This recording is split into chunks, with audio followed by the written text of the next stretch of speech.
Welcome to session number 30, I think it is now, of Tears of the Kingdom, as we watch the blood moon rising over our construction over here that we began and prototyped and didn't exactly finish on a previous stream. We're going to try to make some improvements today to kick off the stream, but first we'll just let the blood moon do its thing while we look at a scorecard, which I think is currently at...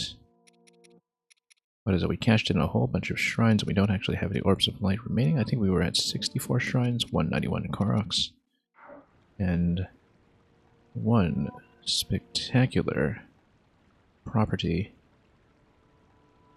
that we acquired looking over the Akala region.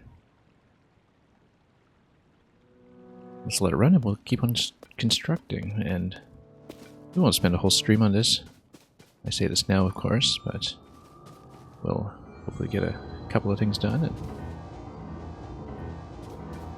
we'll just let everything revive before we do anything else. Moon shines upon the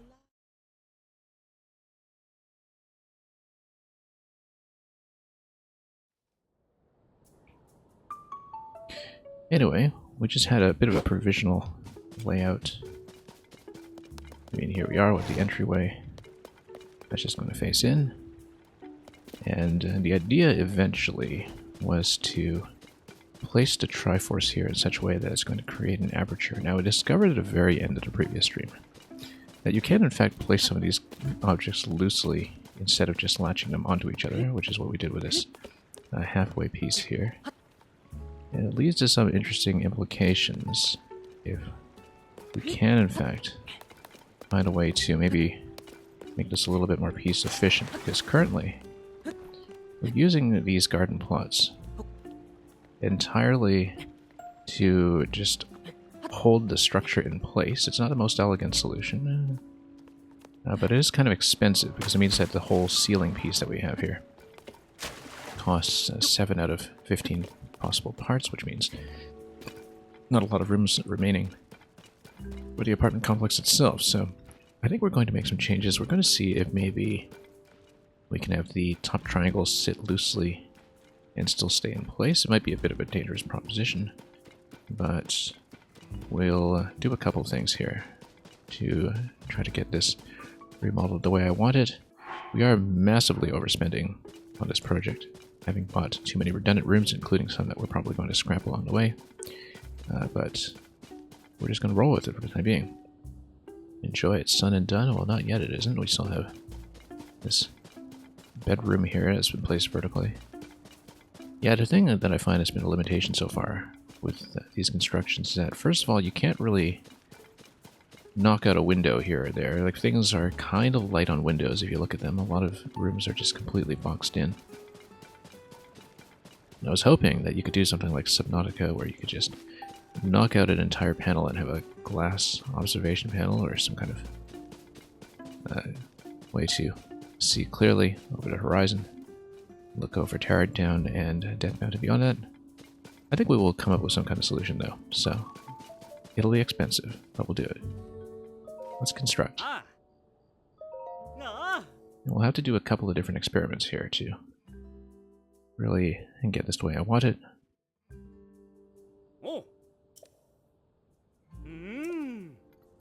First of all, I'm going to see what happens if I try to detach the top pieces of the triangle. This is actually just going to be something kind of experimental. Might really blow things up completely, but let's say everything's already attached. And let's say we grab a piece and try to move it. Now, the thing is that I would have to kind of grab an existing piece to move it into place so I'm within range to manipulate some of this, but the idea would be that I'm able to grab one of the garden plots and remove it. We can kind of reattach a lot of this as we go. I think what I'll do is go to the top of the triangle to do this. Because the thing is, let's say... Whoops. Might be a bit dangerous. Let's say I just try to shake this piece loose. Does the whole thing fall apart? The whole thing falls apart. Okay. That's not great.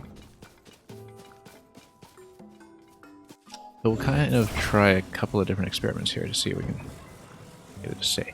Part of it is that the way that these were attached in the first place was not very sturdy. So, for example, if we just try it... I'm just going to try to reduce the budget here by removing some of the garden pieces if I can.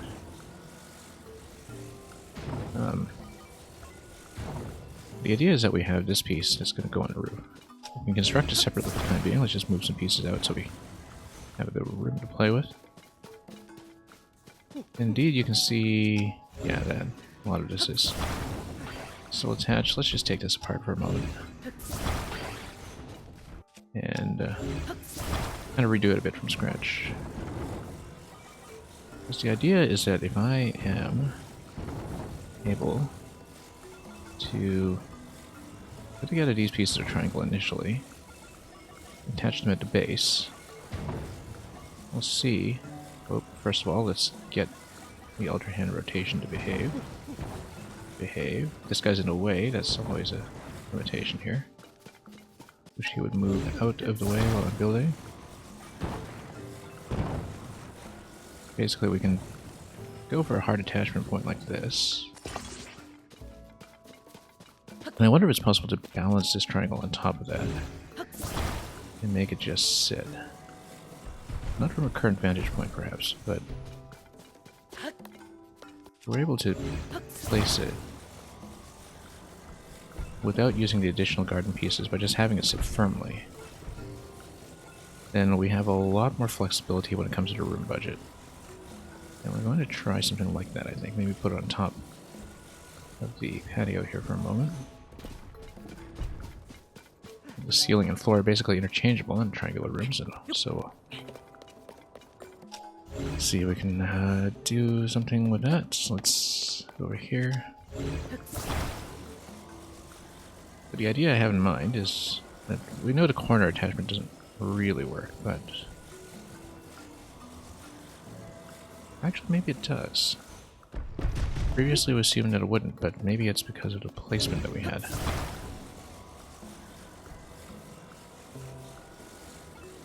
Not quite. Really wished the rotation were not so finicky. Basically, if you're able to just place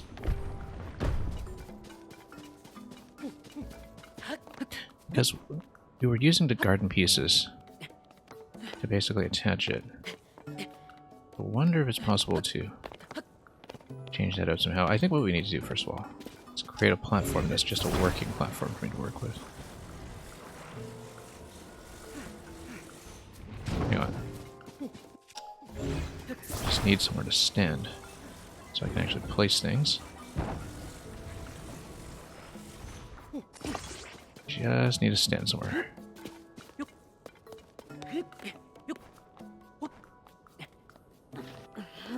Okay, better. Let's say we take this piece.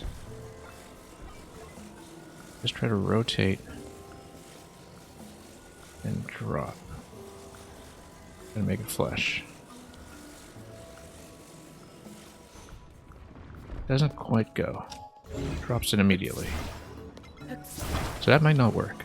James D, I'm doing alright. Just trying to make a few revisions here to see if we can shave the budget on this a little bit, because I'm using, or with my previous design I was using 7 out of 15 pieces already for the roofing. That was a little bit excessive. But I might not be able to find a good way around it. What we can try, though, is if we can get this other garden plot back in order. Yeah, we might have to go with the existing design. And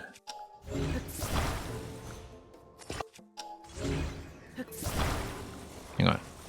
Wrong. There we go. And just try to attach it with a hard attachment. You have a basic bed and foyer house. Yeah, we're clearly not doing that. In fact, so you know how it's always been this thing in video games, going back to original Zelda and Metroid, for people to draw their own maps on paper. Today I actually spent a little bit of time prototyping with Lego blocks. Like, I actually had some Lego blocks out and I was trying to cost out some of the plan for some of the future room expansions in a dream home. And not something I do for every game, but for this one... Anyway. So this is the design we had previously to get this to attach properly. I was wondering if I could use that as an alignment piece that we can then remove afterwards if it's possible to do so, but I think that would destabilize the whole structure, so we'll see what works. Because yeah, previously this is what I had going on was I'd... Come on, rotation please. Rotation please. There we go, we'd rotate this in.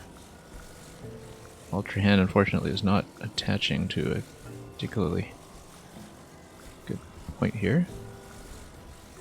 Can we attach please? Okay. Yeah, because the idea is that if I remove this piece over here, I don't think it will actually stabilize. I think it will shake off, which is unfortunate. So maybe we do need the garden plots in place. Because yeah, if I shake it off, it just falls. And so, can't really do that.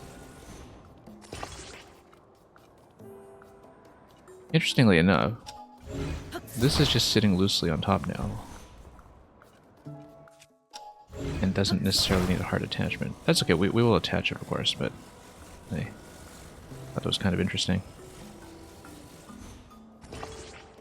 And yeah, I basically made a Triforce tower, and we're trying to make some revisions because unfortunately it's really, really expensive to do. It just takes way too many parts, and it doesn't quite click.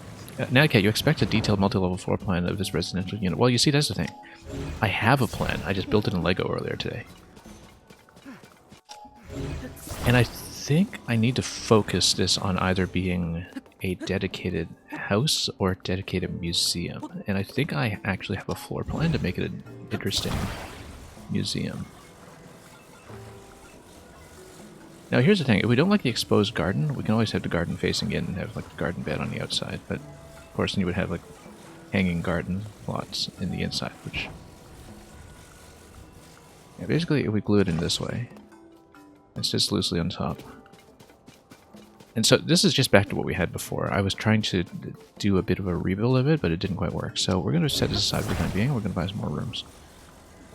Because I do in fact have a plan. So the idea is to elevate this by an additional level and eventually have it placed in such a way that you can look into the aperture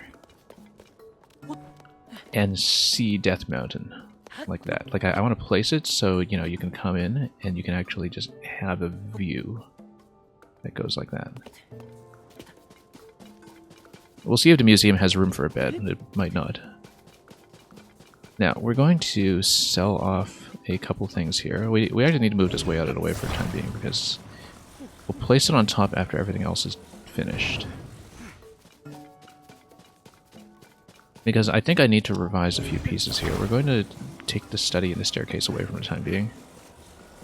Because you might have to scrap them from the current plan, depending on how things go. But I do want to check one thing as we prototype this, which is how things fit together when you have... I want to try a couple of different fits for these rooms, basically, and see how they work together.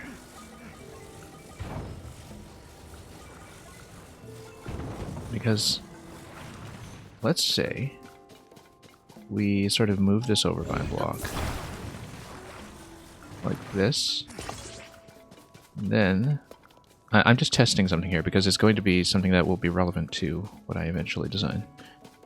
The inspector gets in the way constantly. He's stepping all over the place and not really doing his job very safely. Yeah, but the thing I'm going for, I'll actually put the study in for the moment just to try to demonstrate. I'm just trying to prototype something before I commit to it with more expensive pieces. Basically the netting gives you a couple openings. I'm going to toss the staircase for a moment. And let's talk to this guy. Let's see how we do with the inspection. This is just temporary. We just want to make some revisions.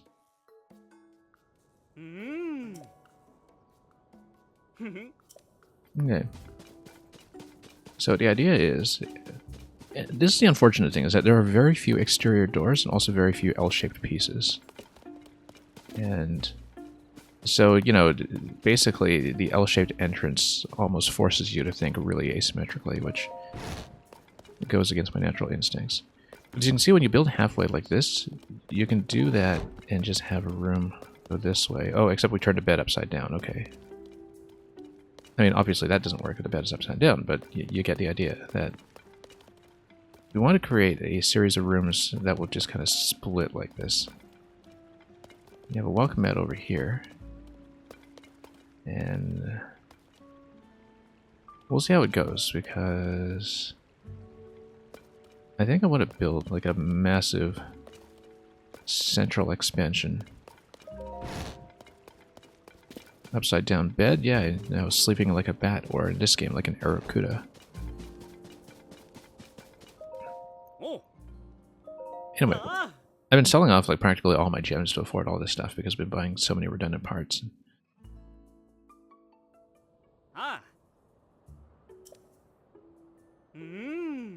See, Netcat, it's a way to practice, you see, if you are sleeping outside, or upside down rather. It's a way to practice for the stone temple tower in, the stone tower in Majora's Mask, right? Because you kind of have to learn how to immerse yourself in that logic. Okay, anyway, let's turn the bed upside down first of all. We're not doing that. I will try to show you what I'm actually going for. Because I did kind of prototype this in advance, and unfortunately it's going to cost every part in my budget. Let's buy or preview. I want to preview this furnished square room, actually. To see what the furnishing is like. Because I don't know if I want that or if I want an open courtyard. But if we go with an open courtyard, I need a few other pieces before I can really proceed. Actually, I kind of like it. Then you have this central table here. Maybe. I don't know if we want the furnishing for it. But it's not bad. And even... well, you can't really sit down or anything, but... it's not too bad. I want to try a couple of different things.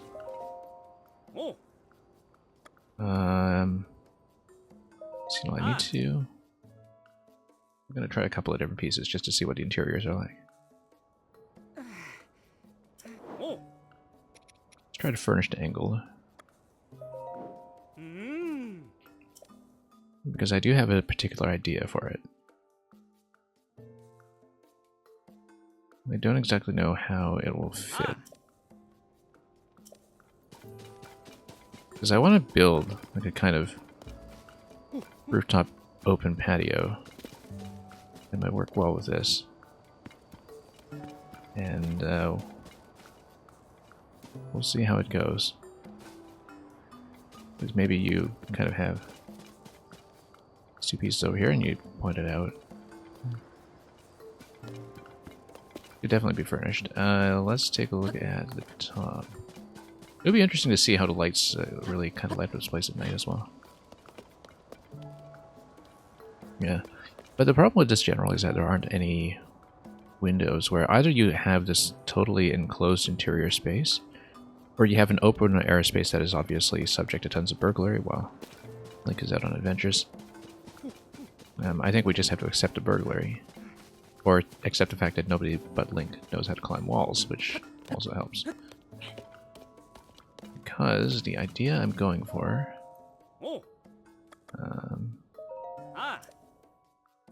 is going to depend on a decision of whether I go with a square room or a furnished square. Because basically we want a central hub. as a kind of gallery space. But I think an unfurnished square room is just going to be way too plain to walk in. I do think we want it furnished.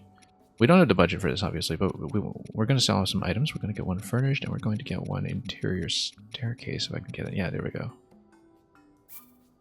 See, we wasted some money on things I'm not going to use in the previous stream, but, you know, it's experimental, so let's preview it. No, Natcat, I can't get looted, but, you know, we still like to practice some responsible architectural design.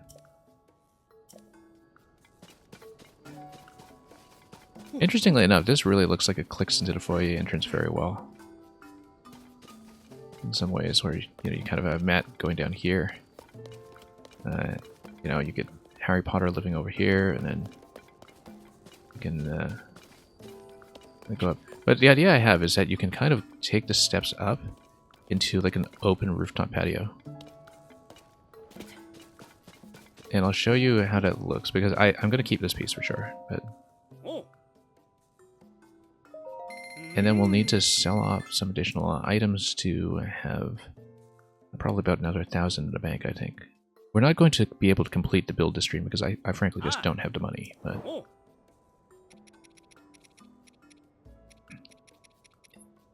okay, so we're going to go with a furnished square after I am able to do it. Since we're architects, can't we just let the engineers handle the structural integrity? The answer is yes. But the idea is that I'm going to stack the Triforce on top of the interior staircase.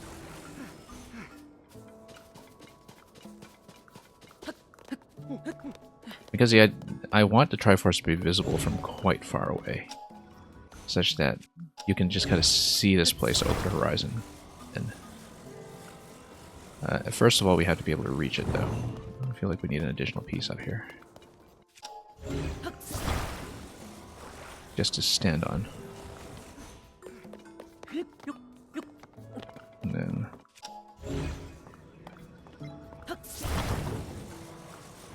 hang on.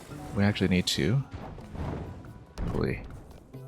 we might need to lay things underside first, actually, and then just tilt them upwards. Because, of course, that's how you build a house, right? We might need to do it this way.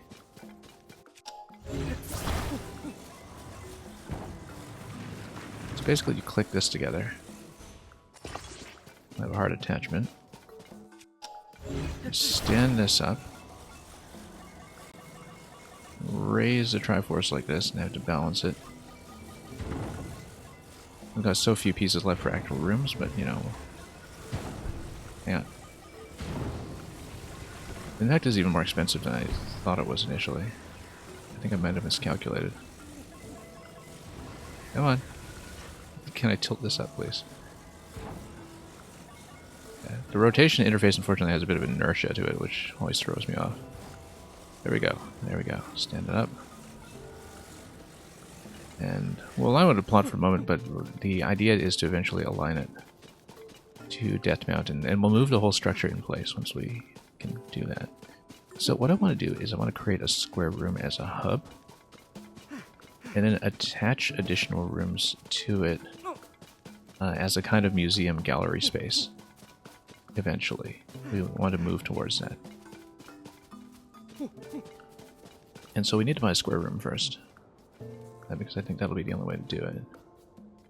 I really wish there were more kind of hub pieces or open passageway pieces or walls we could knock out, because unfortunately this plan is very, very parts expensive, and we're just going to run out of parts. And like, if we're really short on budget, we might have to kill the water feature idea, I think. But I'd rather like it. But we'll get the square room going. Or just go open courtyard. Let's see, because the idea is that if we have the bedroom here, let's demonstrate this. For instance, if we do something like this, and attach And then you would basically attach rooms like this. And then have maybe an open square that's a 2x2. That is just kind of a grassy area. It doesn't quite make sense though, you would get your feet dirty. But it would be like a palace court, just a very small one. Basically, I need more rooms. Better view, property value goes up. Yeah, that's what it does. Anyway, we need a lot more money. I think I have to start selling off diamonds, unfortunately. Because we're starting to run out of other things. So I need 450 for the furnished square. And I need another 350. So yeah, we need about 800, I think. And so let's actually start selling off some meals too, I think. If we can. Anything that I'm not really keen on using. We should in fact look at how meals scale with ingredients. Because so for example, bananas cost 5. If you cook them together, you can actually profit off of it, because this is with like 5 bananas or something, right? And so you could just cook a lot of bananas and sell them or something, and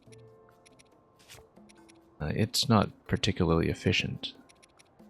There probably is something much more efficient that we're missing, but I'm reluctant to sell monster parts until we go to the monster shop and have a better understanding of how much they're worth. Because you never know if you need 100 of these for gear customization or something. And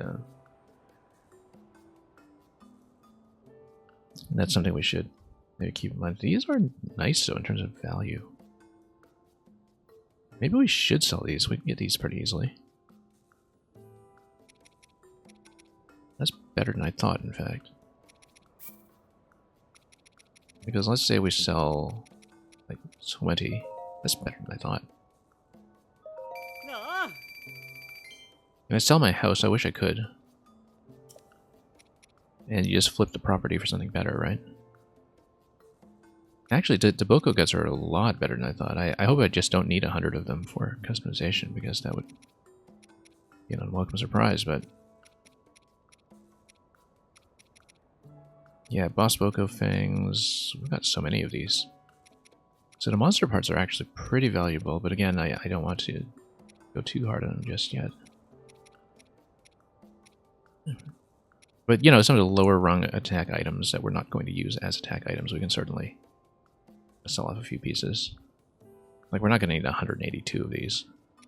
Probably. You know, so we can sell off like 50 or so for now.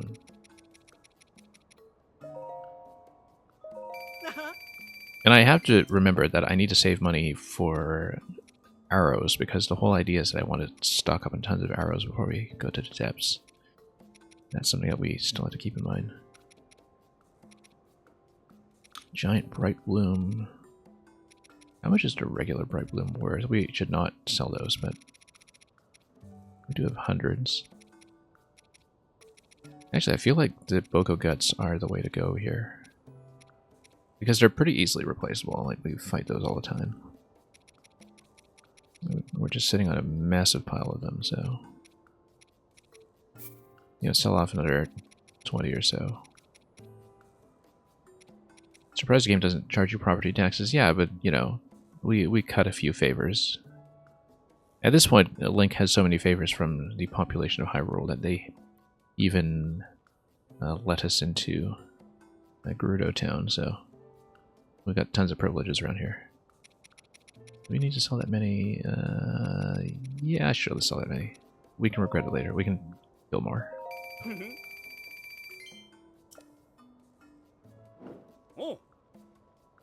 Okay, let's buy some more rooms. We want one furnished square. And we want one furnished angled, I think. Yeah. Hopefully this works.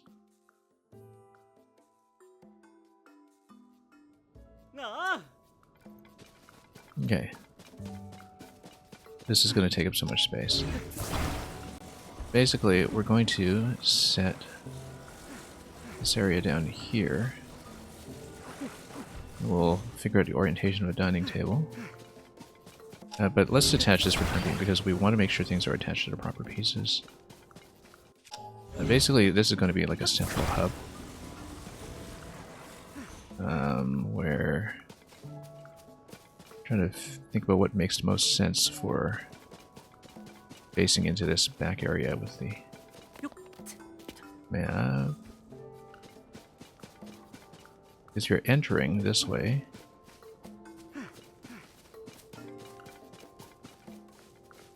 Then... yeah, I think this will work. So...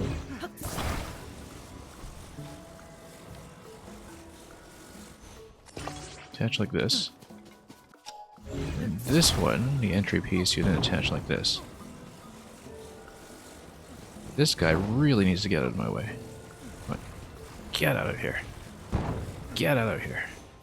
How do I move him? How do I move him? Get out, get out. There we go. Just chase him away with the Ultra Hand. Well, you never seen an Ultra Hand before as someone in the construction industry. Anyway, the idea is that we're going to have a central area here, and then we can use it as a hub for up to 4 additional rooms. Temporarily, we can just do 2 additional rooms to enclose the space, but you can essentially build 4 rooms that are 2 by 1, and so you can have, for instance, picture gallery, weapon room, shield room, bow room if you want. Or you can just have 4 weapon rooms or something. But the idea is that then you would attach this to the left side piece. Very important to pick the right attach point too. Then here's what we do with a triangle. Also, yeah, the study we'll keep for the moment, but we'll eventually ditch it. Because it doesn't quite fit into the current plan, I think. Now here's the has to resistance area, is that you then dock this on top with the orientation we desire. So does it make sense to have the plant facing out front? I think maybe it does. Because you got those 2 pieces here. You got the guys over here. Yeah, let's do it this way, just to see what happens. We can always change it. And then, whoops, this is a little cramped. How do I shove it in further? It's stuck. It's a bit stuck. We have height problems with this. We might. Which piece is attached here to the interior staircase? This one. Let's detach this staircase for the moment. Move this down once again.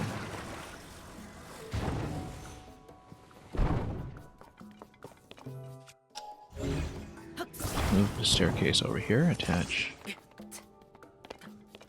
Move this piece in. Let's hope this actually fits, because that was a bit of an unexpected obstruction. The idea is that you dock the whole Triforce above it. And you have like a... eventually, you know, you'll fill in this room over here. You fill in 3 rooms over here. 2 rooms over here. And then you get an open rooftop patio that also works as a bit of a vehicle landing pad. Right? Let's see if we can actually get this piece back on top. Should be able to. Without any further issues. As long as it's attached in the rear. I'm surprised it doesn't attach. Maybe there is some kind of angle problem here. Let's see here. Do it. This is, as you can probably tell, way too much fun. Whoops. No, that's off. Oh no, this fine, this fine. No, it's off. It's off by 1 block. That's annoying.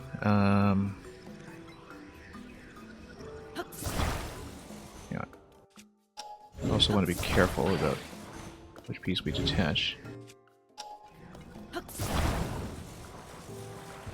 Yeah.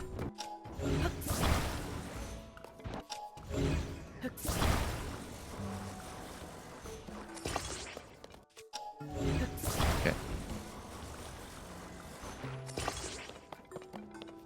I want to drop this off a cliff, obviously. But if we can, move it up. And I'm on rotation. Work with me here. Slide it over. The one tile like this. Come on. Nope. Nope. This way. This way. Then wait. Move it. It is actually a little sensitive to motion controls. More than is usual for Ultra Hand, I think, but come on. No. Not that way. Not that way. This way. The rotation drives me crazy with Ultra Hand. 160 some hours in this game, we still don't really have it down. Come on. Get over here. Get over here. Get over here. Why is it so tricky? Okay, no, what we're going to do is we're just going to get up to top level. Try to attach it from up here. Maybe we picked the wrong attachment point here. Hang on, let's try to rotate this. Okay. Amazing how difficult it is to do this. Come on. There's no height restriction, at least, seemingly. Oh my goodness, we totally picked it up in the wrong direction, too. Make this convenient. I just want to set this thing on top, and it's... Come on, pull back. We need to kind of let it stop when we try to attach things diagonally. Okay, so let me just set this down for a moment. Hope it doesn't fall over. I'm going to try to make sure we get the attachment point. Oh my goodness. Come on, get over here. So, Netcat, you're allowed to buy rooms that, as with the player housing in the previous game, preserve weapons that you just want to keep at home. If you have any special weapons that you don't really feel like using and just want to put on display. You can make a weapon room, a shield room, a bow and arrow room, a bow room, and also a picture gallery, although we don't have a camera yet in this game, so that wouldn't be useful yet. And you can also buy multiples of those rooms if you really want to go full gallery. This thing is unmanageable. I need to put another piece up here so I can just stand on this and rotate this properly. So let's move the study up so we can stand on something. Because I'm not standing in a very good position to manipulate this object. Just want to rotate this and attach it. How hard could it be? And of course I'm grabbing it off center. Let me just grab this and place it. Place it. There we go. That's not accurate. That's not accurate. I'm off by one. Oh, come on. This thing. It's not the piece I wanted. I wanted to move it further up. Although dangling like this isn't bad. It's not what I'm going for, though. It's actually not bad. Maybe we'll keep it. I didn't really expect this to be a canopy like this, though. I was hoping to move it in by one.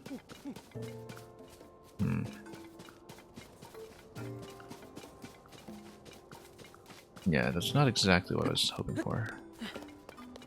We'll obviously fuss with it further until we fixed it. And, no, we took the wrong piece. That whole thing's falling apart. Okay, let's just rebuild it from the ground up or something. Or reattach the triangle to the garden piece up so it doesn't do this. Let's... Okay, let's try it again.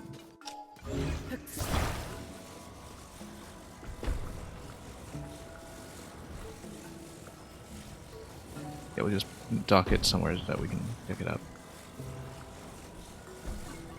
Just want to pick it up somewhere. Come on. Give me. No. Just want to build this thing.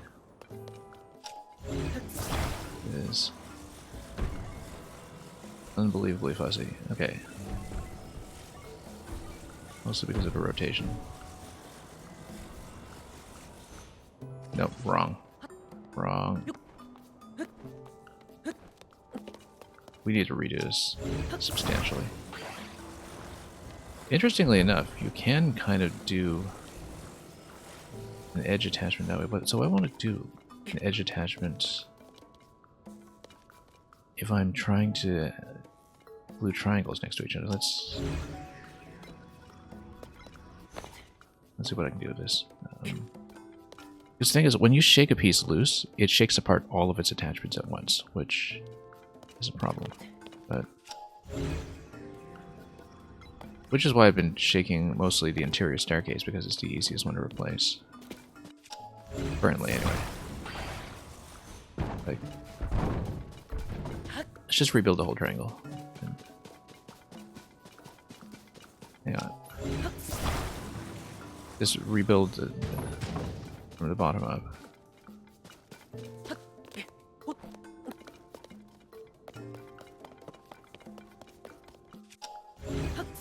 It would make more sense to just attach this piece to the top rather than to the staircase, but what can you do? Because that way you don't shake this loose every time.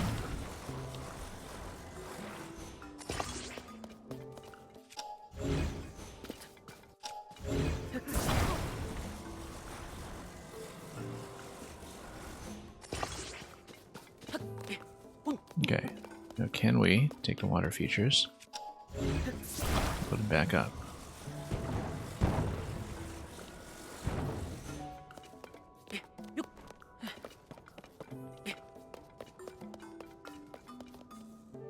Yeah, because this way I might make the triangle a little more replaceable afterwards, if we want to change what we're doing with it.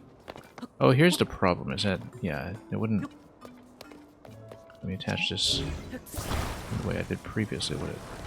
Hang on. There we go, finally. Then... Okay, let's try move this whole thing up.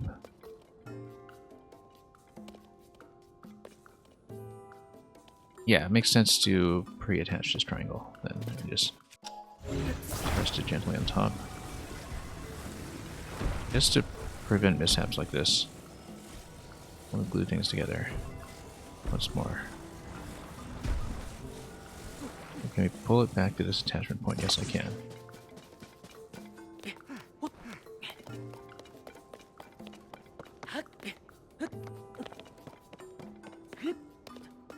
Which means then, take this piece, hopefully move it up here. Come on, get over here, get over here.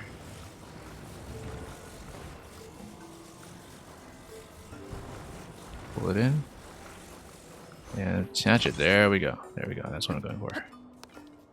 No, I was concerned that there would be this little protrusion up here, but I think that's fine. Like,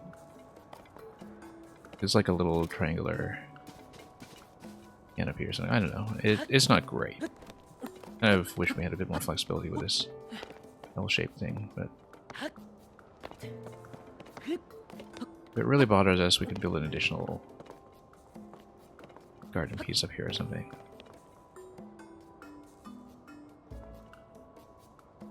But I expected that would be the way it goes, so I think it'll be fine. Anyway, so if we ditched this study, we would have 3 pieces remaining, which would then allow me to build 3 adjoining rooms in the same configuration that the bedroom has currently. Temporarily, though, I'm going to do it this way and leave one side open. And it's not going to be symmetrical, but it was never going to be, just given how this works.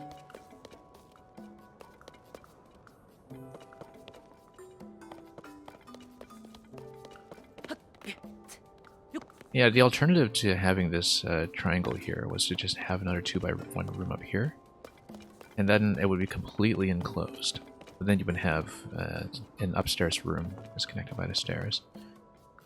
Okay, so this is roughly what I'm going for the time being. We'll eventually replace some of the adjoining rooms. Maybe we can buy up an additional piece currently, but we just need to reorient this at this point. So it is facing directly out towards Death Mountain, and ideally as close as possible, so we lovely view. So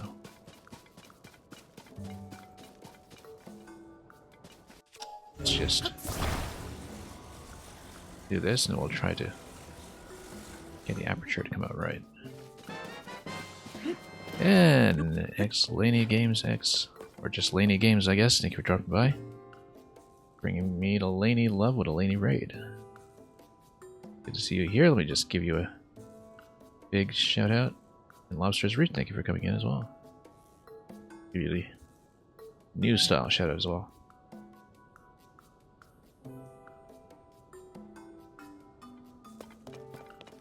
Okay, so anyway, Lobster's Reef, welcome as well.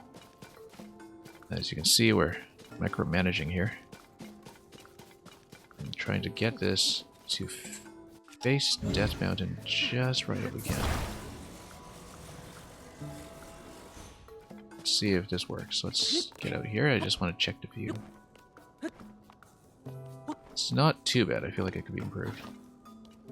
But I kind of want us to look dead on and frame it perfectly, so maybe tilt it over slightly. And then move everything over slightly so, you know, on the rooftop patio, when you come out here, you're kind of directly facing out towards Tarrytown. And actually, yeah, have this entrance kind of point directly to Death Mountain. I like that. Need to angle it slightly, but we're almost there. But that'll be how I land it. And Lobster suggested me for a raid. Yeah, thank you much. Thanks to Lobster as well for doing that, and I hope you had an excellent stream over there. And yes, indeed, I am playing without a paraglider or warps. I'm playing without warps and no paraglider. It was just kind of an accident that came out of that, but we'll take it. Okay, let's re-angle this whole thing just slightly. Again, I just wanted to point directly to the mountain. Put on a patio and go like this. We can improve it slightly. We'll eventually have to make some changes anyway, I'm sure. Too bad I can't really stand in a good location to see whether I'm doing this correctly.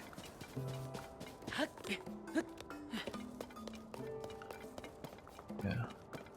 Okay, this is a good angle, but now we're kind of off a little bit in terms of position, so let's move the whole thing back. Unfortunately, like, things just swing wildly as soon as you start this, especially with this guy just in the way all the time. Get out. Get out of here. Get out of here. How do I scare him off? Can I need to pick something up with Ultra Hand, or... Anyway. Come on. Wave, wave, wave. Move out. Move out. Get out.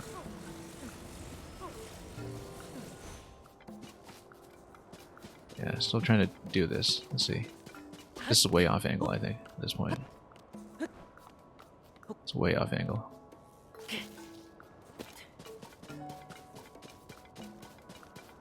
It mostly just needs to point towards Death Mountain. I should think about what the front part of the aperture here is facing as well, like whether... I mean, there are multiple ways to face Death Mountain. You don't necessarily need this angle, so... Just, for example, able to frame it this way. Like, if I'm standing here and I'm facing out, It's not really facing down. Okay, so you face like this. Let's try to align it like this, and then like along my current facing direction. And hope it doesn't go out of bounds. Move it like this. Face out this way. Get the camera. It's okay. I feel like it's a little off. Yeah. Like you kind of look out this way. I needed a weapon marker or something. I should drop a weapon to use as a marker. Or use another alignment piece to really kind of line this up. In fact, I should maybe detach the study and use that as an alignment piece to get his face properly. Like, what do I... Let's check it. Let's check it. This is how we're going to be stuck here for ages, so we just want to micromanage this stuff. This kind of works. Let's check the aperture, because maybe if I'm off-center a little bit here, that affects the view from here. But basically, that's reasonable. I can move over a bit. Move it over a touch, I think. And here, you just get a bit of a cliffside view. Move it over a touch. Which way? Hang on, let's check. Let's check this. Move the whole thing over to the left a bit, and we'll just try to fix our angle here. Just slightly over. But in the same orientation, we can maintain it. And of course, as soon as you pick it up, it just moves, which is supremely annoying. But what about this now?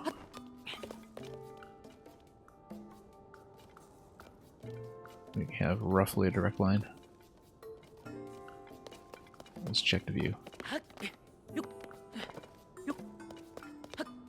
And eventually, when we need to replace pieces, we'll need to do this all over again when we attach and detach rooms. Okay, let's keep it. Let's keep it. Make sure we're within bounds and not over the rope.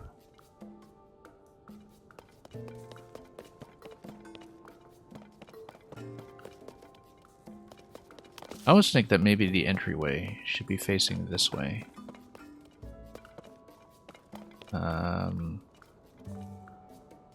Because eventually we'll have some other 2x1 room over here, right?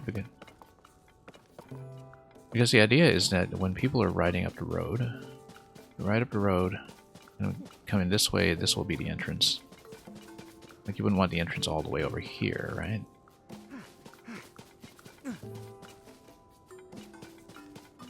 This is how we might up micromanaging everything.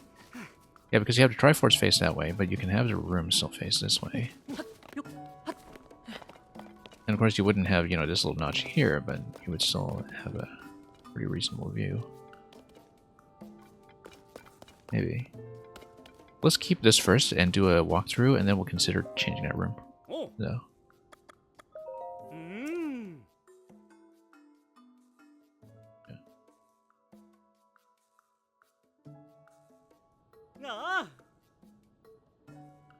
So yeah, this is just partially complete rendering. We'll eventually place some of the side rooms with the more 2x1 rooms that are the galleries. But right now it's just going to be an open plan.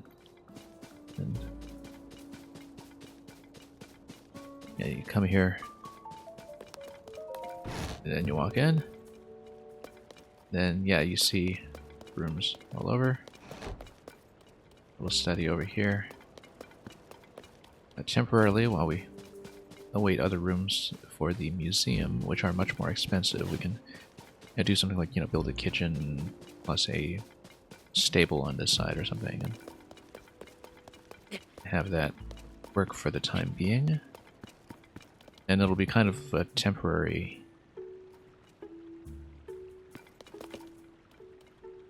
way of building this while we attempt to outfit the rest of it. I think that's not a bad idea, actually. Like maybe stable on this side and then...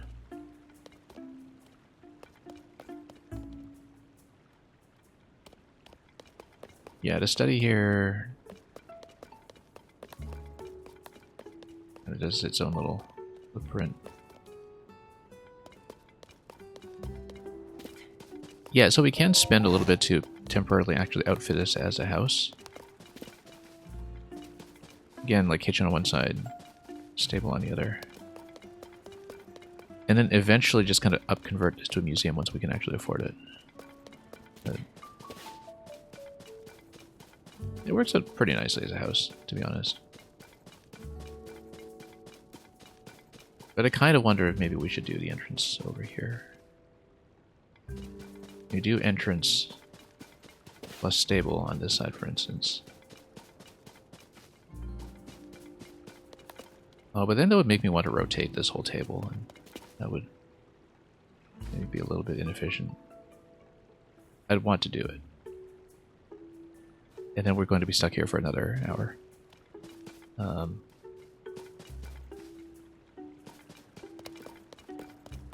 But we might as well maybe buy the parts to outfit this for the time being, just to have a house. And then when we're kind of like deep in game and we come back here eventually, we can revise. I would like to turn it into some kind of gallery, but the problem is like 15 parts. I do like how this is lit up at night, by the way, that you have this door setting here that also allows you to tumble down the stairs because it's an open wall. Maybe that's not very safe. That's okay, worst things have happened. And I kind of like the openness.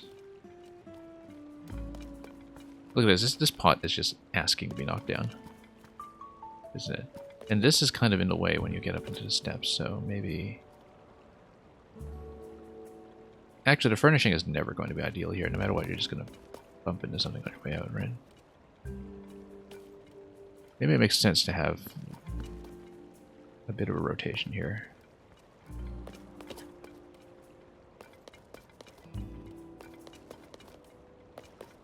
Like, no matter what, something is going to be overlooking this bit. You fall down this way. I didn't know how this would work out upon outfitting it, but I guess we'll just have to deal with it. I mean, you know, it's Link's place. It wouldn't be Link's place were it not for the possibility of knocking down pots everywhere. Look at this. This totally looks like one of the Korok clues as well, this planet.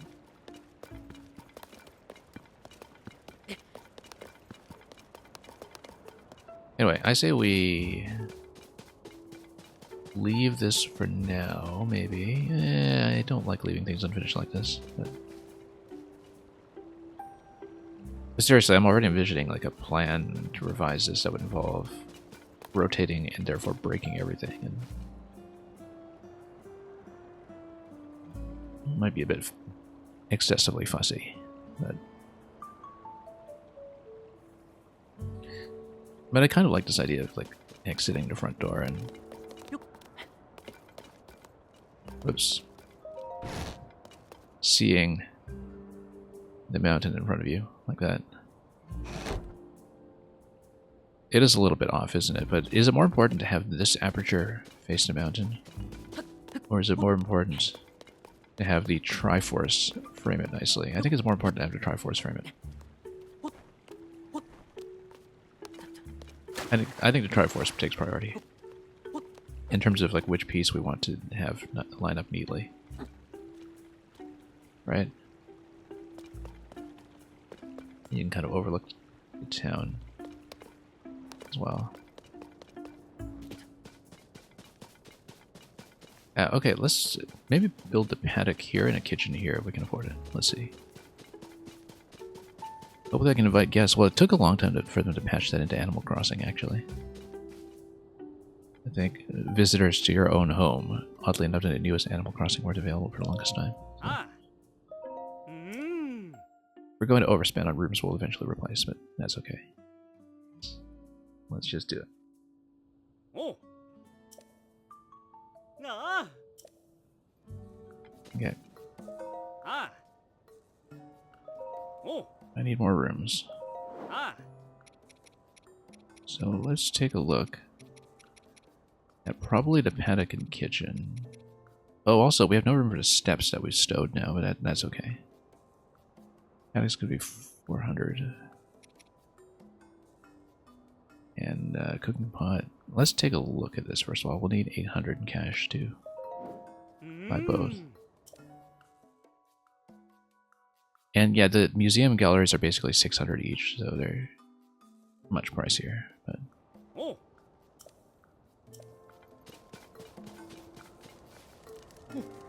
it's kind of a nice kitchen. I feel like it's meant to be something a little more open plan instead of, you know, tucked away. But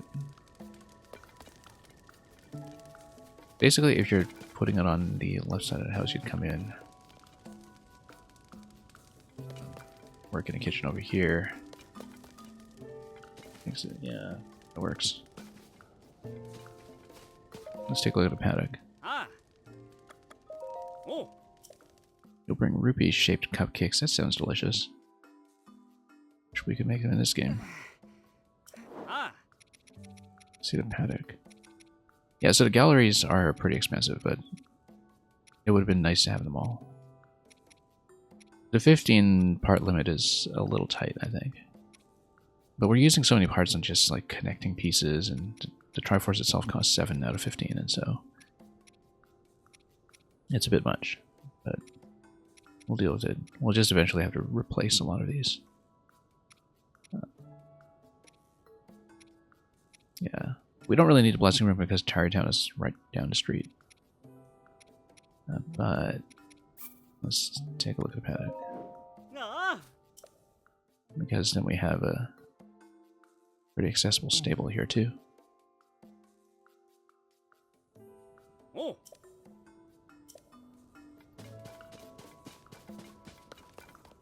And then, yeah, you can bring in a horse.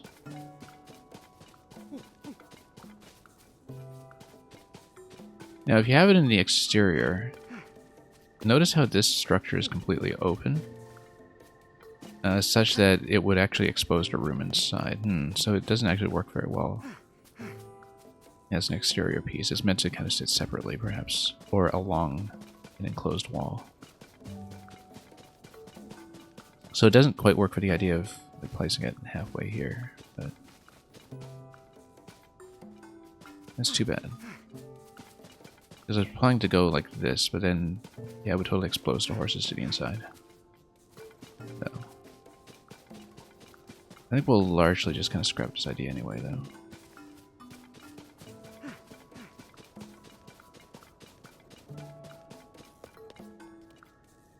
Yeah, it's a nice paddock, but it's clearly meant to go like outside an exterior wall that already exists. James D, I'm unlikely to actually finish it today because I can't really afford all the pieces I want. I want to buy a bunch of additional galleries for it, basically, or weapon storage. Like, might even stow some of the weapons that we have at the moment, but yeah, just to clear up some inventory since we're overloaded with great weapons right now. We might as well put some away. Got Captain Force Spears, all that.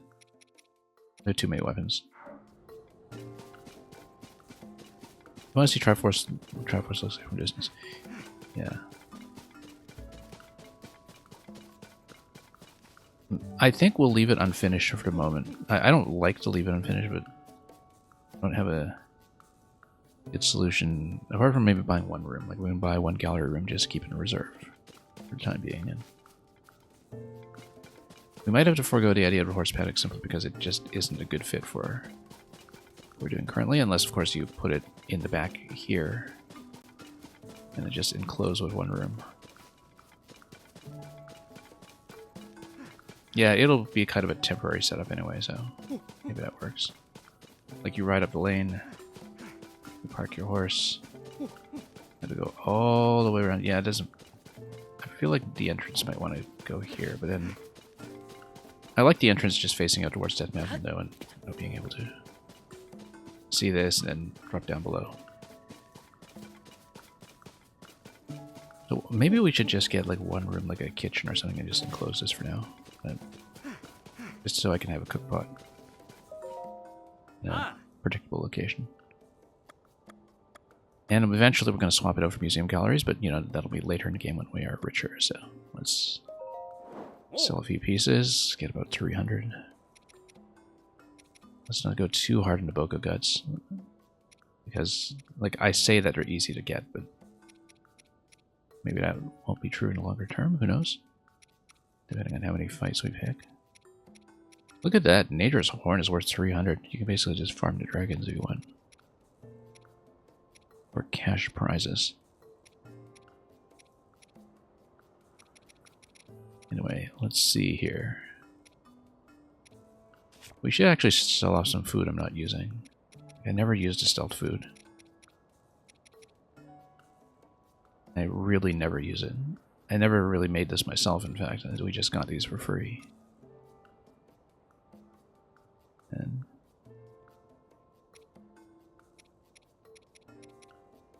because basically I've got a lot of stuff here I don't use. Actually, no, I do use most of this. Gradually change some things out with time. Anyway. Yeah, let's not go too hard with monster parts. Let's go with some gems, maybe. Like, continue to sell off some topaz.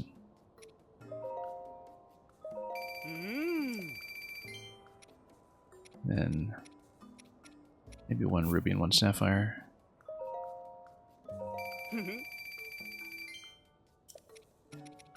We'll just sell off cautiously. You can sell off meals for more in Breath of the Wild. Yeah, I never really tried selling off meals in that game.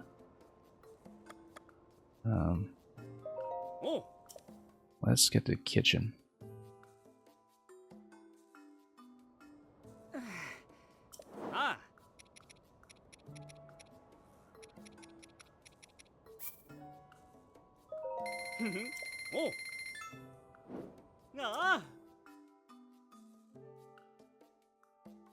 And yeah, we'll back up and we'll see how prominent it is. I have a couple of things I want to do in this region anyway, so.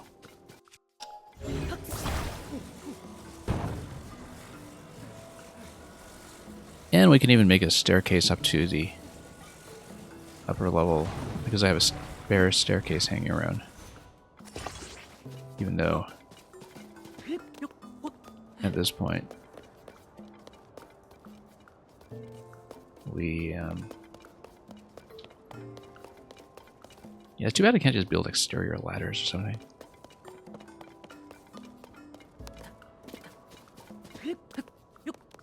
Yeah, I actually do have a spare staircase that, you know, will make this place extra susceptible to burglary if we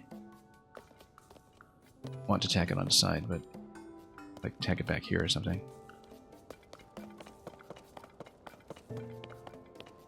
Or even over here.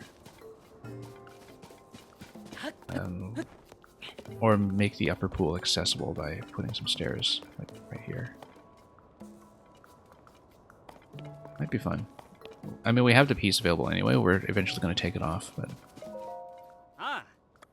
let's use a stored room. We bought it anyway. Let's just use it. Ladders would have been nice. More 2x1 pieces would have been nice, and more windows, especially, like, or some kind of way to make windows would have been nice. My kind of personal reference for how to do this kind of feature is Subnautica, which I talk about on stream pretty often. And this isn't quite the same thing, obviously, but yeah, actually, if you had a two-piece room going this way, as we eventually will, then you could in fact make some steps that would then lead you up here. Unfortunately, we just have the one-tile study here. Eventually, I want to go two-tile room over there as well. Like, that's what we would do with the gallery. In fact, I could do it right now if I just swapped the bedroom and the study and really make the steps work out. But because right now, you know, you can't really go up the steps without spilling over. But eventually we'll build the extra piece for it. And by the time we do, we won't have to budget for steps, so that's totally immaterial.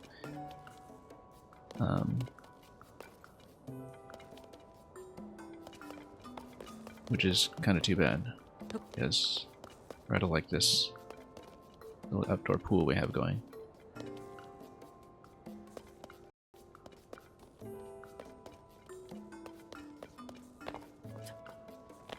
Yeah, I wish we could remove the garden pieces and still have this work, but unfortunately the top triangle just doesn't stay in place, and I don't have a good way to do it. Oh, wait a minute. Wait a minute. We know that the garden pieces can actually sit potentially diagonally. Okay, we're going to do something silly here. I'm going to take the triangle down. I want to try something.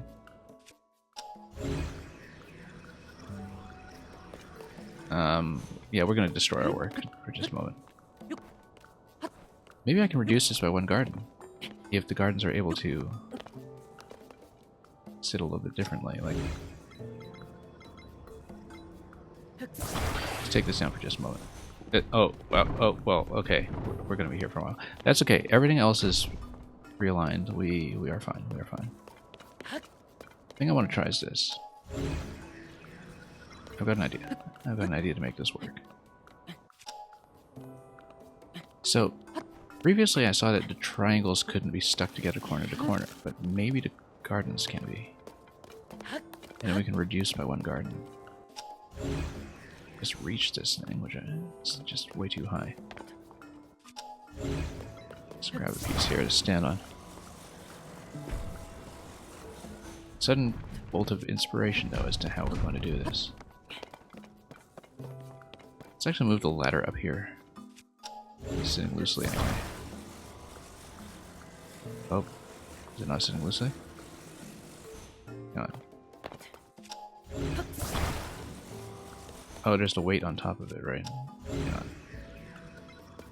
I think it just got stuck. I didn't attach it. I think it's just stuck for the sake of being stuck. It's not even attached. Hang on, we've got to change up this whole thing. Potentially. Yeah, it was just pinched. Okay, we're redoing this slightly.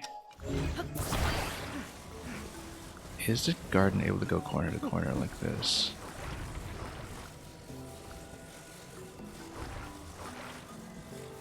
Where's my attach point? Yes, it is.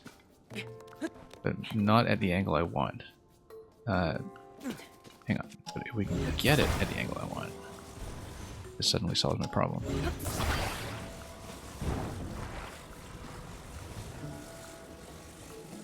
Attach. Attach. No. Not that way. This way. Snapping towards the wrong diagonal.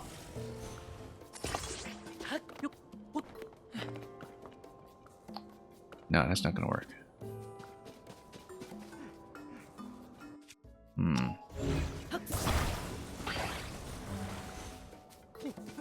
It's a problem with equilateral triangles. Nothing else is following a 60-degree rule. So we might have to just rebuild this way I had it before.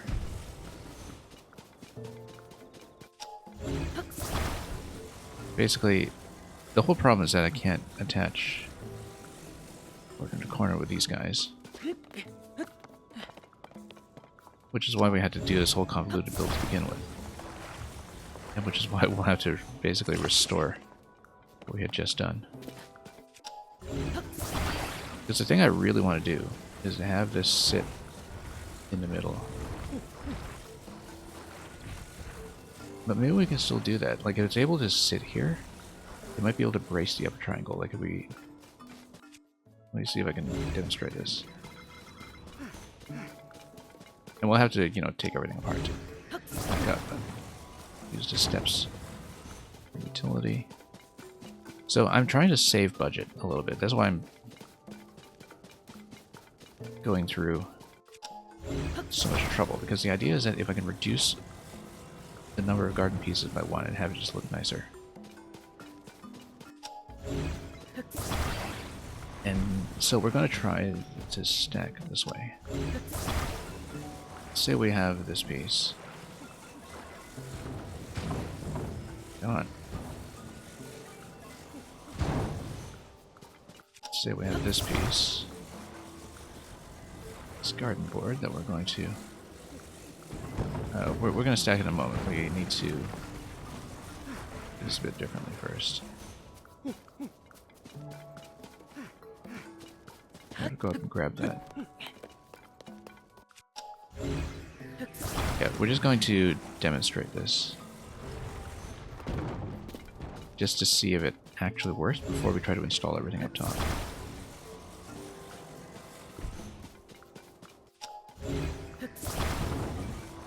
Some things about construction are easier with Ultra Hand, not all. But basically we stick these pieces together. Create a second triangle.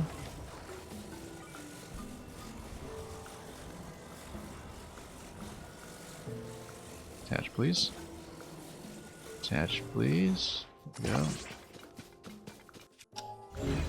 What if we use this?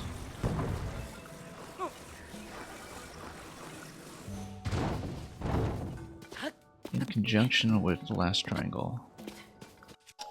This is a minor adjustment, but it might work.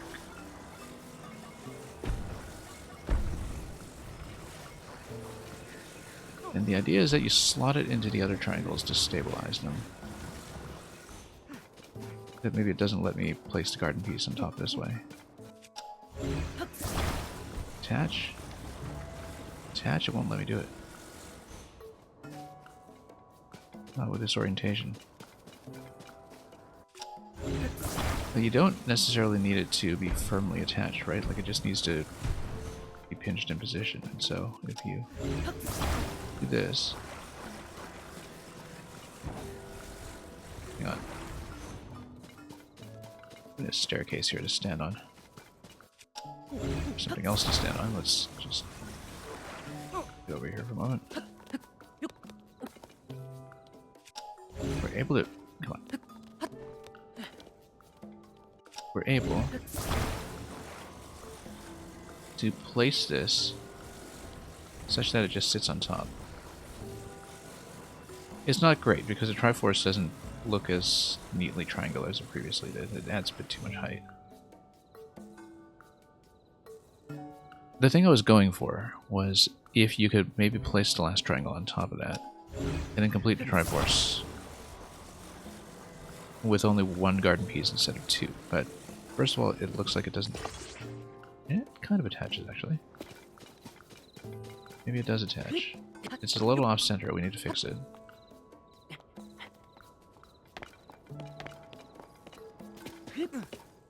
Okay, maybe it does have some potential. But a triangle won't look quite as nice, I think, because there'll be the additional height that's gained from that. We'll see if it still reasonably looks like a Triforce. We'll see if it's doable.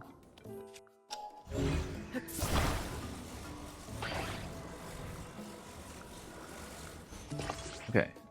Okay, now it's attaching nicely. It's still off-center. Drives me crazy that it's off-center. Anyway, because look at this, it's just dangling out the back like that. Okay, we have to fix this, if it's fixable. But the attachment points are finite and not always that flexible, so let's see what we can do to fix it. Let's attach this over here first, just for a moment.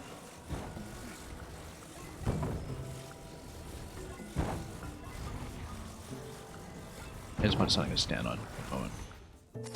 Doesn't matter what. Come on. Just give me something to stand on. This is too much of a slope. Okay, we need to fix this. Just give me something to stand on. Never the axis of rotation I want.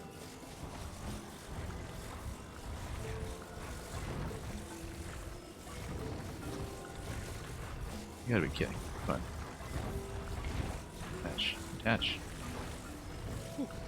Attach. It said attach just now.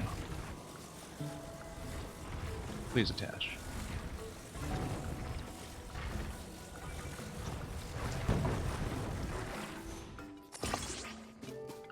Okay. Hang on. We'll try it out, because freeing up one additional room could make all the difference when it comes to making this a whole lot nicer. Okay, let's try to nudge this piece so it attaches a bit nicer over top. Get it, like very, very centered.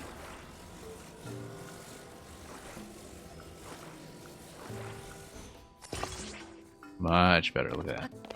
Much, much better. We have a garden plot here, and basically, like, we put the triangle on top of that, if we can. We'll see if it still looks reasonable, triangle-wise. Even though it's not going to be quite as tight as the previous placement, it will look nicer around its side, so... And the garden will be more functional as a garden, which is important.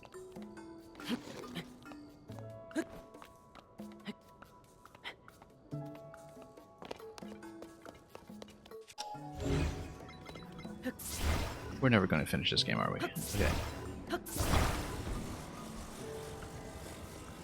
Now, you don't actually get an attachment point. That's the limitation here. Because it won't, for some reason, let you park that on top of the garden. Which is deeply annoying. I wish we could face this garden inward, but the netting is totally going to get in the way.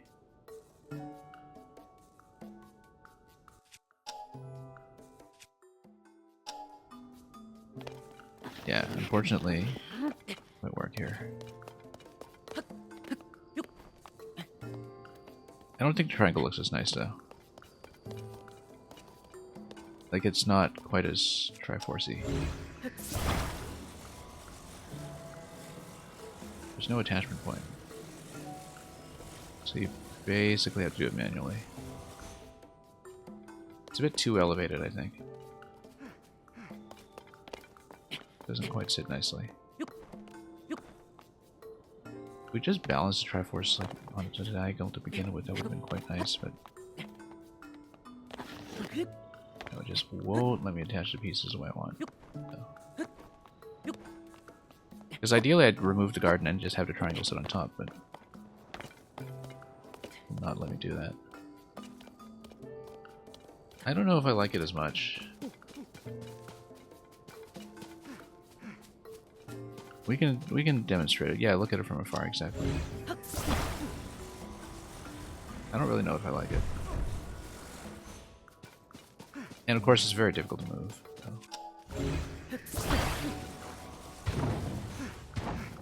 I may have to demo it. Make sure this actually is within range first. Without nudging the rest of the house.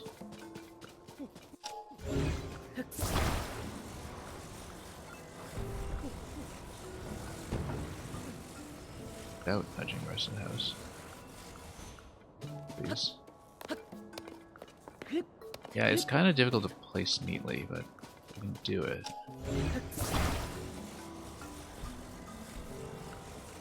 And the payoff will be quite nice. Yeah, we need to, first of all, rotate this and go on top of the main house to pull it in place.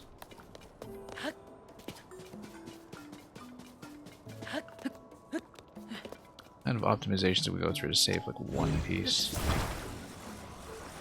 One little piece.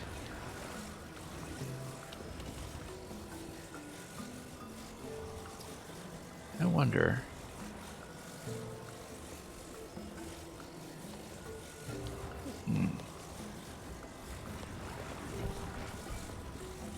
Gotta be a better way to do this. Hang on. Let's go. The thing is, this will be a pain to set up once we put it in its proper location. Because it's not attaching firmly, we can't actually set it up very well. It's not bad. Yeah, it's not quite equilateral though. I feel like the whole thing is just thrown off.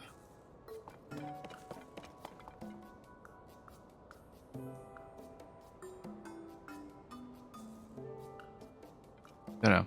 I think I'll keep the garden panels from before, actually. Like, this is not a bad idea, but... Look, it's not quite what works here.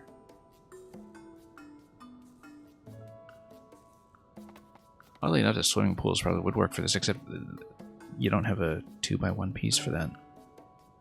We just needed a 2x1 piece that would actually have you places on top.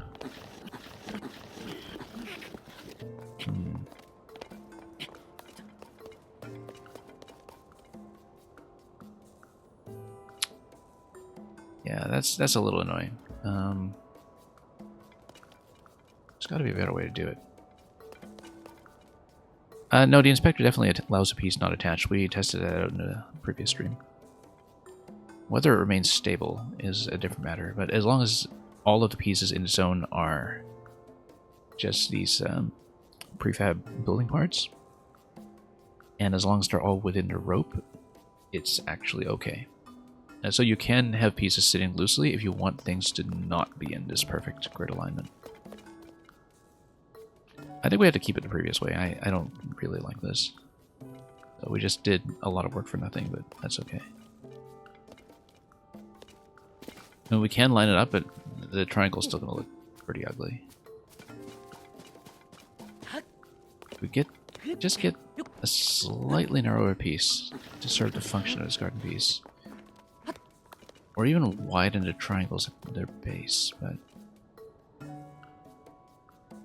then that would kind of cause a split down the middle there. Nah, it doesn't work. It doesn't work at all, I think.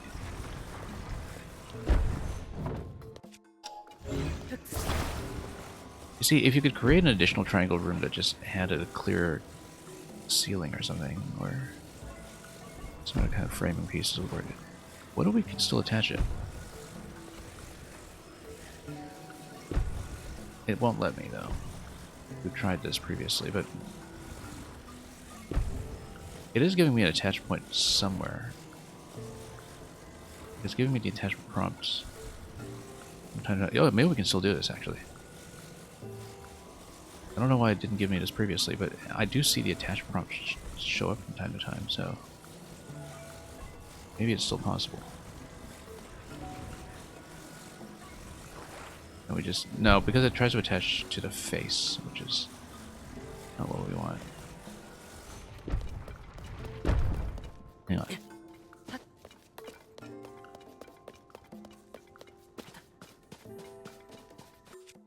For the Triforce, though known in gaming lore, in architecture, nazes exist evermore.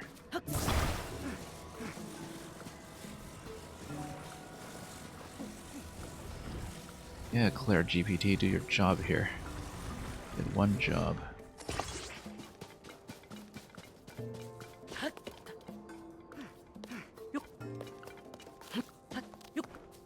I feel like it wasn't quite following your previous request with that cat.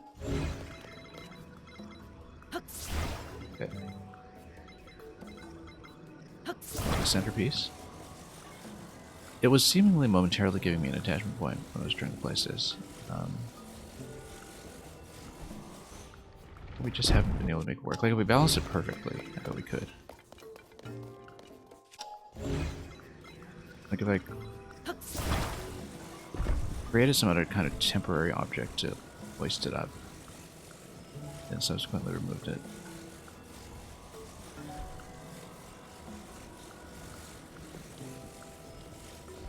Yeah, the problem is that it's hard to even angle this correctly, and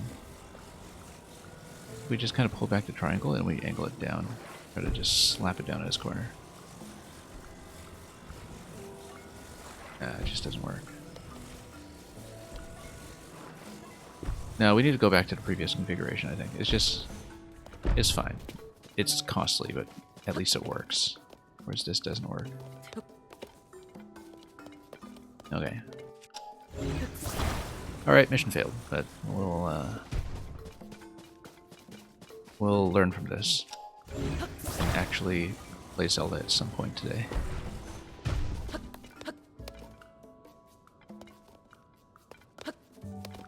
Maybe one of the sides attaches better because of some tuning. You know what? Let's try that. Let's just try to hoist it up first. But if you look at the connection point, though, it's trying to attach from the face, not from the corner. But the fact that I could attach this piece to the corner, though, or to the edge, rather, it makes me wonder. Because I wonder what allowed that with this piece that disallows it with others. Like, you see, we're seeing the attach.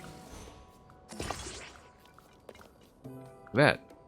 It's going to edge, but it's only doing that from this angle, which is not helpful. But it's letting me do it, which is the important thing.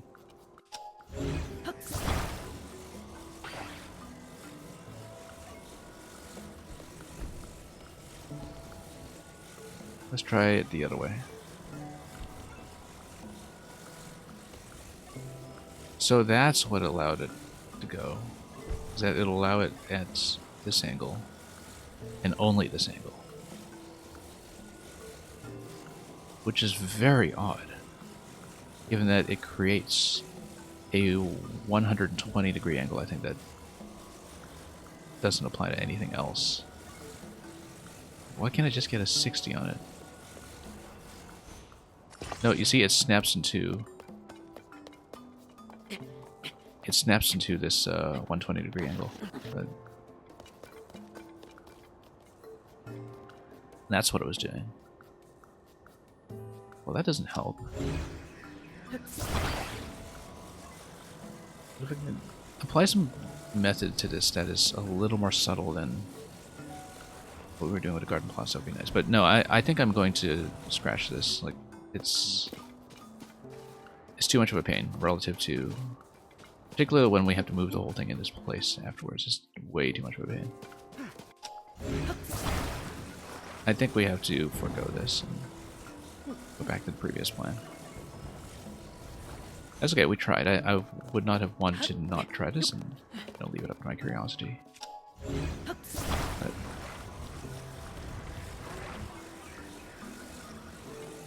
the important thing is that we research this carefully.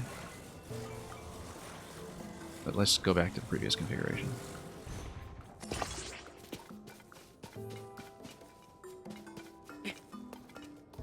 Yeah, with the old college try, I think this is, more professional academy of architecture at this point, as far as post-secondary tries go. So we'll detach a bunch of these pieces so we can place everything accurately. As before. Because of course placing this whole structure back upstairs is not going to be a small feat here. Let's head up here.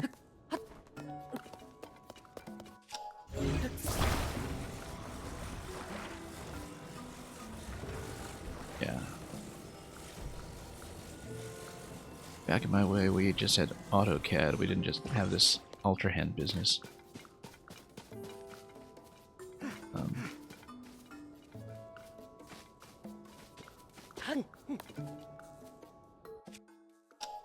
But the idea is, as before, I'm going to shake off this piece so we can have a bit of an easier time attaching everything else up top first. It's weird, but that's how it goes. That I had some trouble attaching this otherwise.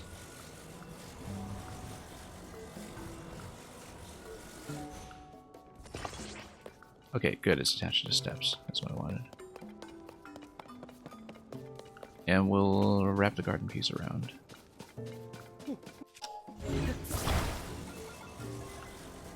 Like this.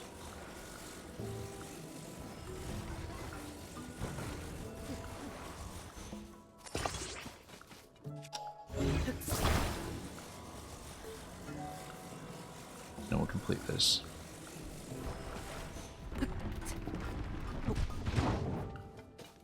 Yeah, we need to prop this up temporarily.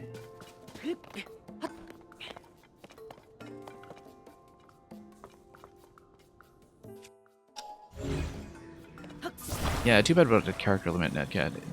At this point, I've already extended Clara's character limit as far as I can, but the Twitch chat limit takes over at some point, so there's only so much we can do.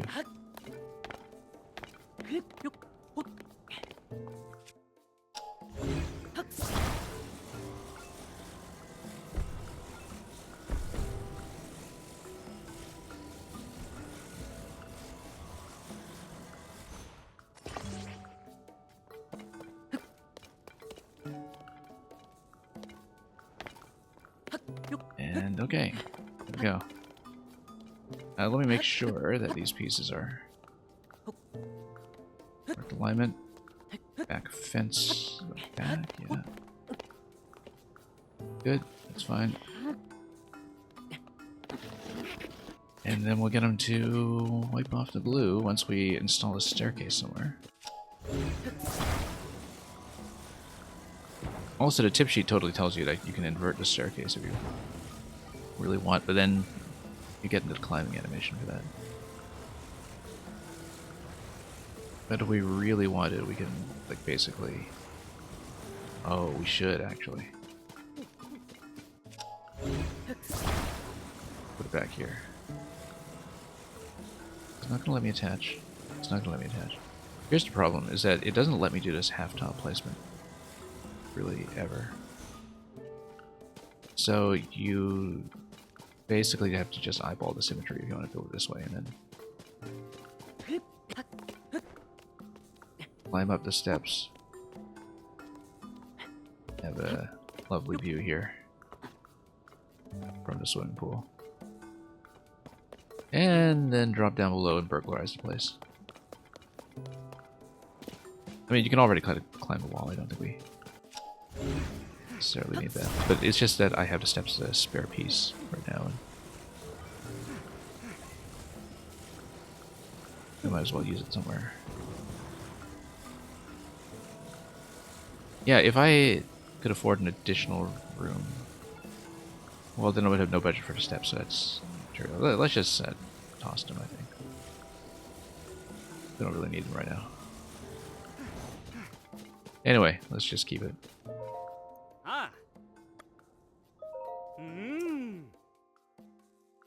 Like I said, eventually we'll get some of the museum galleries in here.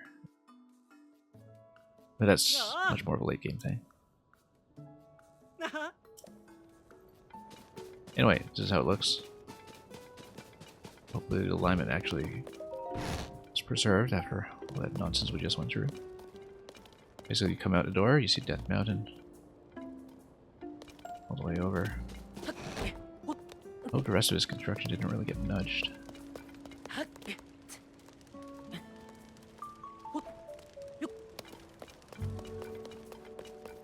You hear the good old interior house music. That's a little 3D series. A bit of a minor variant here. You know, maybe we should have built the steps going up here. That's okay. Get your little outdoor pool. Some cart. Comes with the place. Cart. Out. Out here, you kind of get a view of Death Mountain as well. And yeah, we'll do the tour of the inside.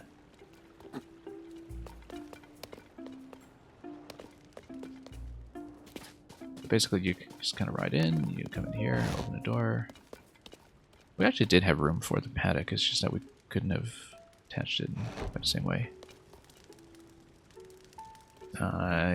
Yeah, and then, you know, you come here, you can sit by the fire and cook, you can have a table. Bedroom is over here.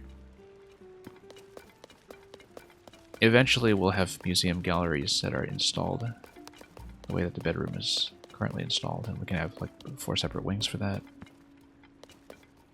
Who sits facing in like that would just study with their back to the outside world? That seems really uncomfortable.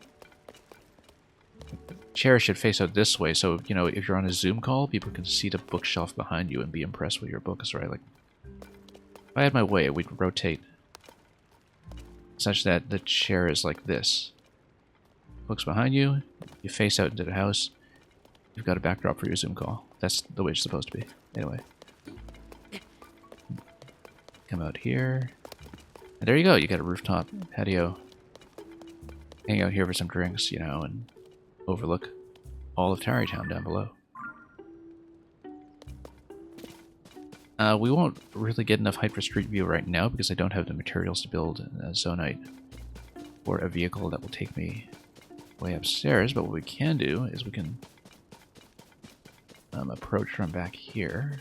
And we'll also go down to Tarrytown and try to see if the draw distance will give me a silhouette of my house from afar. Yeah, so like I was saying, not totally satisfied with this garden solution to the rooftop. But it'll work. And moreover, you have enough height on the Triforce that is visible from this ledge back here, which I think is nice. That you can actually see the Triforce clearly from this level. Right? So you can be up here by the shrine and, you know, you get a nice, lovely view. And we'll go down to Tarrytown, and I really should have built a stable here, actually, as a temporary fixture.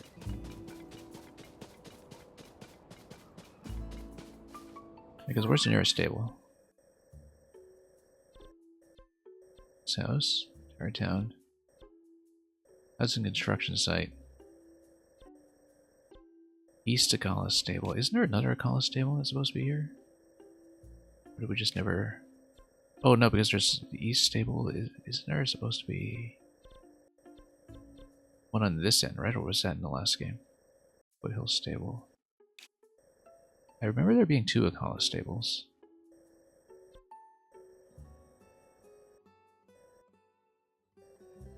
But anyway, we're here, and if I can afford it, maybe I should build a paddock. Just park the horses out, like, over here, along the kitchen wall.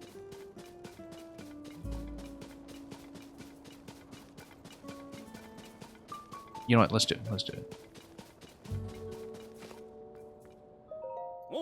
We'll take a look from the front, too, so...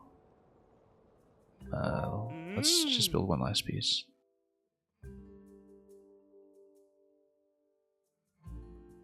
And yeah, I mean, I have the museum plan in mind for this, but that'll be much, much later in the game.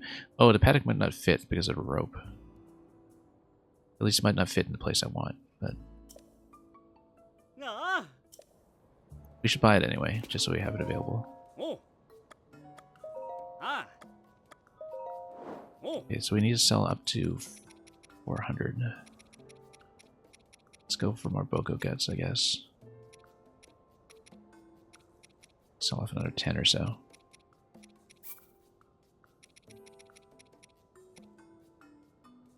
Another 15 or so.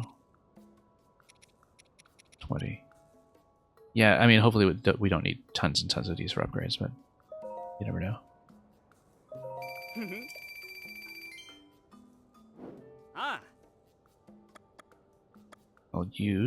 I'll buy a premium rooms. Let's buy a paddock.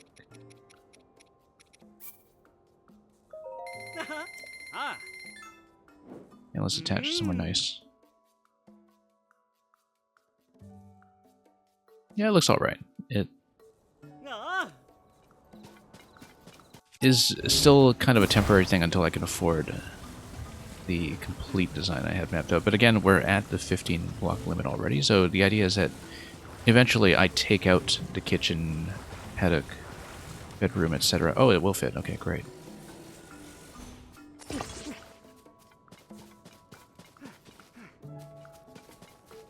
I just want it dangling out one side. So you ride up here with the horse. And then you stable it here. Either that or you have the horses out back, but then you'd have to walk all the way around.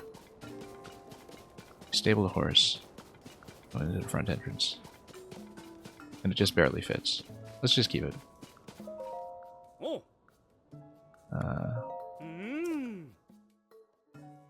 Yeah, but the museum pieces are way too costly. And... hey.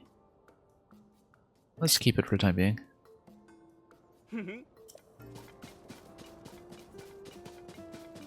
It's functional.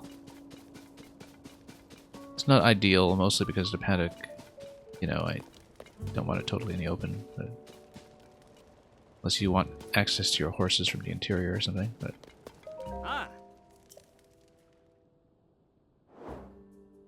okay. And then whichever horse we put here, can we actually take it out afterwards? Because let's say we put Ganondorf there. Can you actually take the horse and just ride it? I would assume you can. Oh, you actually have to call for assistance because Mr. Real Estate is just permanently here. Yeah, because the horse is just parked here for cosmetic reasons, I guess. But then you can use it as a summoning point. Okay, so you can't just hop on a horse directly there and go because it has to saddle up. Let's bring another one in then. Let's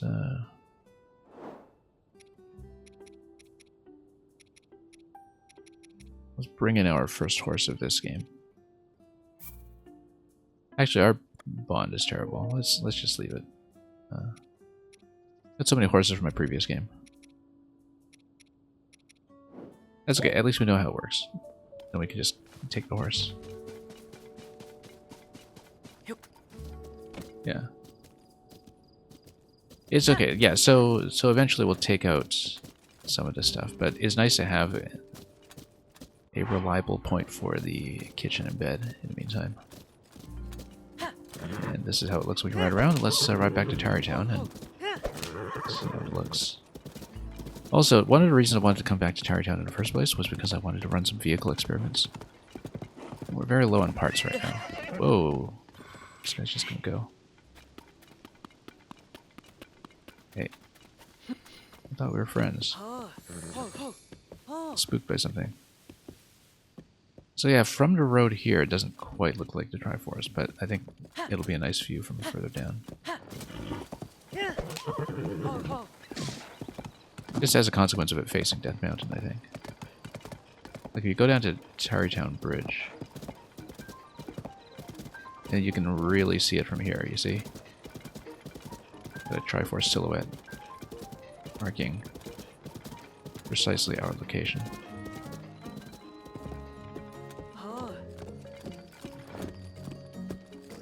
Looks kind of nice, actually, if you are here. You can see it from afar, and it just looks like the Triforce on the hill. It's quite nice. It's just elevated enough to pull that off. You can kind of see the patio out front as well, very faintly, but mostly you just see the Triforce silhouette. And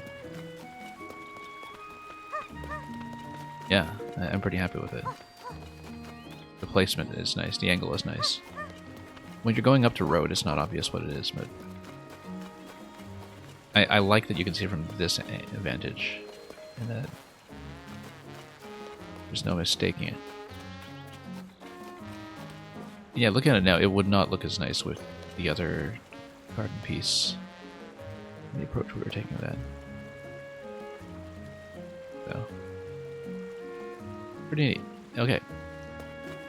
It's almost evening. We know that at nighttime we wanted to go to the monster shop, so let me just check to make sure that location is still true.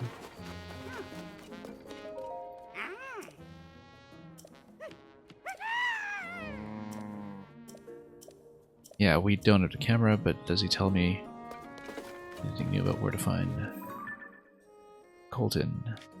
I don't think so.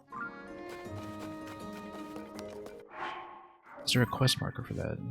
For Colton? Resort projects. He told me something. The search for Colton. There we go. Northwest of Tarrytown at night.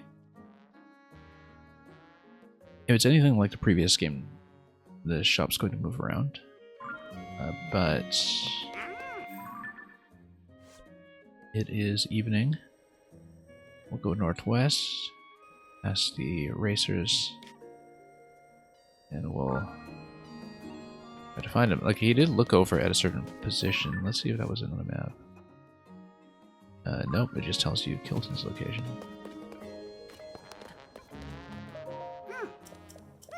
Okay. It will not tell me anything new. Too bad.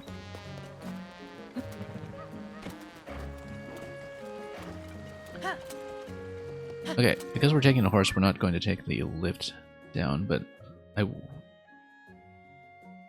thinking that I'll eventually want to get down here to test out a couple of flight designs.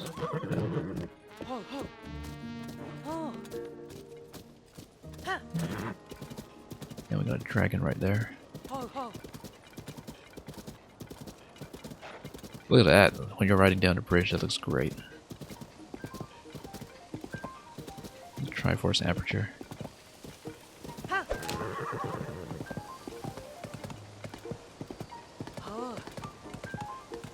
We're not going to fight right now. I have business to attend to.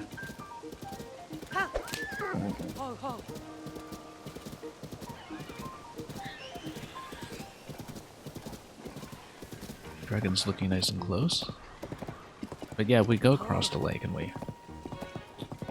try to see where the monster shop is set up. I don't know if it's set up all the way up at the Skull previous game. I don't think so. Skilton was looking over in this direction. And we'll see. We'll keep an eye out for the balloon. If it's still the same shop design. That'll be nighttime, so riding right by this camp.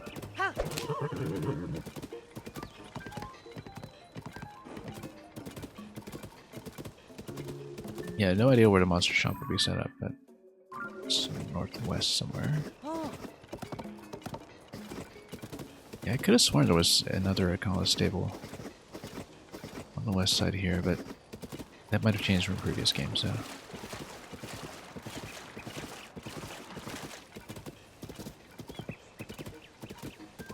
Also, what is this place? There's more construction parts? Or... yeah, more parts. Carts, mostly.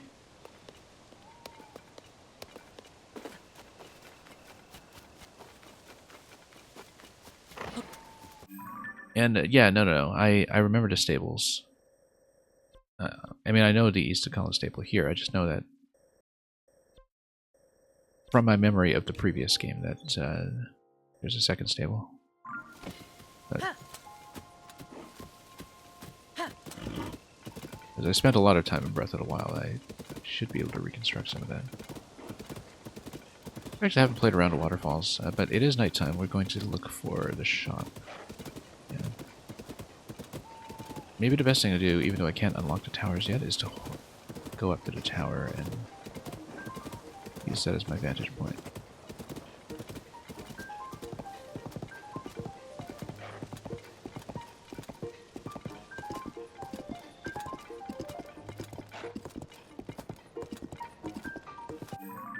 Because, yeah, it is nighttime. We want northwest. Doesn't imply something up here. See some enemies. Camp here. The monster shop, though. Is that a shrine we haven't done yet? I guess so. Just try to gain some elevation and see what we can observe from here. That's just a citadel. Northwest of Tarrytown could very well just mean a skull again, but without vehicles were not likely to be there. I actually do want to farm some Zonite parts off these guys, so let's... what do I have? Bows. Zonite bow.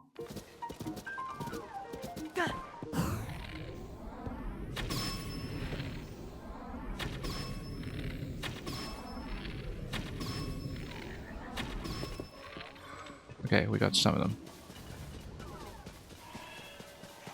And they're going to construct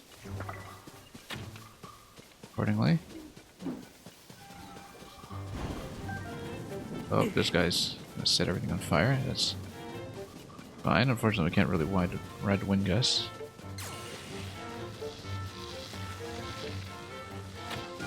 Just gonna toast themselves down.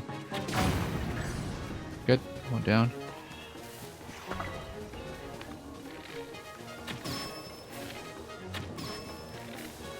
We're so low on arrows, we should actually go in and fight directly. Soldier Reaper, okay. I'm gonna loot more efficiently here anyway, so we'll try to get him.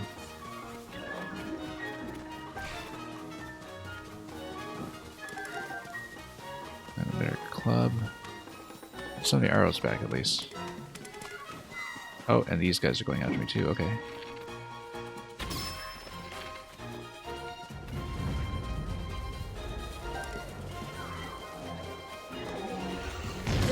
Whoa, that's rather hard hitting.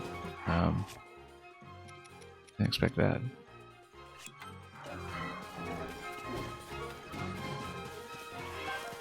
Okay.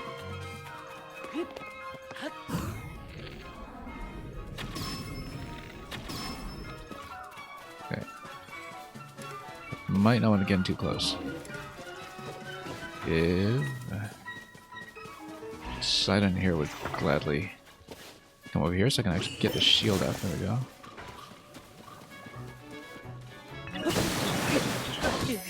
Nope, hang on. Okay, good, we got a fairy. Yeah, this is why I use arrows all the time, is because we have so little defense, I kind of need to. Oops. That's okay. Good thing we had that fairy in reserve.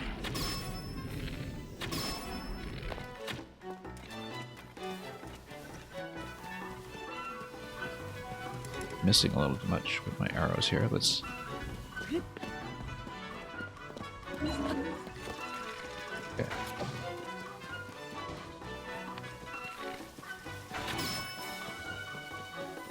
We can get Riju. Yeah. Oh no, not yet. There we go. This hit really hard. Oh, we made it. 5 hearts. Okay. That was the last fairy that I had, but we'll drop a little bow here. 41 arrows, we kind of broke even roughly, but still not much to work with. Wasn't I looking at a monster shop? So northwest of Tarrytown. Naturally the place to look is East Skull, but...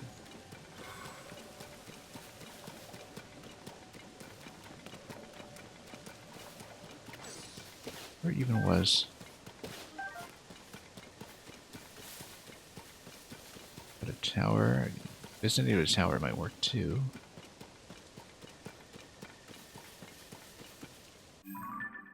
I bet it's got to be a skull. Northwest of Tarrytown is obviously the suspicious location.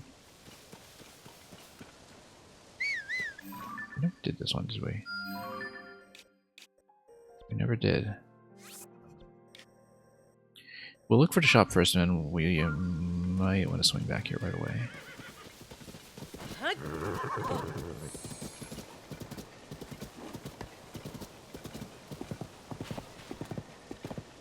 These guys having a snooze.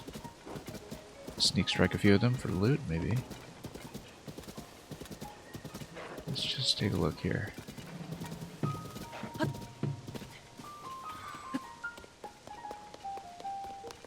Just to see what we can find.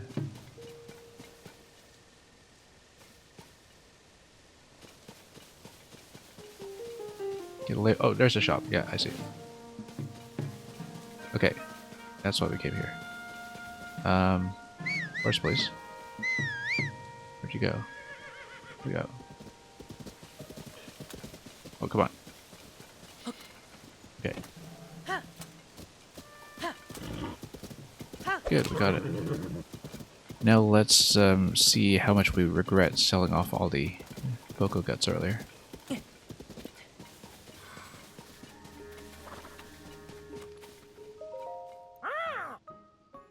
These guys are totally the Tingle successors in this sub-series.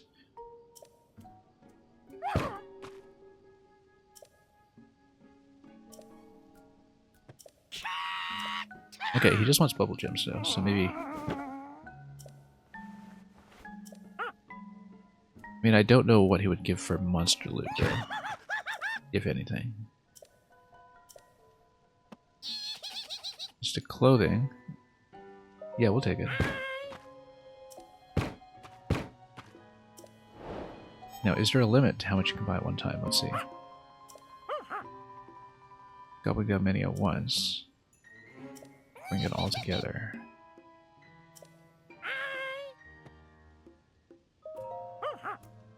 You give me 2? Yeah, of course. The Moblin Mask. Does he tell me?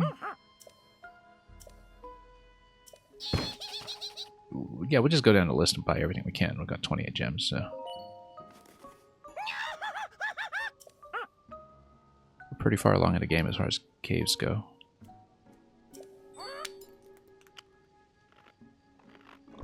But do we get to buy more at the same time?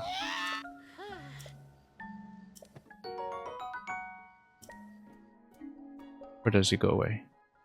Don't tell me he goes away.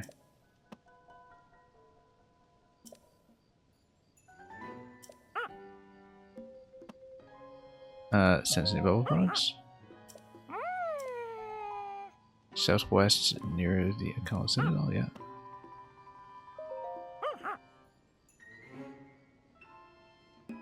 Okay. Is that it? Let's haggle.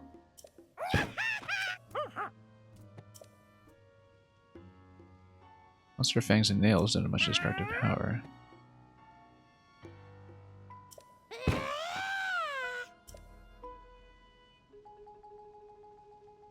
Okay.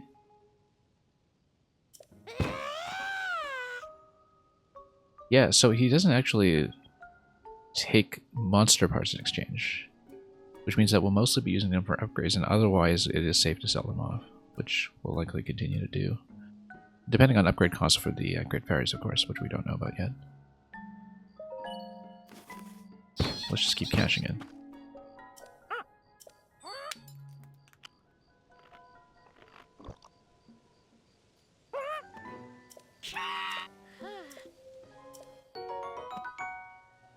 Seven attack power.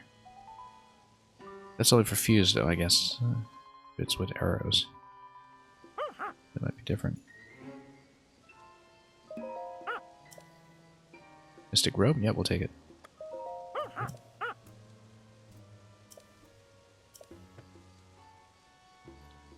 Prevent the wearer from becoming rich.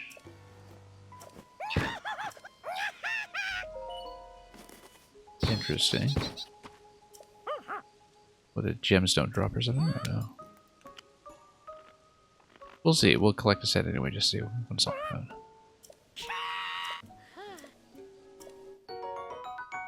Rupee padding. Oh, lose rupees instead of health. We almost certainly won't do that unless we have no rupees. But if you have no rupees, then you would take health damage. Why does this remind me of another Zelda game? It's been in a Zelda game in the past that was not Breath of the Wild. I feel like there was a shield ability in some previous game that did this as well, and I just can't remember which game it was. Because this is definitely something returning from somewhere else in the series. There was some kind of rupee shield, and I just don't remember who had it. But anyway.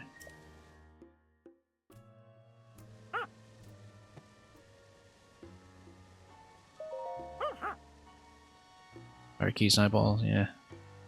Eyeballs are good, actually. No. But we'll talk to him anyway.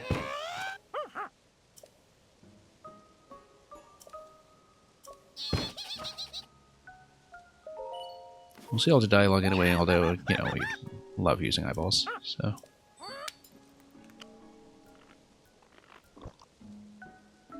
Works as a kind of a soft tutorial, I guess, for people who are still learning how to play this game. Yeah, homing +8. That's even better than the Arakuda, in fact. Let's trade. Was Alphos mask? Yeah, sure. we'll just spend everything. There's no reason not to.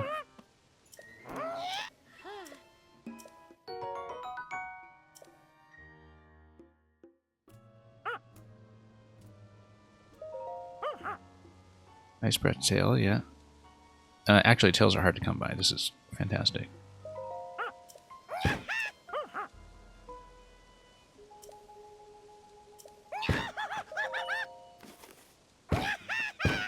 I don't know when the next gear bees will come, but we'll see.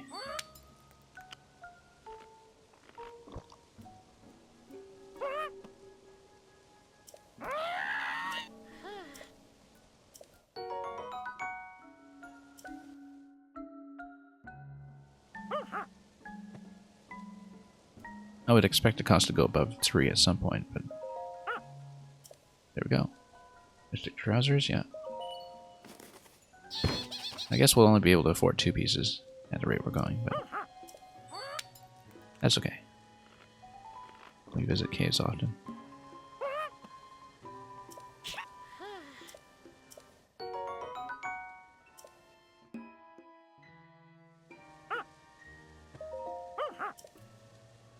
White Mane Lionel Macehorn is quite nice.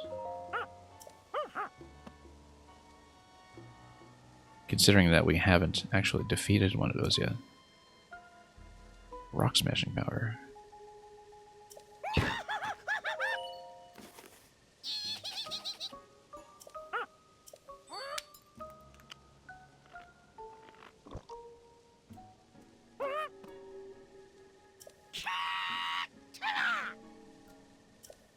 He's a little bit addicted, I think.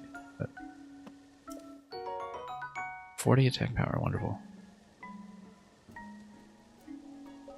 We'll save it for something good. Go to the Gerudo weapons, maybe. Horrible mask, yes, we'll take it.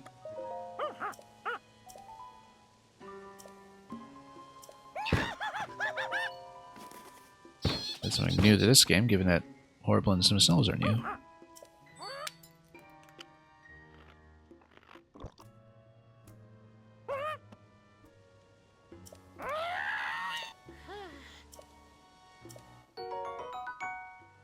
Okay, great. Just leave me alone for some reason. We obviously won't have currency left, but let's see what's next. Gleok Wing.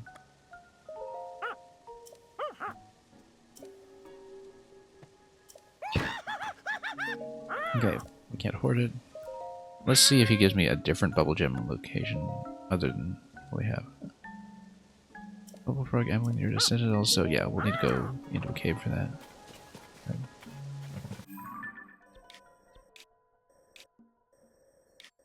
Construction site over here. Well, the Kala Citadel ruins are around here. Yeah, we should go down towards the shrines and actually clear some out. Because there are a few we haven't done.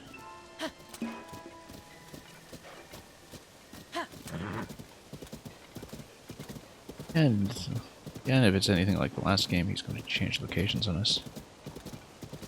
But we'll deal with that. We'll stock up plenty of currency before that happens. Oh. Oh, whoops, this is a bad spot. Let's go around. Also, meat. Meat that has been trampled on. Tenderized by horse. Time out. Yeah.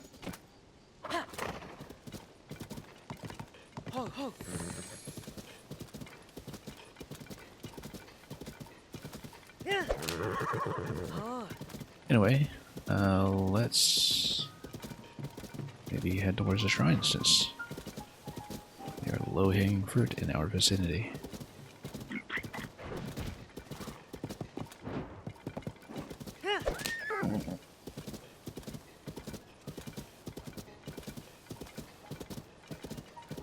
Let's see when I can get up that one soon. Yeah, there's a stable coming this way as well.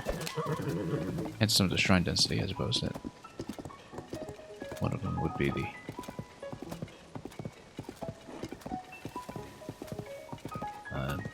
stable side shrine that is fairly typical. Alright. Let's walk.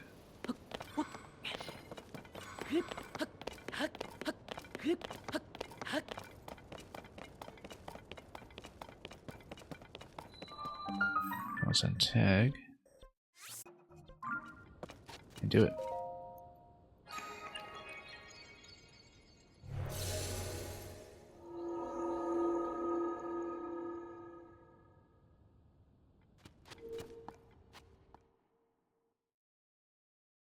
We haven't really been doing that many shrines lately, so it'd be nice to get back on track.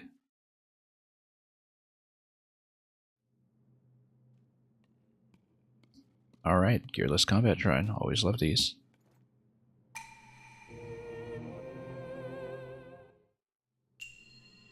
The hunt. Like the sound of that. Constructs. And what are these? Homing carts. Got some spikes here as well. I think we put spikes on the homing cart, and then we send them off. Activate the homing cart, and the spikes will just go. It's a ramp? Yeah, it's a ramp.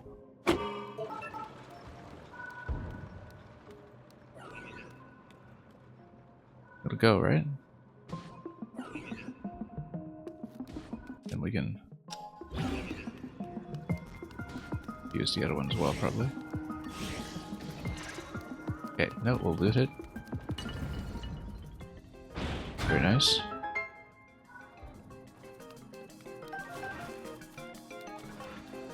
Now, is following me, or just turn it off for the moment? A soldier reaper off that, great. No arrows for the bow just yet, but we'll do multiples of these. Yeah, we could easily fuse things like spikes to this as well. Maybe we'll do that anyway for one of these, just so we can actually get within range. Let's maybe imply that you should think about using homing carts for both, and then you'll eventually get some additional pieces, so... Sure, let's do it.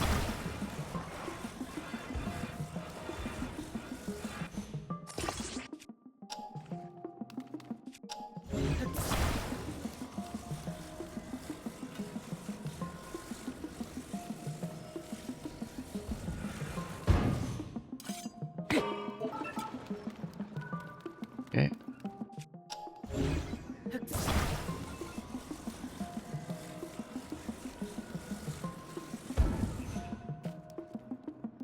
Send one over to that side too.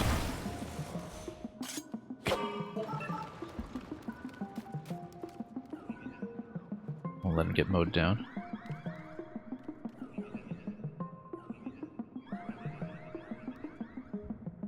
We'll just camp here and let them do their job.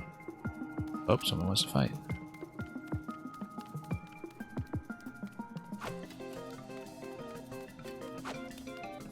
They all want to fight. Okay, let's get out. Let's the homing cart do its job. Sound some of them out. Actually, let's go for that spike ball. Maybe even attach a fan to one of those so they can really ram them accordingly.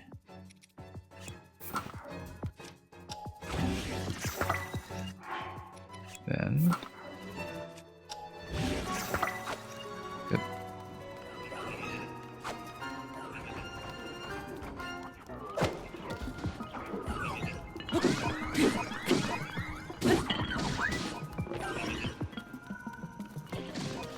Oops. Okay, that works too, if you're going to do some friendly fire.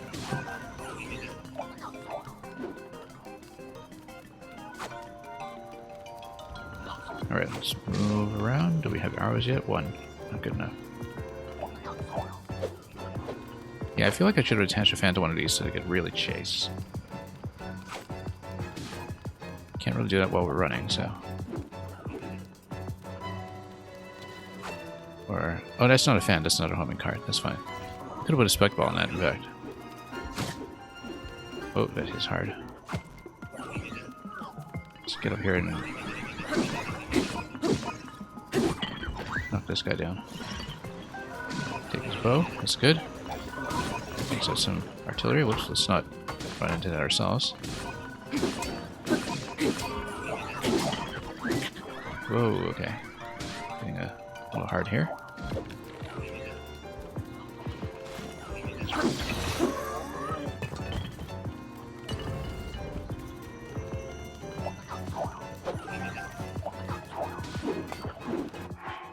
We have more weapons we can use. Yeah, there's a long stick, but... Whoop. Poked. A long spear. That's okay, we have a rough idea of what to do here, so... We just need to be better about not taking hits. And maybe not pulling everybody at once. But yeah, having an additional homing cart with one of those spike balls might have been good, since we're only using so many.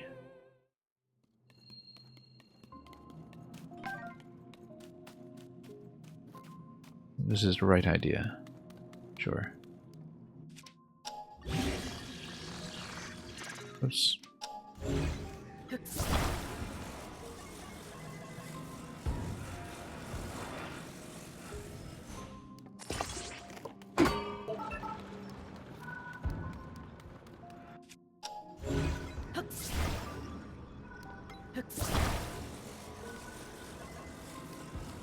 Oh.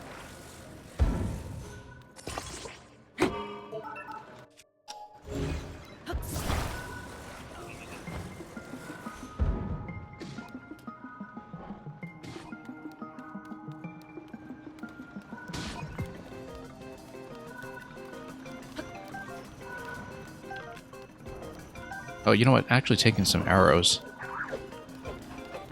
The location next to the bow might have been helpful. Oops. I'm like using this vehicle to shield myself. Okay, that works too. But yeah, if we want to go for the construct bow guy who's in the center, that works too. It is the Roomba Shrine. Naturally, we're cleaning up in here.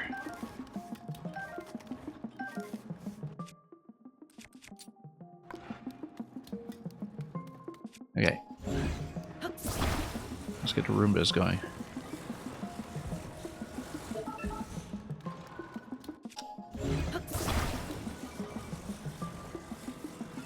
As long as they don't spot me yet, we'll just clean up around here. They do all activate at some point, though, once the vehicles engage. But we'll... basically... Oh, they all activated. Okay. They all go for me? Yes, they do.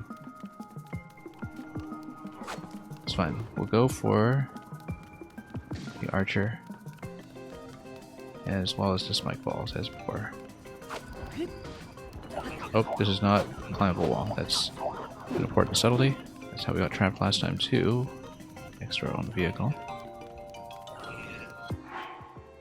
We can't let them use, obviously, so no, we'll just take this.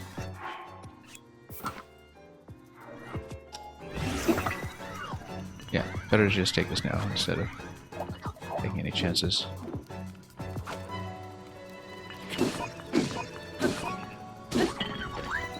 Okay, take this bow. Now we've got a good bow. Well, slightly better bow.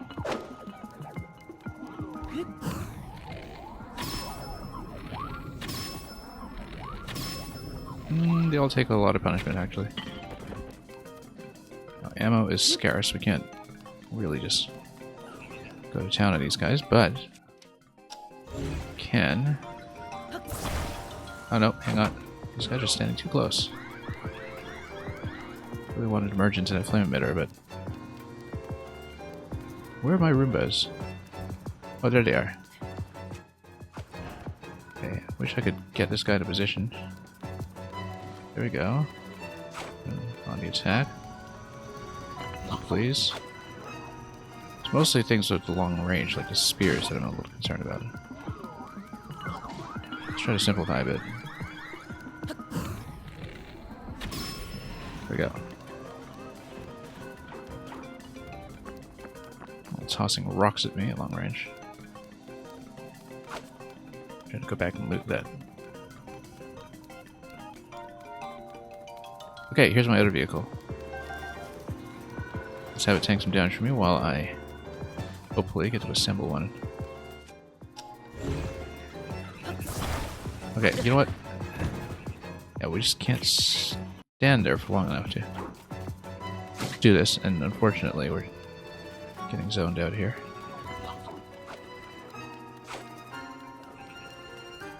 Okay. Construct 2. Let's just knock them back for a moment. Take the spike ball to them. Okay. Come on, this guy. Get out here. Alright, good. Now we have some backup.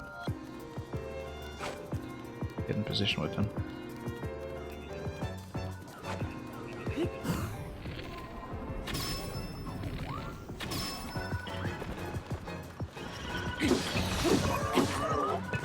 Much better.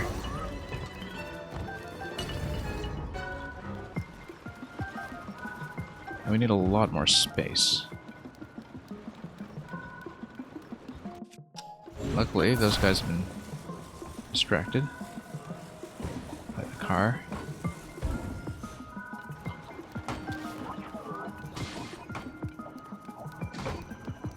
Which then should allow me to come up here.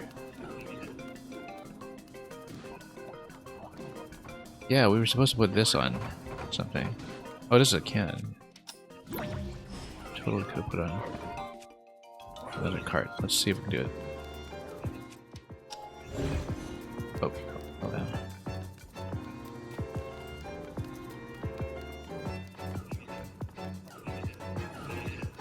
Well, it would have been nice anyway.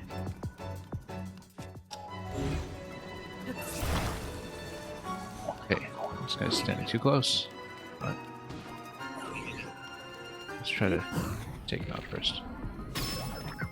2 arrows, not great, but then if we do it like that, we get a knockback. Rock hammer. Good. Now, ideally, I'd like to grab the thing that we dropped. Park a cannon on it.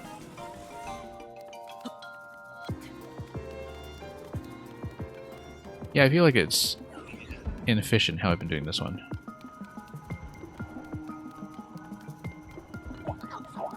This guy with a prominent headpiece here. Yeah, because I wanted to make some additional builds and I just never got a time. Yeah, we'll just whack him. We did that inelegantly, but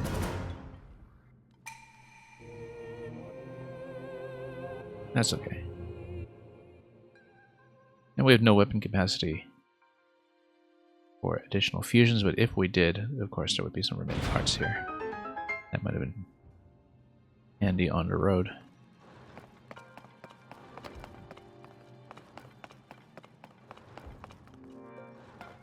Yeah, I feel like we underused the actual central mechanic of this, but... So what even are those pieces here?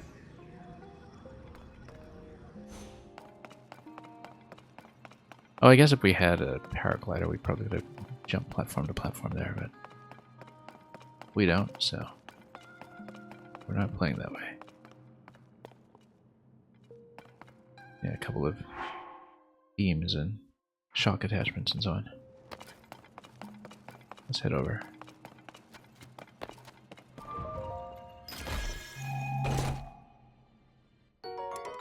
Captain for Spirit, we have no room. Founder, Blade. I guess we'll trade out a soldier or a spear. Or even just a talus hammer, although we've been using that as a... Oh, that's an Azora weapon. We need some kind of mining weapon. And we don't care too much about spending, so... Okay, spears are pretty quick. I think we should trade it out for this half-used Reaper.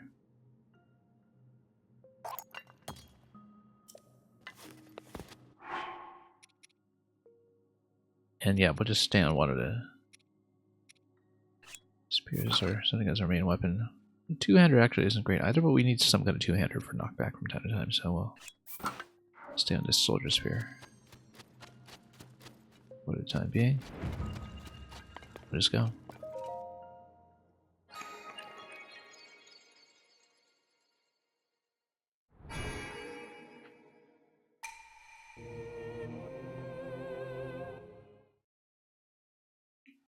I believe that was number 65.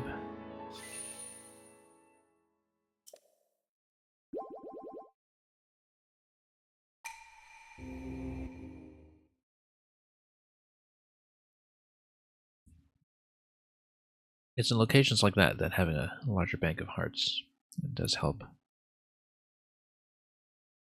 Not that we notice much of a difference since we've been playing this entire game with such lightweight gear. Yeah, anyway, here's a stable. Which means there will be a well to explore. Possibly that is the little gem we're looking for. This guy wants us to look for his friend. Sure. I'm sure you do. Where is he? All the way down, we'll take a horse down.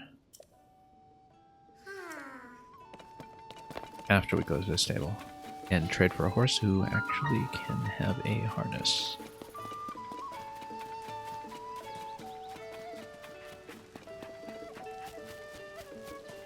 Would gladly take it.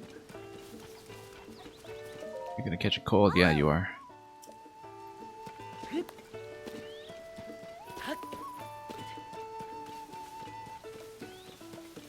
Let's register at the stable first, actually, just to collect that point.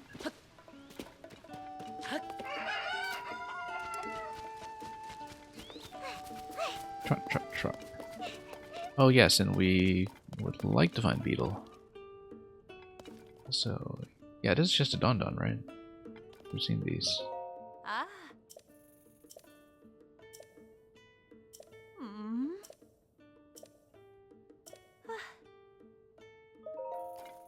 Oh, so we can just tell her about it now. Yeah, we've seen it, but we haven't actually been able to loot gems off of it yet, so...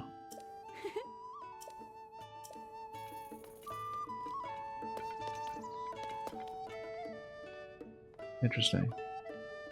Okay. And, yep. Looks like a stroganoff or something.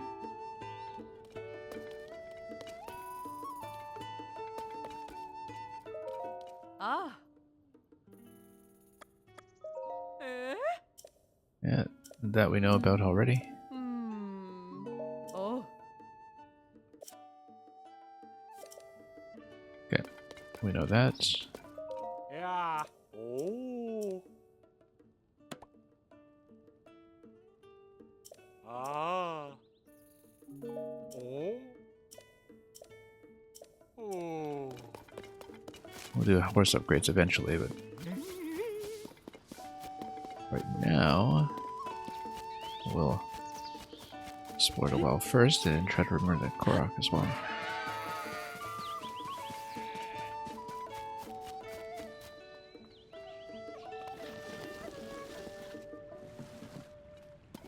Okay, definitely should be a bubble gem here, obviously, like there is in just about every cave.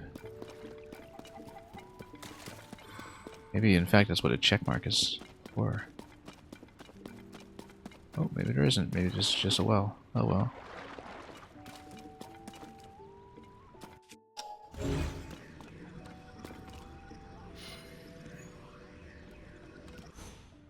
Just a well, I guess. Very suspicious.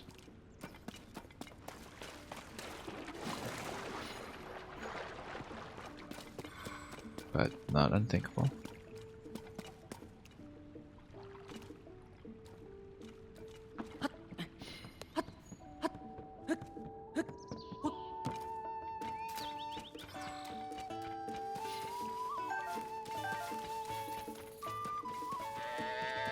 And who's okay? Hi. So, color stable.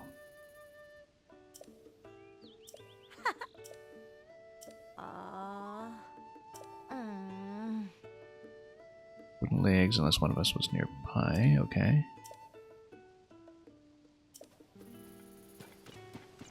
Well, I'm clearly supposed to find it.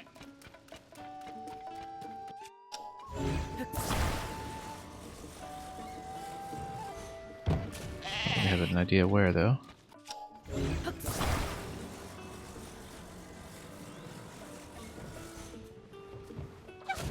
Oops, wanted to smash the boxes. Come on. Smash it up. Usually it works. Hey, watch it, she says. Yeah, this is usually how we conserve arrows. But these are surprisingly sturdy, so... I guess not. Maybe we need a harder surface to pop these on. One arrow. Well, you never know. Every shot counts.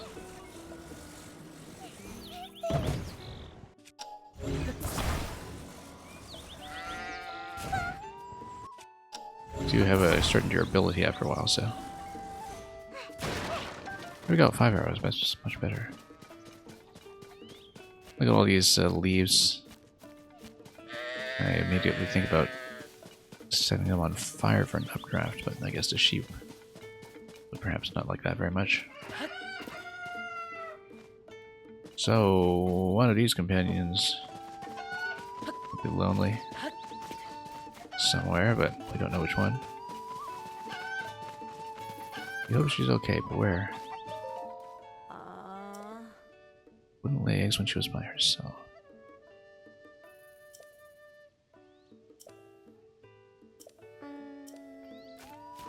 Well, we don't know where to look, though. To deliver an additional one. So we'll need to listen for a squawking sound.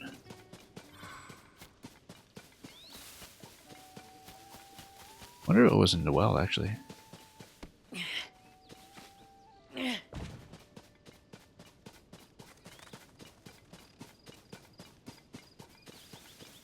Well, we'll have to listen for the sad squawking sound. And deliver a friend. Would actually be worthwhile to check the well. In fact, I didn't really look at it carefully. After seeing there was nothing there. Yes, of course. And you can't send it up, so we'll bring one down.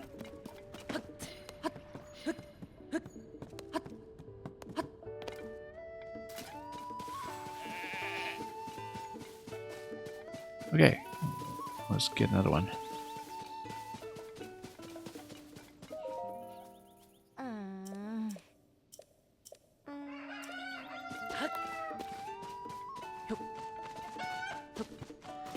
And we'll just go down the well.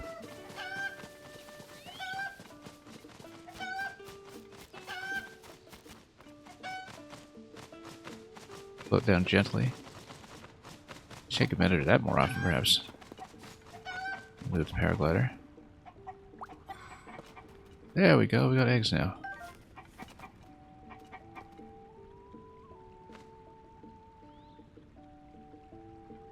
And they'll have their own little convention over here. I guess all it is eggs. Which I don't mind.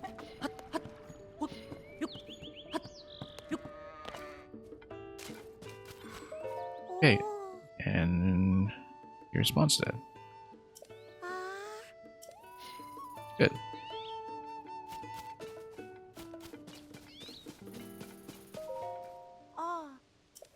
And we know about that one.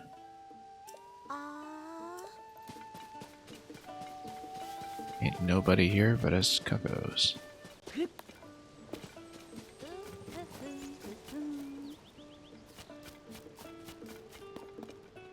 Yeah. Let's take the rock next. Oh, this guy's trying to mine.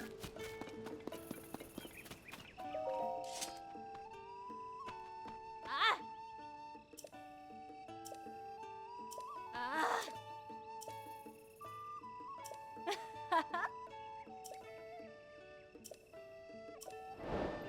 So I wonder if I can do it with Riju.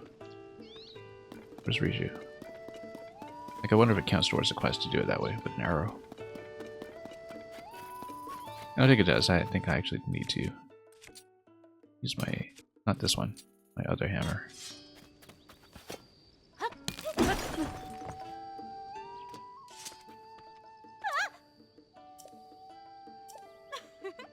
I use my brain muscles, I usually do.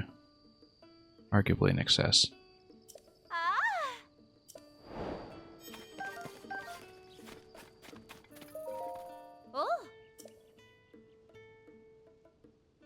We know where to remove something though, so. But we'll read the tutorial messages anyway.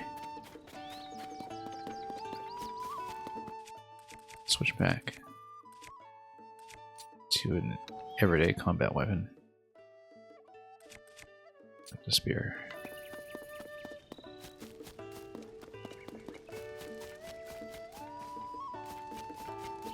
Anyway, we're going to get a horse with a harness for the Korok. Ah. Ah. We might as well get the bond up and running for the first horse that we found in this game. Get a couple of apples going.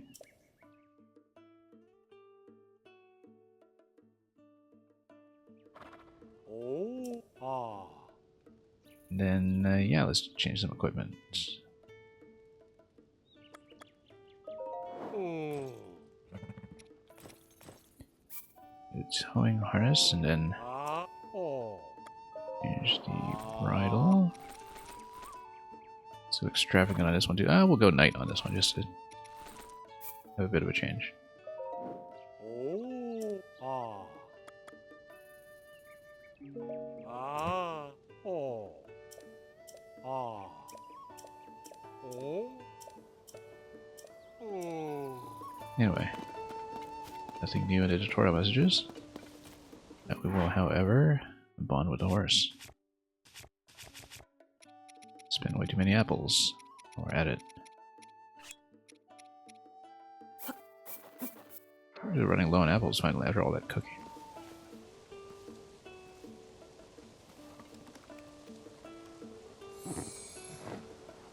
I think it's 10 points per apple or something, so we'll just feed it 9 or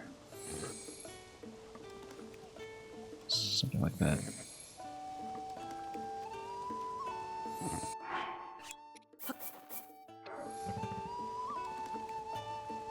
We'll just need to remember to loot more apples while we're running around.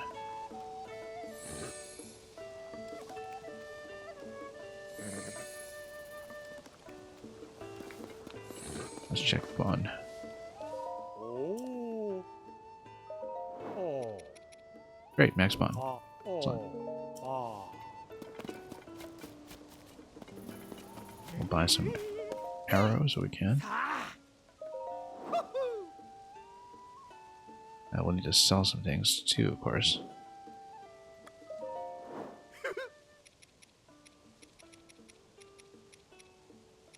More guts, probably. Until we have a reason to regret it.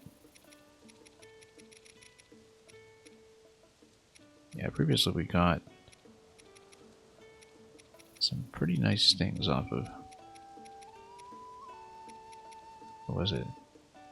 Yeah, Hinox Tooth. That's something like similar to that, like the toenails or something off of the Kilton shop, right? Which is... Yeah, we got tons of these, which is great. Because they sell very well.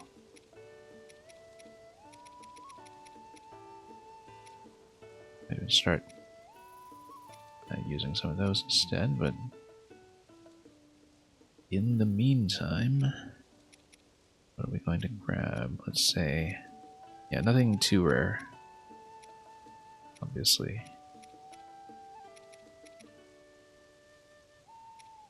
Where are those guts? Where'd those guts go?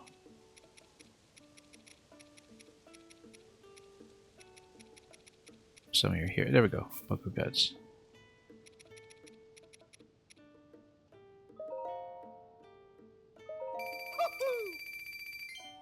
And let's stock up on arrows.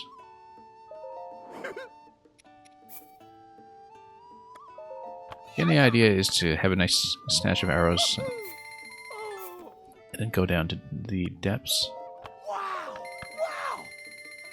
And then start building up Zonite again. Oh, what else have we got? Fireproof? Yeah, we got some. We're fine.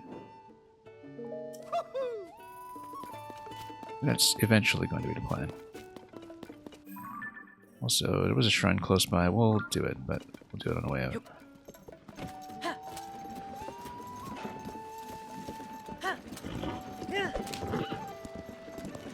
Let's get the Korok first. I need to reach my friend. Yes, you do.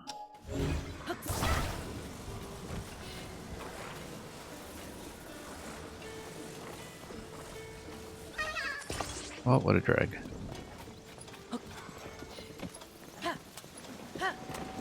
Yeah, we might have lightning here. Let's watch out. Bit of a gear check. We're fine. That's the nice thing about construct weapons. They're actually pretty reasonable damage. And yet we don't need to worry about lighting so much. So I don't think we do.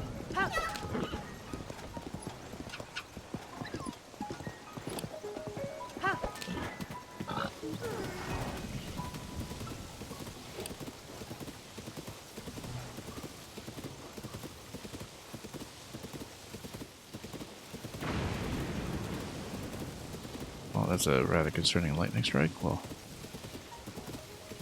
get in here though. Whoa, zappity zappy says. I know they and many other NPCs do react to different elements. I guess that was just reaction to electricity generally, but you know, we'll take it.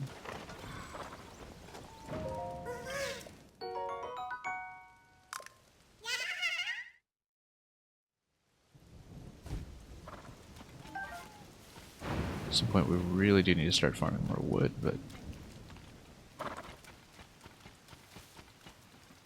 yeah, the idea is that I want to create some vehicles and possibly drive with them quite a ways out of Tarrytown this way. I wanted to go back to begin with was to try to fix up our quad-rotor drone design so we can figure out how to land it. Failing that, or at least, you know, get a new prototype with a balloon basket or something.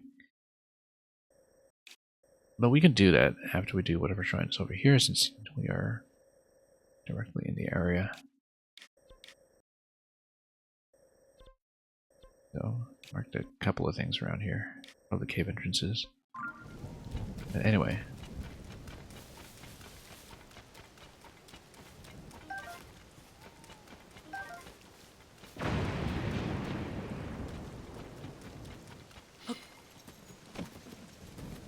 Let's ride. Let's get back on the road. Check a couple locations like this one.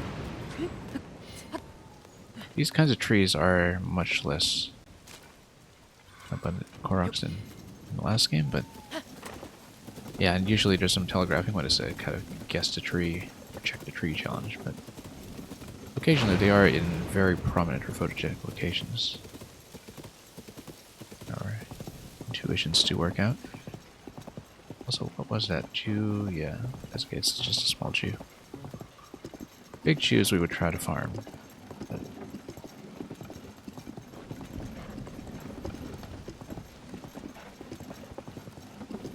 now that we know how to fight Gleox, I kind of want to go up to fight the other one, but it's obviously a less advantageous bit of terrain than Colosseum, where we went previously.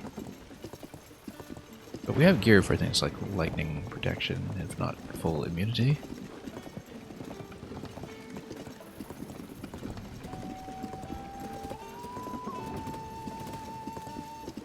Oh, here's a sign quest. Let's do this.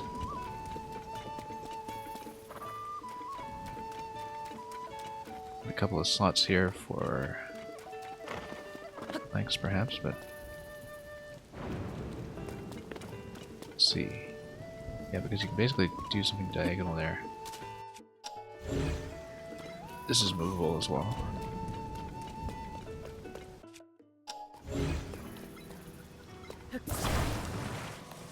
Just slot this in. Stabilize it.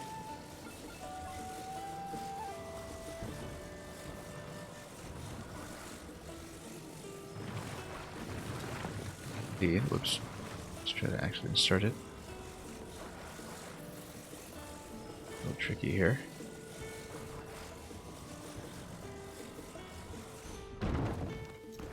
Hang on. I can totally do it, it's just most advantageous right now. We should actually hash this in advance. Just to make things easier ourselves. Can't see what to do at all. Nope. There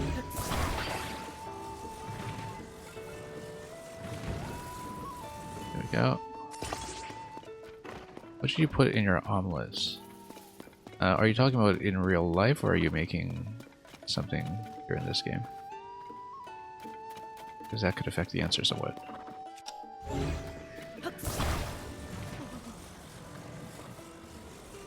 In real life? Well, I mean, it depends on your supplies, right? When in doubt, just add more cheese.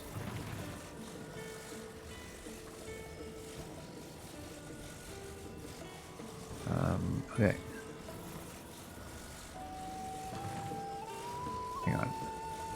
This piece might actually be too thick for this. Surprisingly. Or, well, I mean, we also split the horse, and we also just can't see what we're doing. This angle. We can just slot this in this way. Come on. There we go. Much better. Not much better. Yeah, we need to stabilize this before we do anything like that. It's just too big and heavy a piece. We should actually dangle a piece there first and support it. Let's go ahead and doing it at this angle. I mean, it should be able to just rest in there directly, right? But keep missing. And it comes out a little bit short, which means that we actually need to brace this. Weigh it down a bit further. You enjoy these challenges, but over time you've gotten lazy. Yeah. I found that I've been building more and more efficiently over the course of playing. And that I try to do minimal builds now, instead of being very, very thorough. But I have a general principle for how to do these now, so I'm probably going to be fine, but as you can see, yeah, I kind of want to fall into that slot like that. Now it holds up. Now we just buttress it on all sides because the angle didn't quite work the way I wanted, but now we just stabilize. Make a bit of a tripod, in fact.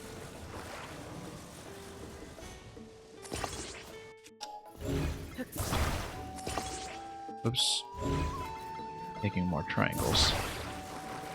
Often going to be the solution here.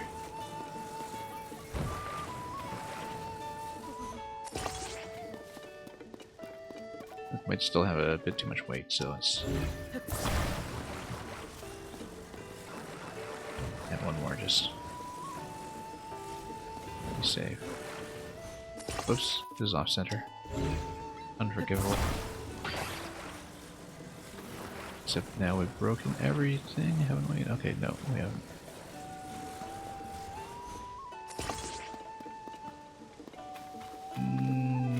Yeah, it's a little bit off, but it's good. So the last piece was actually extraneous, but we'll take it. Oops. There we go. Perfect.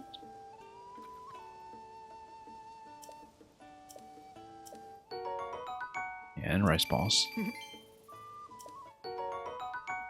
Yeah, great stamina. Excellent. And more sleepover tickets we have not been using. And with that, you are off.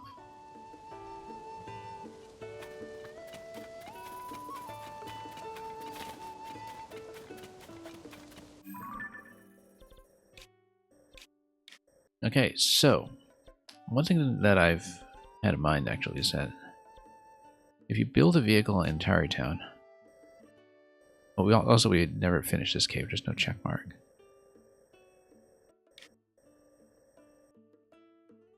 Then we know that there's something to ascend elsewhere. So basically, I'm short on materials for vehicles right now, but Tarrytown has lots of materials, and basically, if we have a specific destination we want to fly to, we can construct a vehicle for free in this area and attach it to the harness on a horse and basically lug a vehicle across to a launch point of our choosing. The reason that's relevant here is because I'm thinking about approaching the area above the Lost Woods. Because that's a long, long ways out, but we just currently don't have a vehicle build available for it. And we can run some experiments, I'd like to. But there is that nearby shrine that we should probably check out first. In fact, it looks like it's on the Citadel, wasn't it?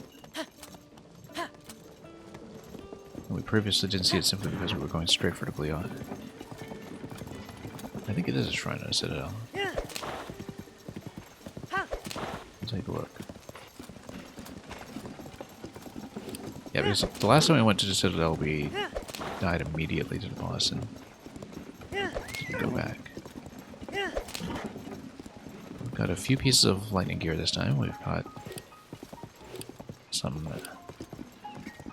lightning protection with food as well.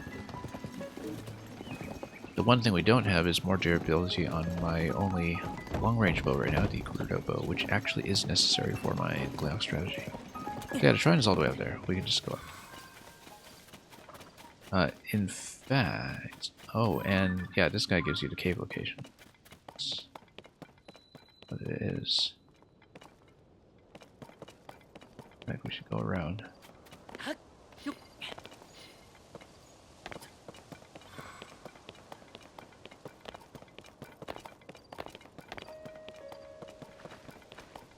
See where the bunny runs off to.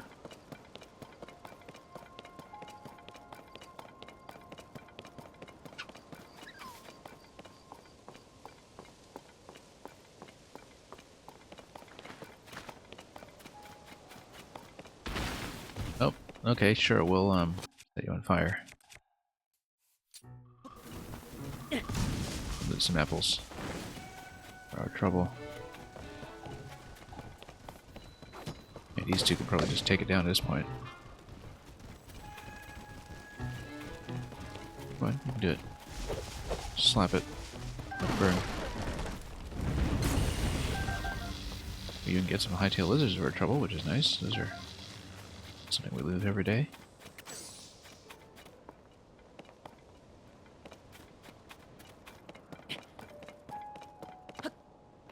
Anyway, about that cave.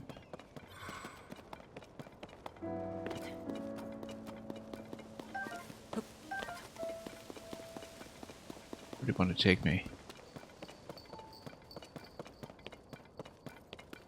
Inside, okay, we'll do it.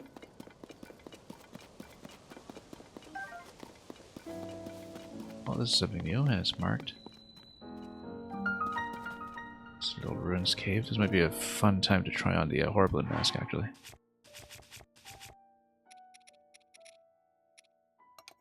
With a sword. Because they obviously can't tell the difference.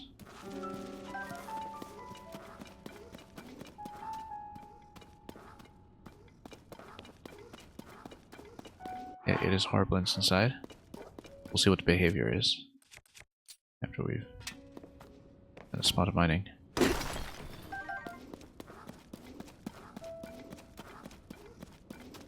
Also, cavern up here. There's a chest down there, though. Fire chew, yeah, we should take it. Not with fire fruit, obviously. Where's my other bows? Mighty construct bows. What do we want here?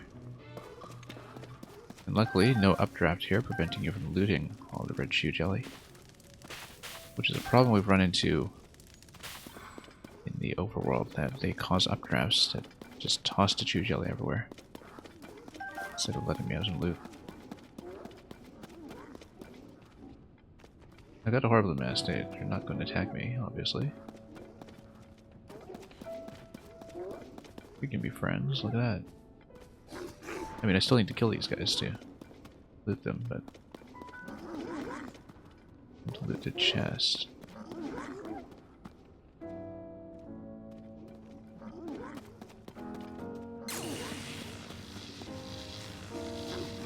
Okay.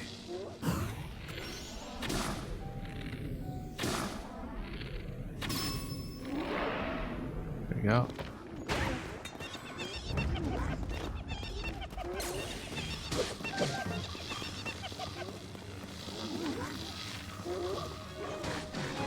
And they're just gonna fight my friends instead because... oh, no, never mind. We might actually get attacked. Time to time. They'll prioritize my companions. Yeah, this is an interesting interaction if you get into fights with a mask on, that basically everything else takes damage for you.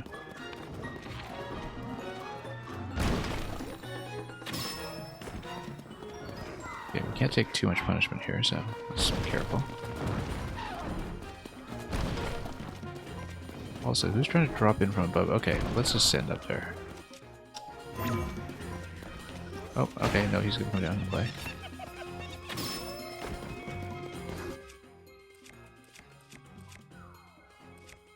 What were we going to use? Probably the spear, right? Yeah, that's right.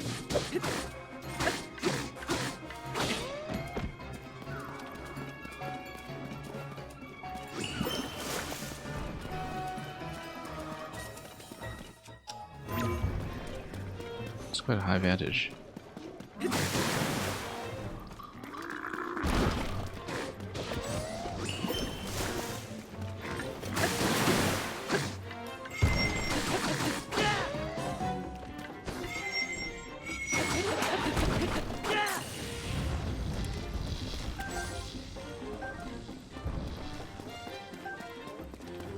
Okay, who's still hanging around?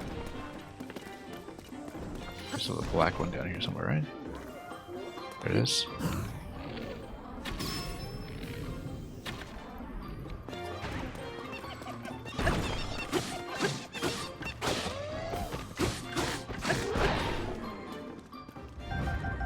Any more? Everyone, right? Chest isn't open yet, so...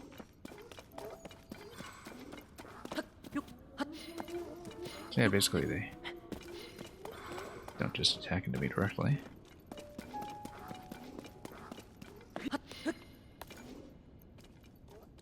Over there.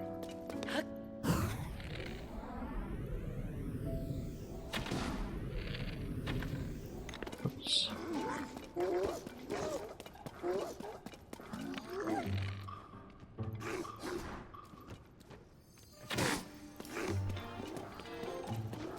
Now he knows his friend.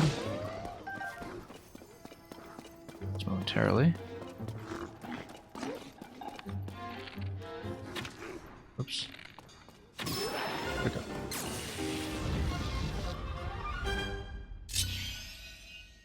Overspent arrows as usual, but whatever, we'll take it.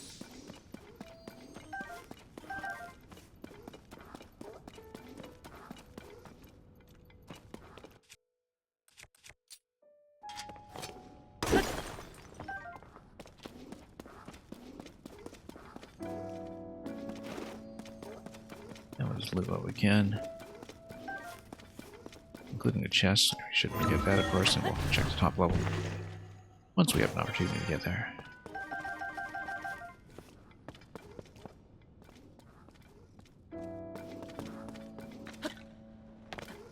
Yeah, let's do the chest first.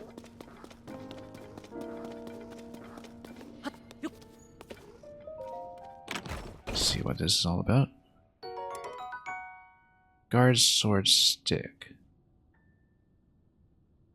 No, that's already in its weapon attached to a stick, right? So, maybe we can check it. I don't really know what it is, so we'll maybe drop a weapon and try it out.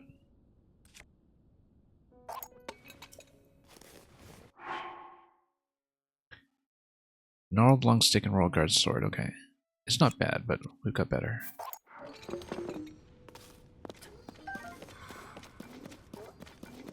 Even though we put the spirits through a bit of use, so.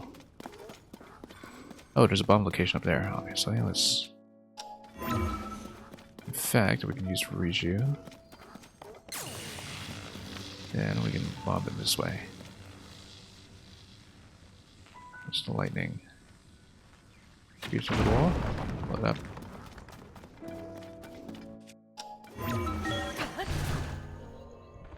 Yeah, getting Riju first really saved us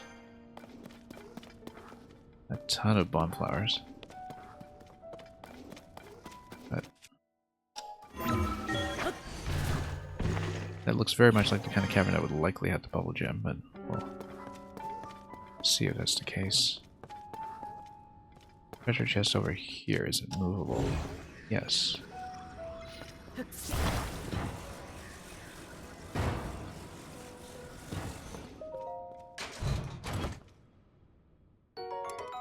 And more weapons we don't need.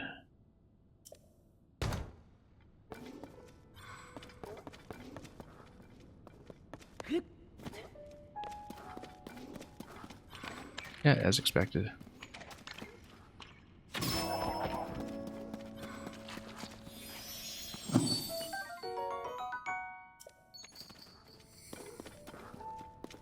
It would be interesting to see what the ascension point is. We're not necessarily going to take it, I just want to check it. See how high up the citadel it goes.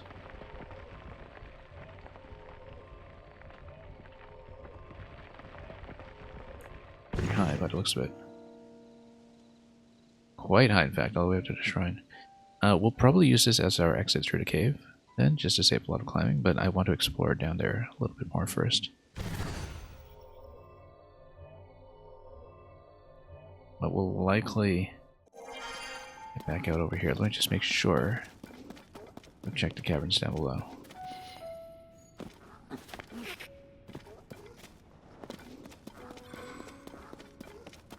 Because when we came into the Horriblin cave, I thought there was something more.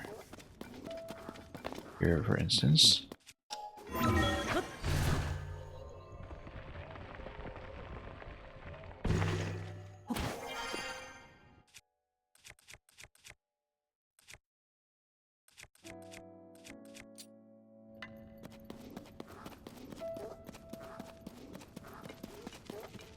Because it was here we came in, right? Let me just check this.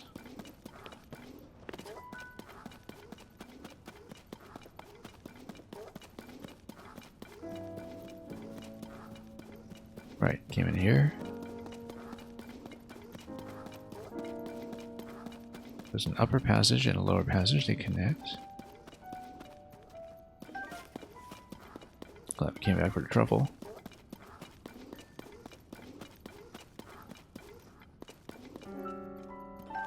Still kind of hear something active in this area.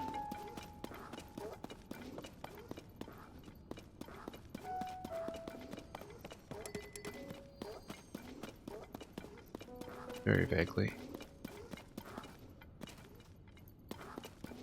Might be from the exterior though, so we'll see what that's all about.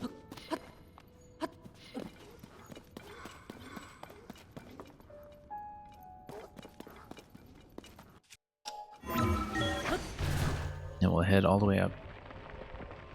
There's a spot that we've already picked.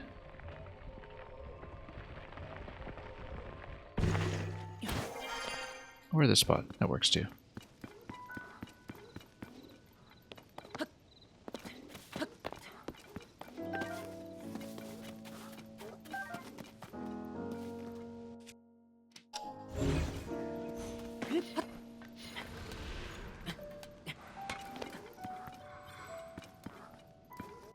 Also, might as well switch off the mask since we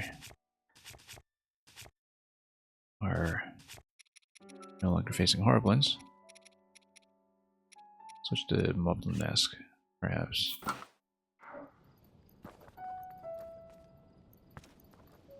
A lot of scraps here. Oh, just a treasure chest. That's fine.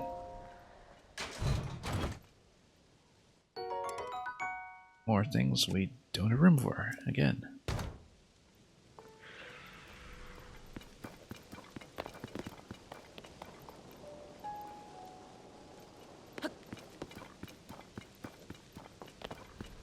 Well, nice to be in this place without having to contend with all the muck that was in the last game. Hands. Are the hands able to come up? No, they're not, which means we're staying up here. And maybe pelting them with fire or something. What? You don't have to deal with elevation too much.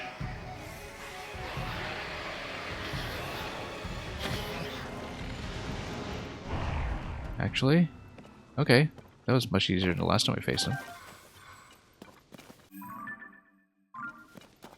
Much easier than the last time we faced him. In fact, I wonder what the trigger is for that. We still don't really understand much about that fight. Is it that we have to damage them all, or I don't know. Never did work that out systematically.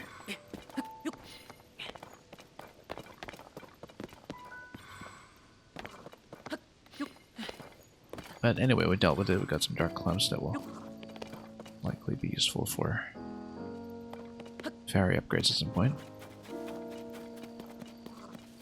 I'll just explore this area in depth before we get to the other side.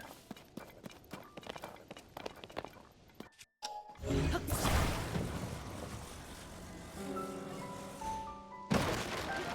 mean, we're all the way up here. We might actually make a run into Gleog, but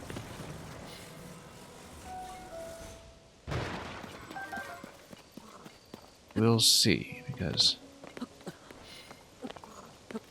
depend partly on our lightning resistance situation.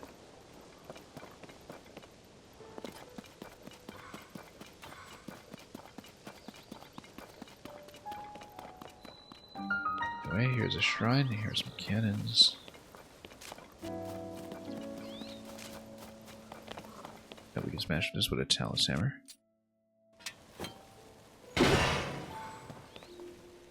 For no reason.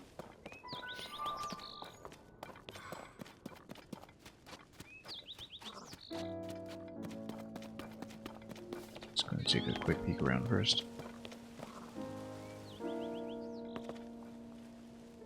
We'll obviously do it. Just wanted to check one or two things.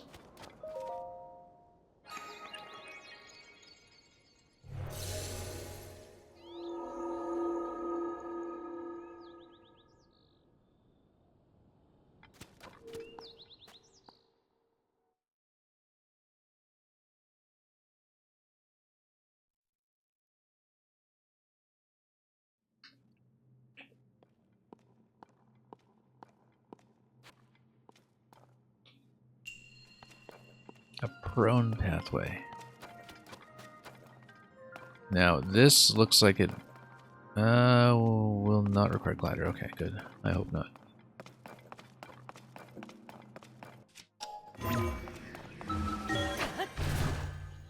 Well, let's see what it is. Some switches to hit.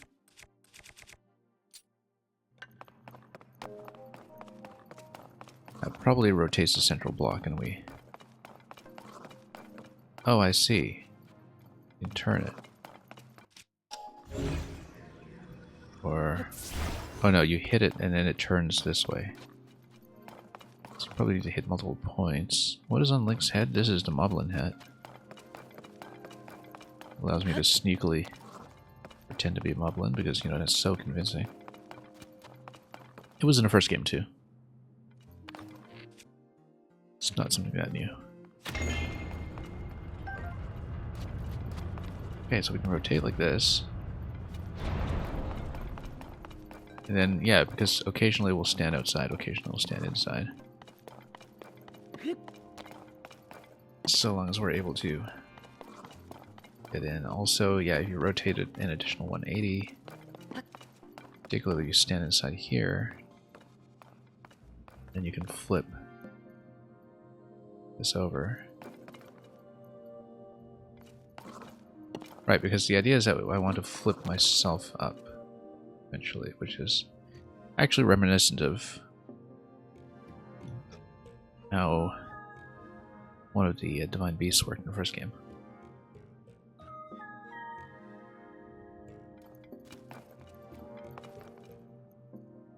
But if we want to rotate in this way, we need to stand on top of certain locations so we don't fall down, and then we eventually would have to probably crouch in or something for a prone pathway.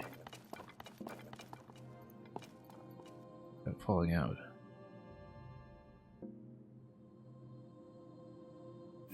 Treasure chest over there. We might as well take that. Can. Kind of need to fall into it though.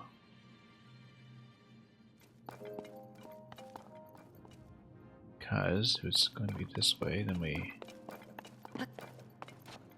might be able to do it. Let's try it. Yeah, because I feel like we do need to shoot this from afar at some point, even though it's already green.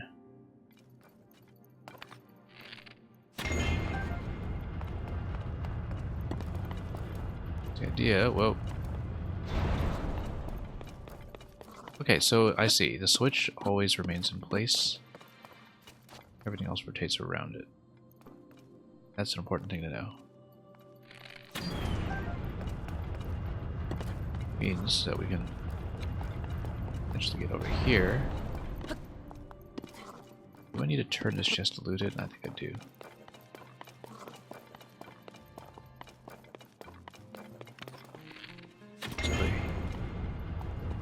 Down here like this. And find out what we have no room for this time. Yeah, there's something in Splatoon that is kind of like this, right, as well. Well, Zonite shield. We might as well create another Zonite shield that has better immunity. This has high durability, though. I kind of want to keep it. We can upgrade some of this stuff. We need another Zonite shield on top of it for this to be that useful, though, so we might as well trade one out. I don't know. But I like the durability on that one. But we need more lightning immune shields, basically, so it might not hurt to have one in reserve and, you know, have it go with an emitter or something.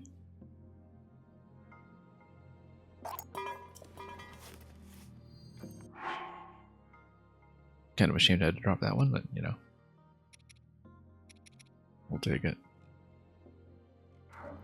And we'll eventually attach some device to it. Sure, whoops, didn't mean to do that. Yeah, basically we need to be pushed up to the top level.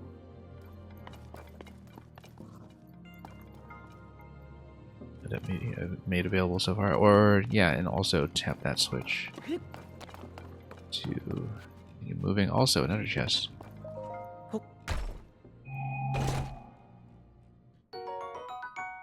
Gladly take that too.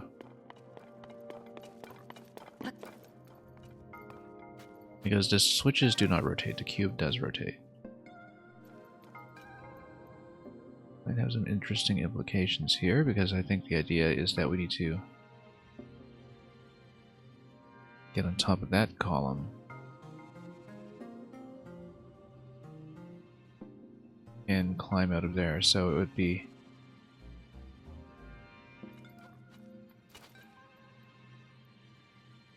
if it's rotating that way, then we have to Yeah, because we want to get on top of that column. That's actually how it will be done. So you want to rotate it over here.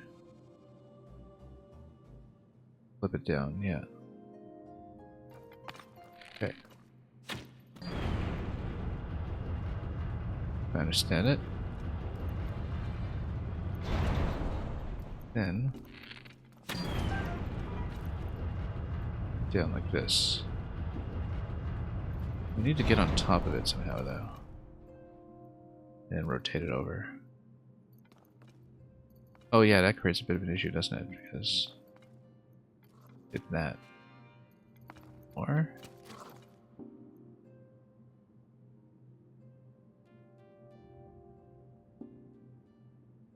think about this. So, or we can get on top of something like that platform up there.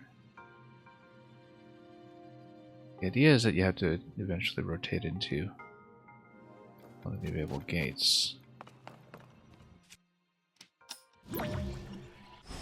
Callable.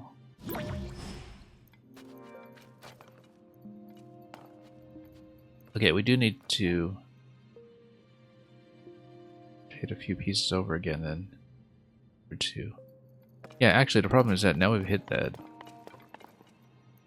We're in a little bit of a bind in terms of being able to hit that again, because I don't see an open slot on this wall. Doesn't allow me to do that.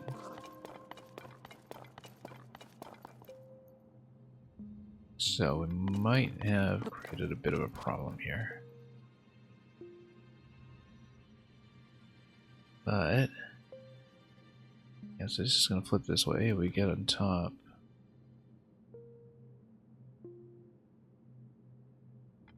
And maybe out this way. Oh, okay, there's a platform to go back if necessary. How do we do this? Look at that, more treasure. No, we can't loot.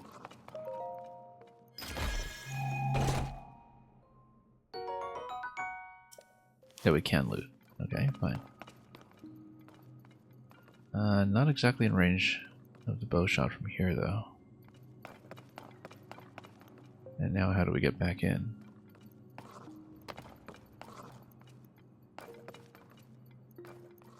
Okay, so we need to rotate until we have a door available here.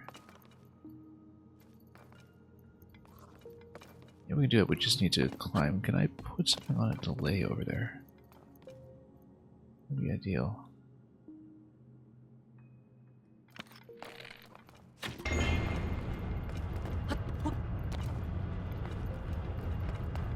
Whoop, no. Whoops. Bad idea.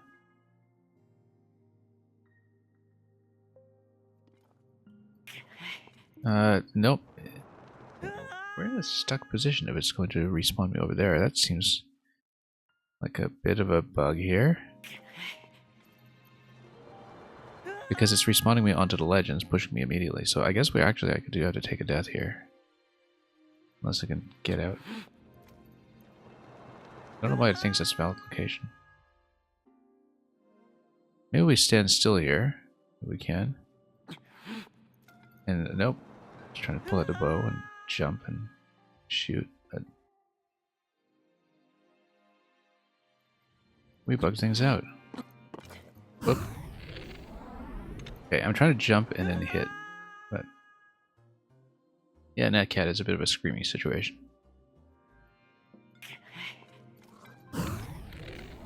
Nope. I'm trying to get a bow shot before the fall, but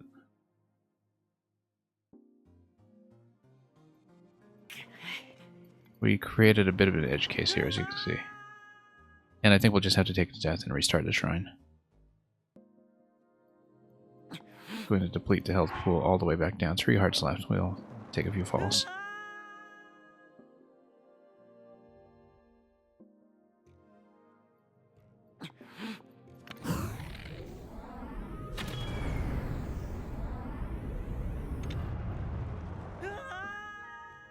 Unfortunately, that activation probably doesn't do much for me. Does it? And it is a literal edge case. Yes, that's right. Okay, so we bugged that out somewhat. And spent way too many arrows to do it, so let's go back. Restart the shrine and think about it a bit more carefully. I guess, yeah, we're back to the state before we looted any chests, or oh no, we actually had a save there that kept the chests though.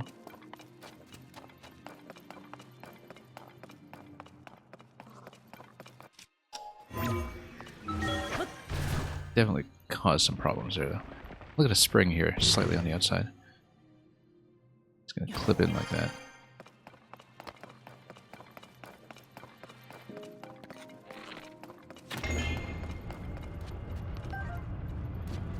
Okay, so that's gonna roll.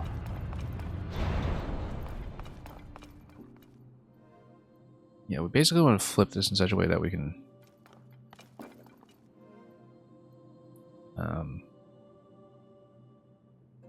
in the process of the diagonal going head towards that gate. Let's think about that.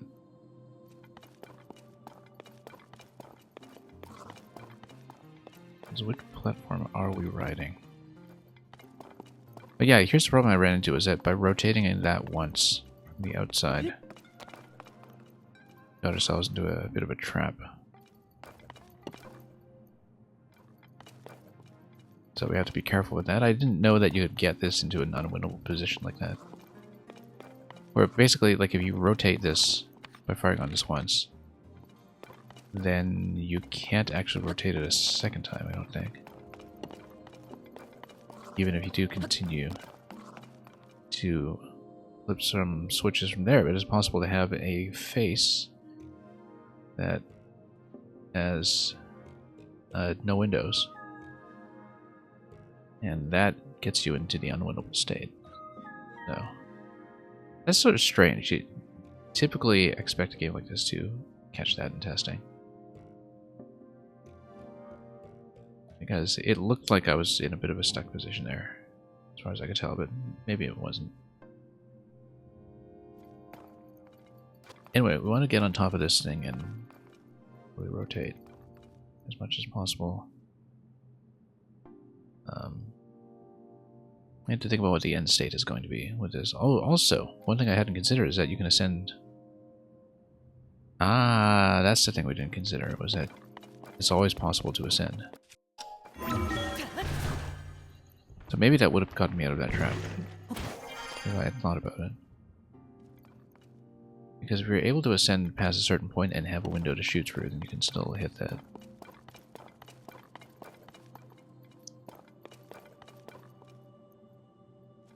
But anyway, we'll rotate this.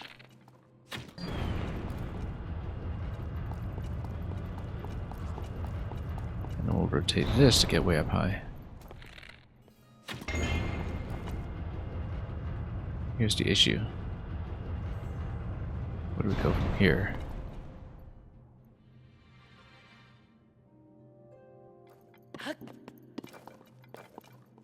Because I feel like we're supposed to set up like an ascension point or something to get up to the top of the cube. You know what? We're at the top of the cube. All I need to do is get on top of that platform to begin with. And we're done. Yeah, I knew that the step was going to be to get on top of that pillar. I just didn't know what the rotation sequence was going to be like out of that, and it turns out there's no rotation sequence as long as we... I don't think I want to risk jumping the gap, to be honest. Well, we can, but I'd rather have a bit of peace of mind. We can jump the gap. We know how to get back up. I hope. There we go. Simple. Simpler than I thought.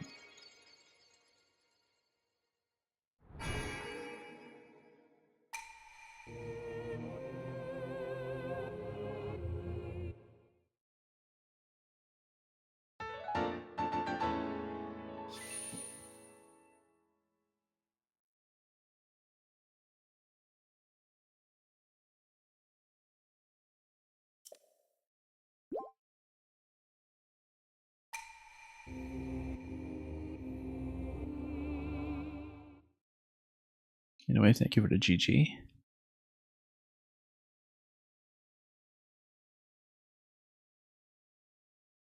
Yuga on wheels. Yeah, we've sniped a few of them before in our time. Okay, here's another one down.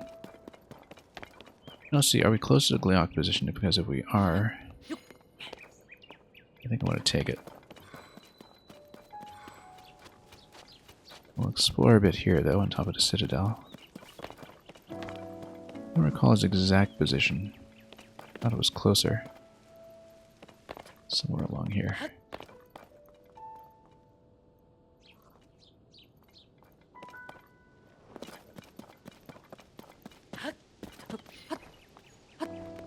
It was somewhere close to the summit. But yeah, after all the restoration of the rest of Hyrule, I guess the Akala Citadel has not really been worked on. Especially with the previous observation tower just ripped out of its center.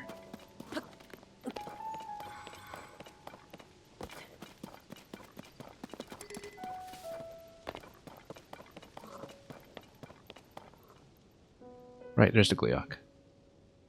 And there is a boss bow go, or...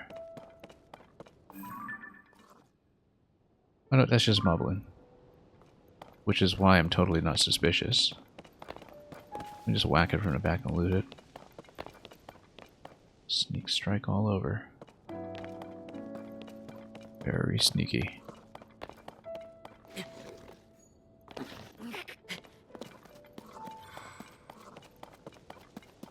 Yeah, he doesn't notice a thing. We'll just take him out. Oh, no. Look at me, I'm one of you. One of you, I swear.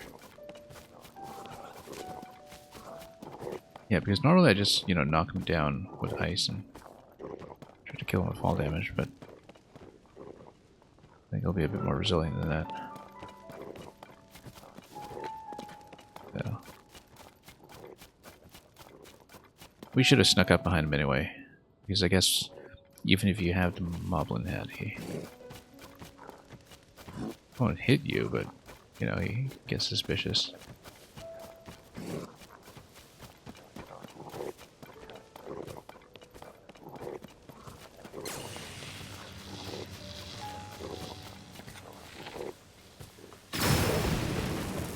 Oh, he's got a fire weapon. That is not good news for me.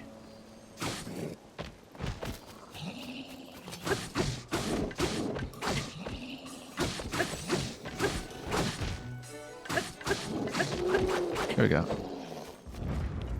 He will not fight for me, but he will not hit me directly. And even once we get into a fight, he'll prioritize hitting my companions. Which is an interaction new to this game. Okay, so here's the thing about Lightning Gleok.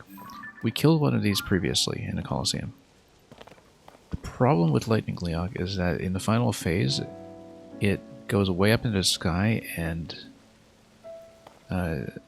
heavily encourages you to ride the updraft to kill it. We got around this in the Colosseum by using a long-range bow with eyeballs for targeting accuracy. The issue is that I only have one long-range bow right now and its durability is not great, so I don't know if I can actually get the kill. We might not be able to get the kill if the flying phase becomes a problem, but it also turns everything into lightning, so we're going to put on lightning resistance and we'll see what that does. Let's put on everything we can. We've got 2 points shock resistance with some food. We can potentially get it up to 3 points, which might be immunity, but I'm not sure. I mean, it is when you have 3 pieces of gear, I think, but I don't know if that's true of what we have here. Shock resistance 730. We can beat it within 7 minutes 30. We're not going to take too many risks with it. But the bow will be necessary, and eyeballs will be necessary if we have them, because the idea is that you ground them by shooting down the heads as quickly as possible. So it takes 6 shots typically, which will require a lot of accuracy, or 6 eyeballs. And then you ground it and you just whack it. And we want some decent weapons for this, I think. And we also need to stay on weapons that will be lightning immune, but we've got that. We've got sonic bows and everything. And so I think I can take it. But it depends on the lightning immunity, whether the additional point of food will give me sufficient shock resistance. So yeah. I should check my eyeball count, actually. Okay, so we need lightning food. Now. Let's see if we can do it. And then... Oh, no, wow. It doesn't kill me, but it gets pretty far, so... Okay.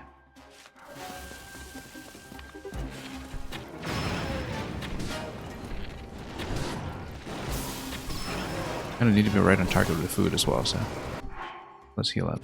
Not right on target with the arrow, right onto food. Luckily, with this much shock resistance, I can at least take some damage, which is an improvement.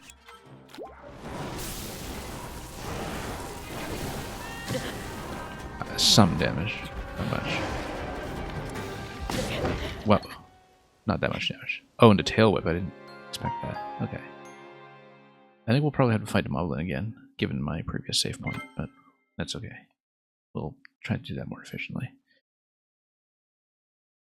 When I fought this at the Colosseum, I stayed at pretty long range, so the tail whip was never an issue. But here, yeah, we will need some eyeballs, I'm pretty sure, to do this properly.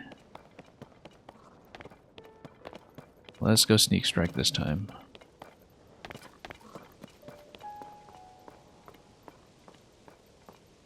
Try not to get too much attention until we've had a chance to whack him properly. And even once we engage in combat, he'll stay off of me. It's just that I want to be a little more weapon efficient. We should have put on some stealth clothing, but that's okay. My current robes do give me some stealth. And these guys have poor senses. The moblins are much more vulnerable to sneak strike than most other enemies. I love how my companion is just kind of standing around too.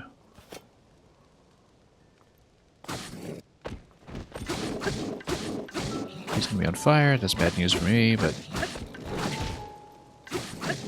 just get away, get away.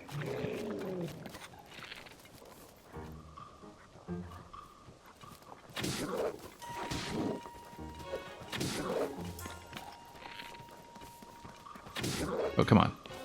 Give me the headshot.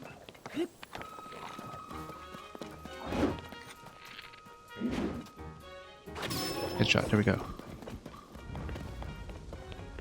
See? Much more efficient. Apart from wasting too much ammo. Okay, we probably still want the lightning resist food for the Gleok, but at least now we have a sense of how much damage we're allowed to take. The important thing is that I don't get one-shot by it, which is an improvement. But we need to get lots of eyeballs going. Keys eyeballs, Arakuda eyeballs.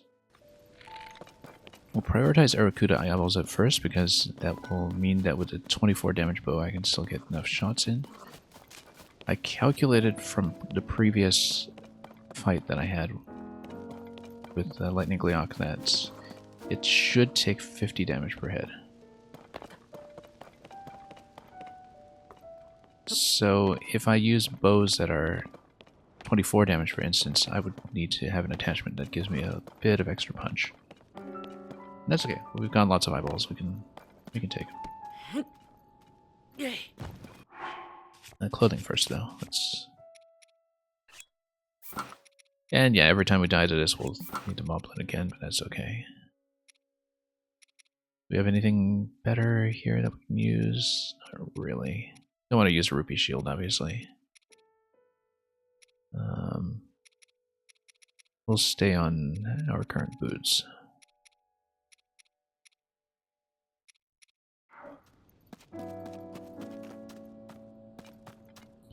And we can sneak towards it without triggering the fight, then we can get some eyeballs going early. Yeah, so I was trying to get some accurate shots in without engaging, but okay. Let's speed up that extra point. Then... Oh, no. Whoa. Okay, that hit hard. We actually need to hide behind rocks, I think, when we can potentially do it.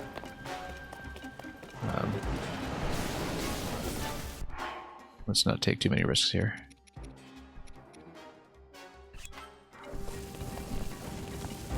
Gonna hide behind rocks or just run away. I'm trying to get a ledge that'll allow me to get the arrow shot off of him. We're gonna go Aracuda. Yeah. Aracuda eyeball. It's a decent shot right away. I need more run speed or something. Run speed is a problem right now. But we can't override the shock resistance buff with haste, so...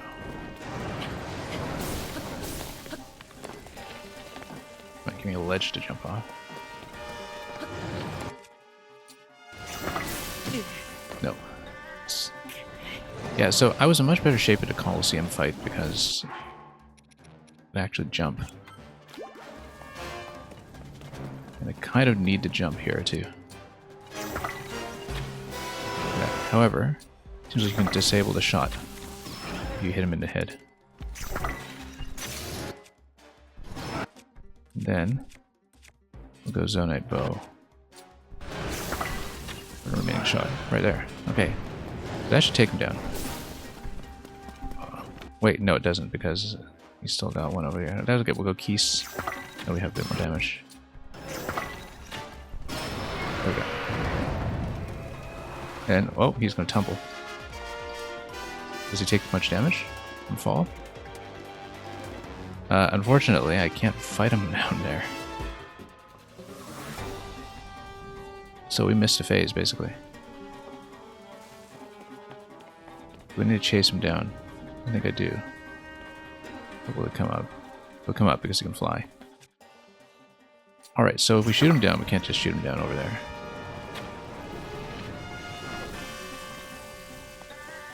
Oh, wow, okay. Yikes, this guy.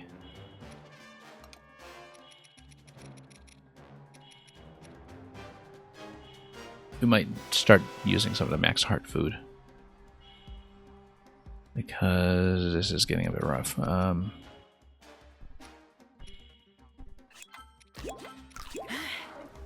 Let's go health first.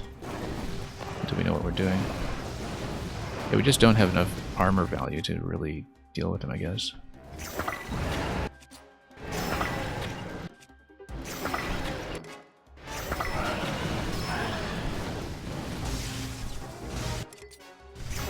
Zonite Bow is badly damaged. It's a bad idea because our only remaining weapons are metal, and that is not going to be good. Yeah, because we can't put on metal bows, really. Okay, at least we can finally hit him. Oh my goodness, he's got so much health.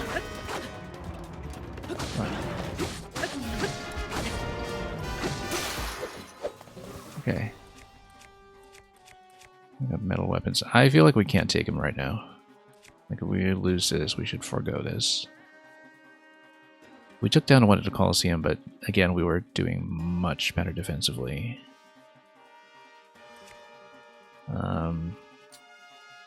I feel like this is not going to happen. This just turned into Dark Souls? I guess so. So here's the problem. Is I can probably try to use the Lionel Bow, but again, with lightning... Here's the thing, can I survive lightning if I get hit? We're about to find out. I take a little bit of damage, luckily not much. We might just have to suffer through taking lightning damage. Okay, never mind. Yeah, we're going to have to come back for him. I was feeling bullish about this because we had defeated the one previously about a week or two ago. But again, positionally, that arena was much friendlier. In terms of giving me lots of room for hiding from lightning and also for arrow shots. So I think this one, we're still a ways off from being able to do it simply because the armor value is such a huge problem right now. So we'll fight the Silver Moblin again because he's easy. But I think we're going to leave the Gleok alone for a little longer. I was kind of wondering how I would do. And it is doable. Like, we had a bit of an unlucky drop the first time where I didn't realize he could drop all the way down without rescuing himself somehow. And so we basically lost one full damage cycle on him because we really just needed like maybe 4 of those cycles to take him. We're going to get Rishu up so we can sneak strike first and then take an arrow shot here.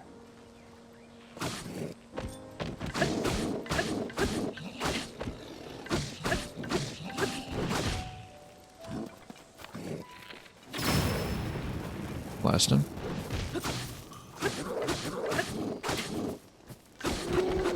Done.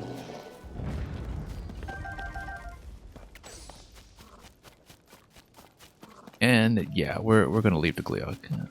I think I'm still not able to do it. The fact that we killed one is pretty good already because I just needed one for a particular quest that's all the way to the west. But I don't think it's going to happen at the moment. It'll be a big achievement when I can eventually go back for him, obviously. Anyway, we have more shrines in the mountain region, of course. One thing I'd like to do, too, is eventually get up to the Lost Woods, but I think what we'll do then is we're going to go down to Tarrytown, and we're going to try some vehicles, and we're going to potentially escort one with the horse. Eventually, the idea will be to stock up on arrows and go over here, I think. Where's my drop point? It's somewhere over here. Yeah, over here, I think. This location. Because that allows me to descend into the western part of the depths, which is where I want to continue exploring. I don't know if I'll even get there. This stream is likely I'll be distracted by a lot of other tasks first. But it is a bit of a priority to build up a bank of Zonite again. Look at that, you can see the whole race course up here.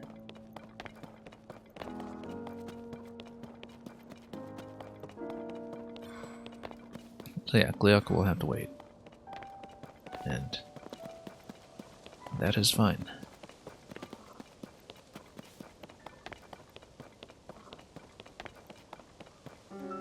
I probably can take him in my current state, give him better defense, but again, I'm a little concerned about the final phase. Whoa. Let's switch to the Boko Mask for extra confusion.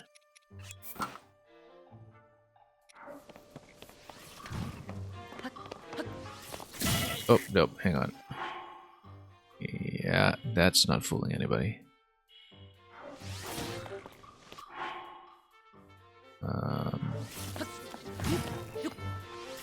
Okay, at least he's prioritizing those.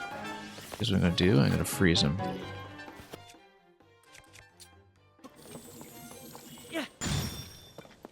And then we're going to whack him.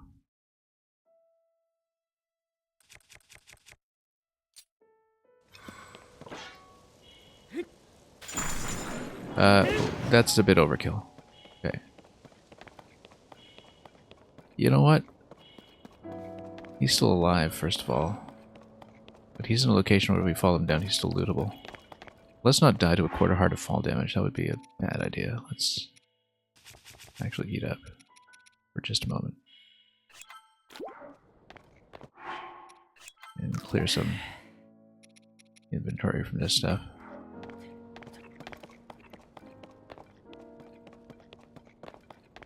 Where did he go?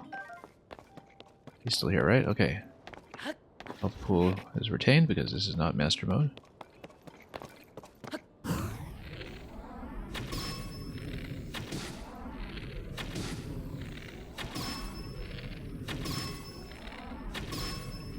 He's got a bow, so I can just grab his.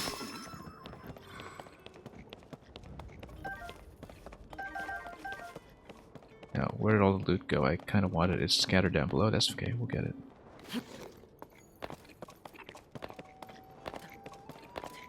And I'm not going to fight that guy and not loot him, just given that silver horns are not the easiest thing.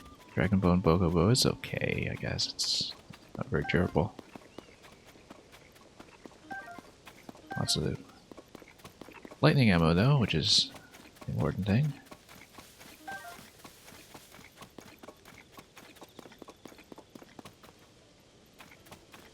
And yeah, we'll get my horse again and take it down to Tarrytown to potentially load up on something.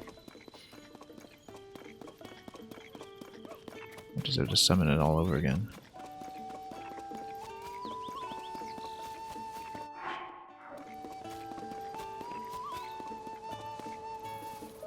Oh. Ah. And probably buy some arrows too. Oh.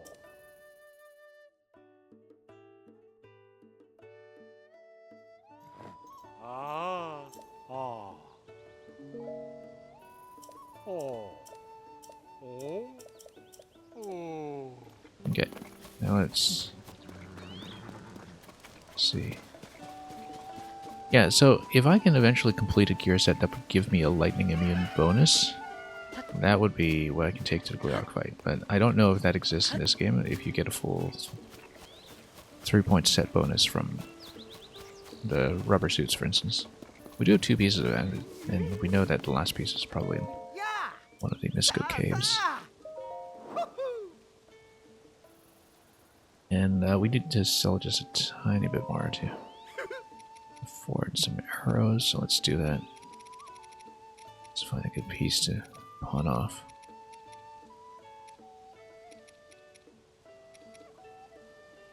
Lost Boko Fangs, we got so many of those. Not even gonna do that. Just gonna try to find something valuable but abundant and easy to farm. So yeah, toenails. We know about those. We have a surprisingly large amount, actually. I mean, I guess they each have a lot of toes. That makes sense. And those guys are so easy to farm too, so. Lost Boko Fangs, though, that's just not bad. Just sell off 10 for now.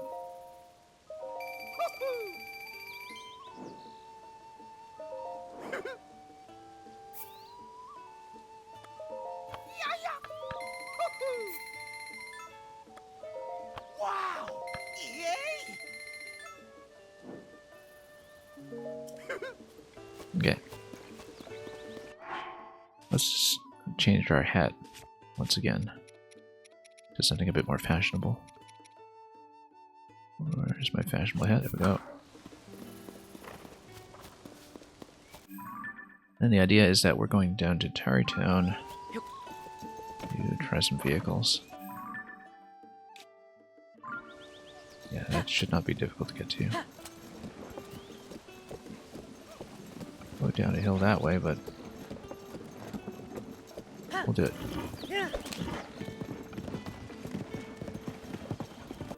Or is it that way? Actually, given that we previously... Well, that's okay, we'll try it this way. Extra Typo coming in with a party of 6. Let me just give you a quick shout out. in both the old and the new style. An extra typo, for those who don't know, has been secretly Scrabble Hikaru Nakamura for the better part of the year, streaming all the time and still cleaning up at the tournaments. In both lexicons, last I checked. So. Thanks so much for the raid, Extra Typo. I hope you've been doing well. In fact, I know in some respects you have, so... What have we got? Bokobo. Let's just take these guys out.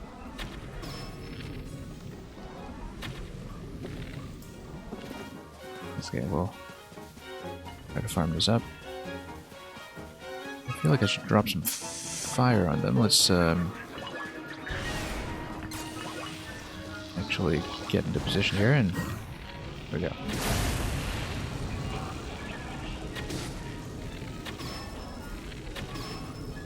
Okay. And we just get in there and whack them. Yeah, we've been doing well over here.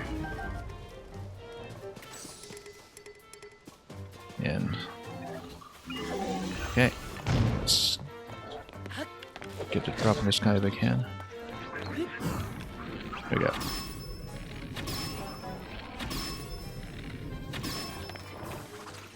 Oh, let's see. What element shall we use here? Fire over grass is a bad idea. Let's not do that. Let's go ice. Same with this guy.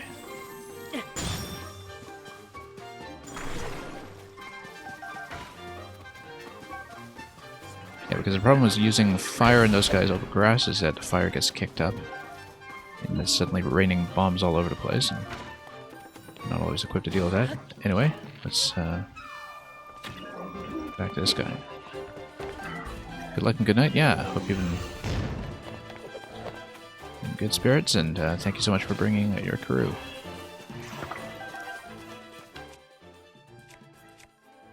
We can maybe set one guy on fire. Let's do this quickly. Okay.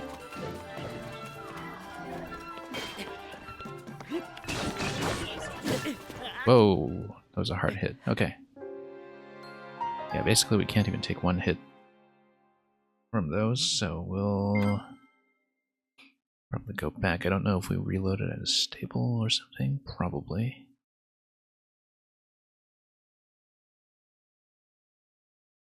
We were doing so well in that fight too, we just got in too close. Given that we're here, are we back to a state where I haven't bought my arrows? Let's see, because we got this guy. That was like you 10 times tonight, yeah. It was a bit of a joke. Alright, let's do this again.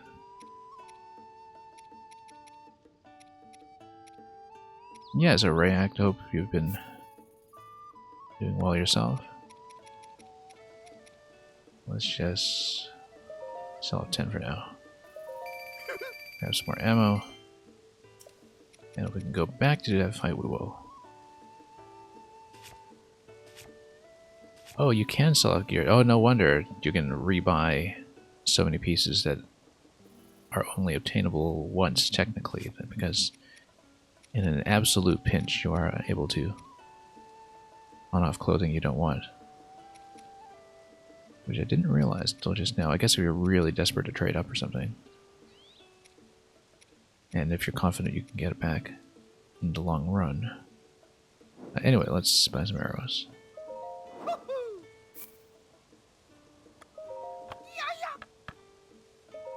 Yeah, we haven't really upgraded our gear in terms of armor value, and so I've been extremely fragile.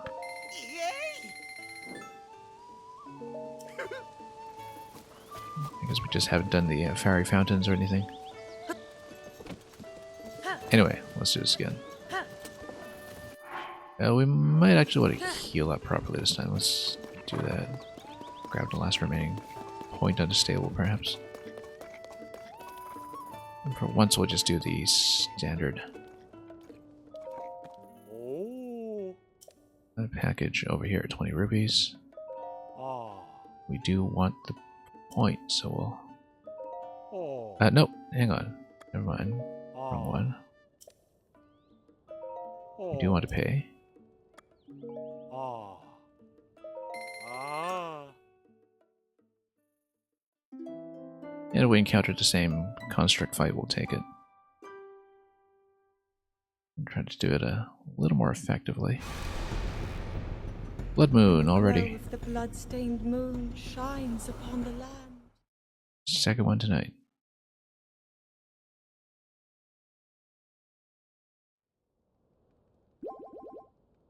Oh.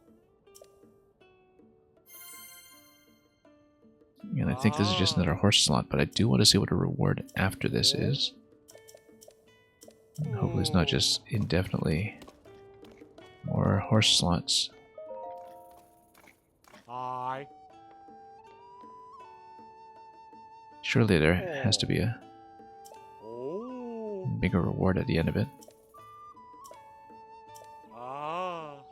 All stable fees will be permanently 50% off. Okay, that'll be nice. We'll eventually work up to that. What do we want? And indeed, if we can buy more arrows, we'll do it, but I don't see Beetle. That's okay. Oh, he's over there, okay. Let's grab some more. Hey. Sa. Oh, look what I've got. And again, we'll sell off something abundant. If we can find it. Moblin fangs, boss bogo fangs. Yeah, we can sell some moblin fangs. About 20 of them.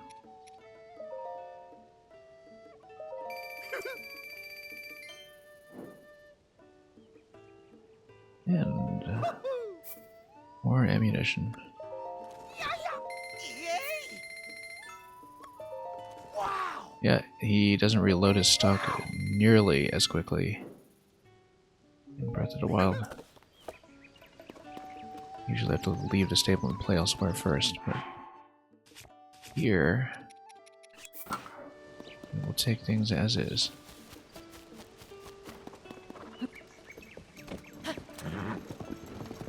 And just shop from him instantly.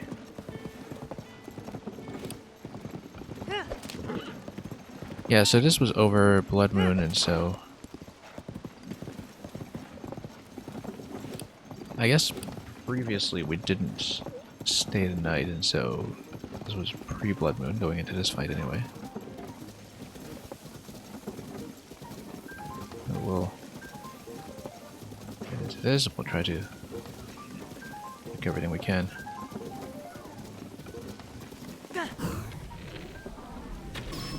As quickly as we can.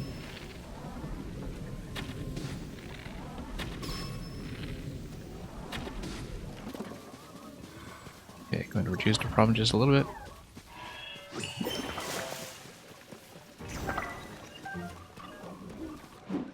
Yeah, these constructs don't really joke around. However, if you don't use your melee weapon, I think you can actually keep the water shield. Doesn't last very long though.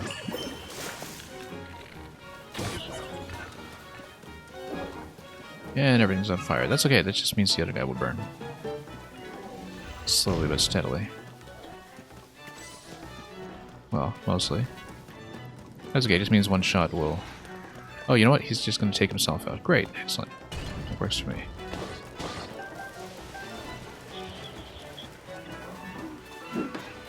Also, we were a bit distracted by the blue chews. That came out in the middle of that fight. That's okay, we'll just get up here, jump. What is this? Okay.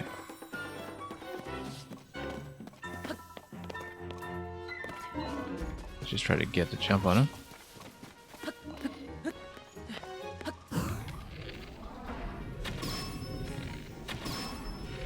Obviously, we should probably try to fight a long range, but if we can shock him out of that weapon, that would be great. But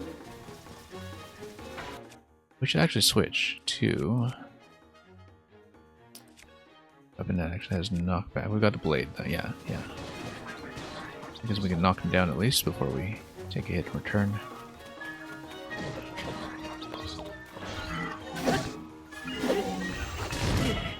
We had the one hit protection from full health, so we can't rely on that too much.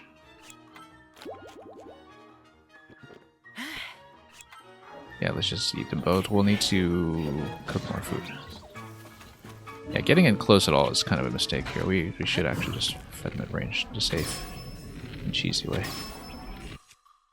In fact, let's see if we can shock him out of that.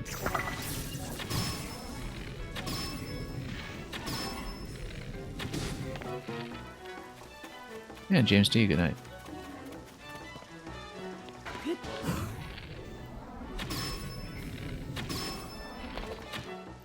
We're kind of using weak bow too, aren't we?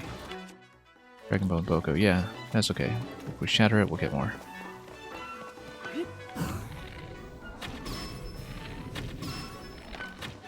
No wonder he's taking so many shots though, just because of that. But we can loot his bow afterwards, which is the important thing. And we'll probably just drop fire on him too, in fact. Let's see if we can get that without being whacked. Come on. If I can just drop some fire. Not quite far enough there.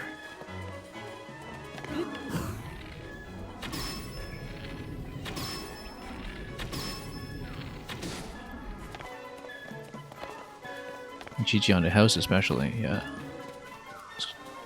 Pretty fond of that.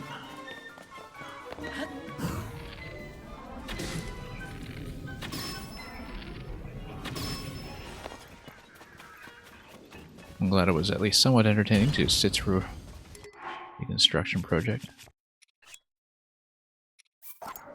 Okay. And we have another bow here as well. We won't need it though. Oh, it's a strong construct bow sword. I see. That's what he fused onto it.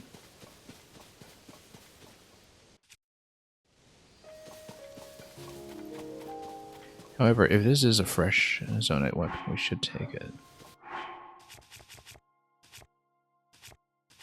Shouldn't we? Let's see what it is. Let's see what it is. 23 on a mighty zonite sword. Oh, because the bow is not actually good. We'll keep this as is. We need a knockback two-hander for now. We haven't used it very much, so. Also, we might as well fuse a flame emitter to the shield. If we can.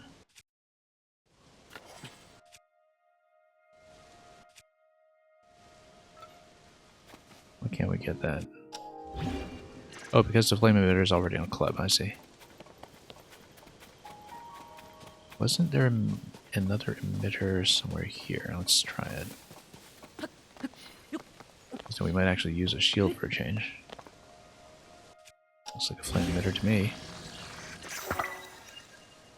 And we can just use that.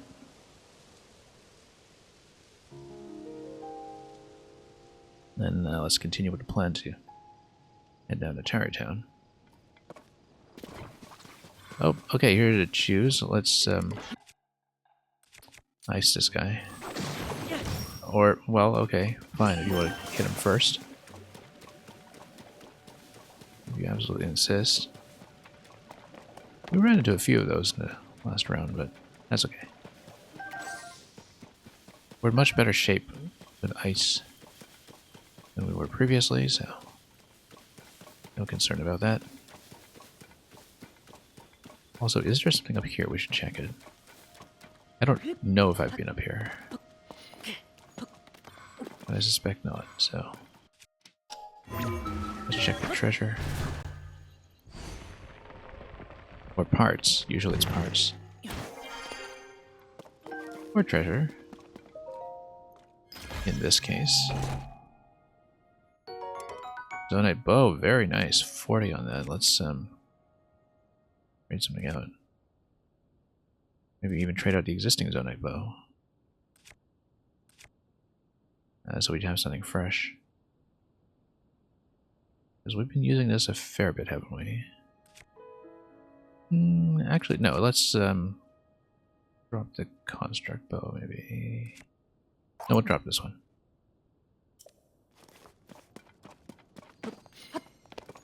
Because then we can get some long range on it too. Actually, no, because of the long range. Maybe we should trade both out.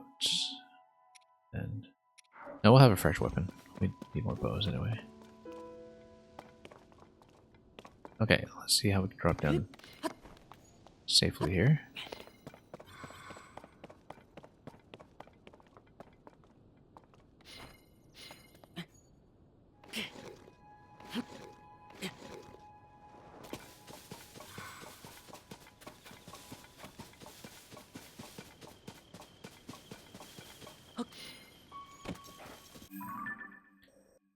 And back to town we go. If we can.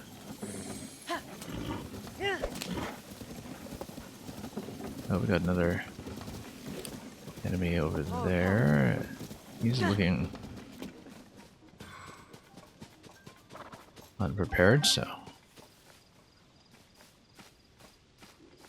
Oh, no. Let's not fight them all. Let's just go. I mean, I can take them. I just don't want to expend too many resources right this moment.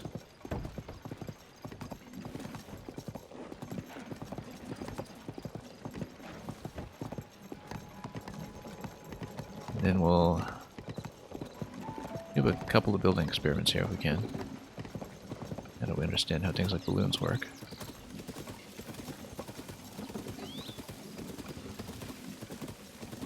But mostly I just want to fix up my drone design if I can. Because currently we have issues with landing it. I don't know if there's a good way to repair that other than just using a balloon basket as a basis. But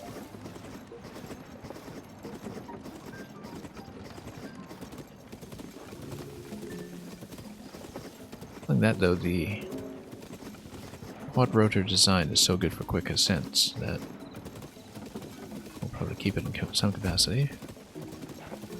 But let's see what we can actually build with here. So many wheels too.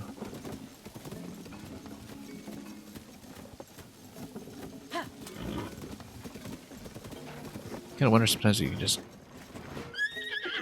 put a wheel and some blades together and make a giant helicopter rotor.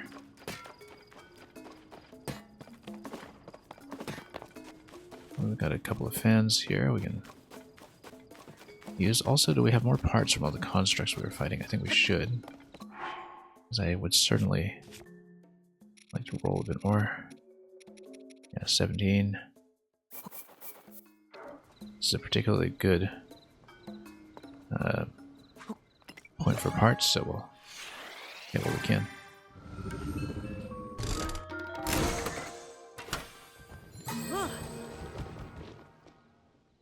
Okay. Of course, too many wheels this time, but we got some balloons at least. Let's try again, because I am hoping for fans and rockets, which we know are available here. Because that's what we have a severe shortage of. Just from building so many quad rotor designs.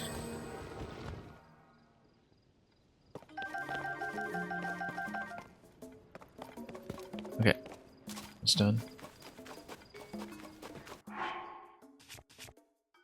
9 fans, that's good, much better. And how are we doing for rockets? 8 rockets, okay, I guess. Enough to get by with if we do wind up back in the air. But I want to collect some fans if I can and just attach them to the horse. And just Yeah, basically, you know, lug some vehicle parts around, especially platforms. The platforms are the most important part because we don't often get to find the ones that are appropriate for flight.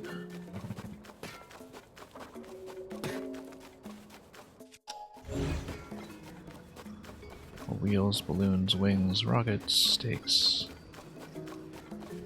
Some of the parts that we're not using. Yeah, that's the whole sky mine up there. We've been there already. I guess that's what technically the balloons tutorial was supposed to be, but we'll see if we can find more fins. We're not just stuck with one. Yeah, a bit slow if you direct things, but we'll see if we can put a cart together or something.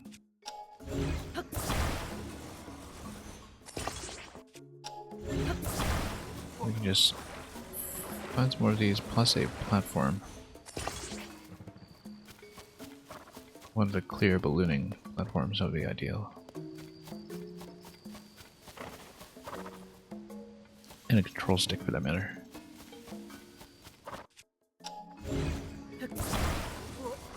I kind of wonder if these carts expire. These wheeled carts. I think they must. Platforms don't tend to expire. But platforms also don't count as parts. Also, these rods. Technically for vehicles, we've never really had too much of a chance to use them. Yeah, we'll see.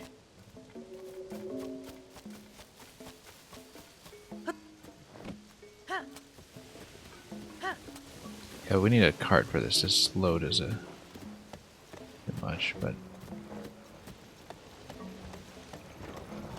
I mean, we have wheeled vehicles right here. We can just do that. Don't need anything powered either. Just need wheels.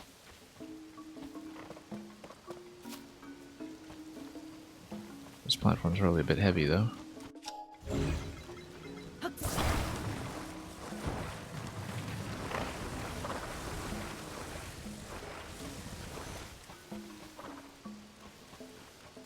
We can put it on the all-terrain.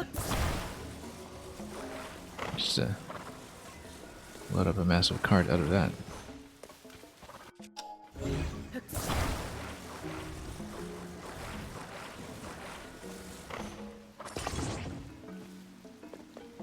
Which way is this going? Forward, okay.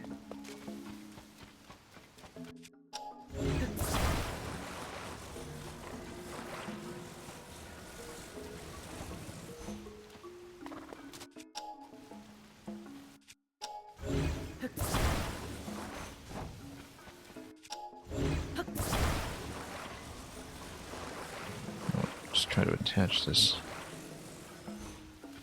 properly. On the corner, if we can. Okay, going in the same direction is important. And then we'll just try to make a cart work out here.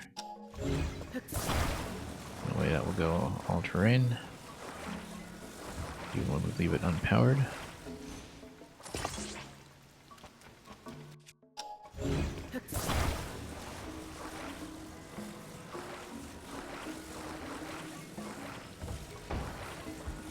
Not the most lightweight design, but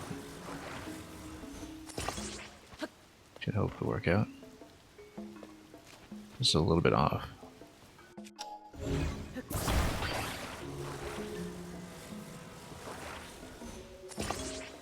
Okay.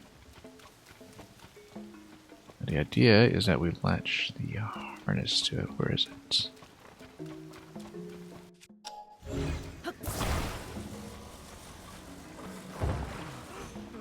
Just load this up with parts.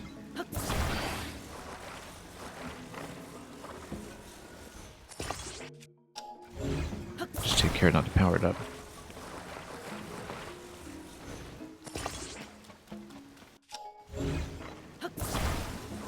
That is actually a rather larger vehicle than I envisioned.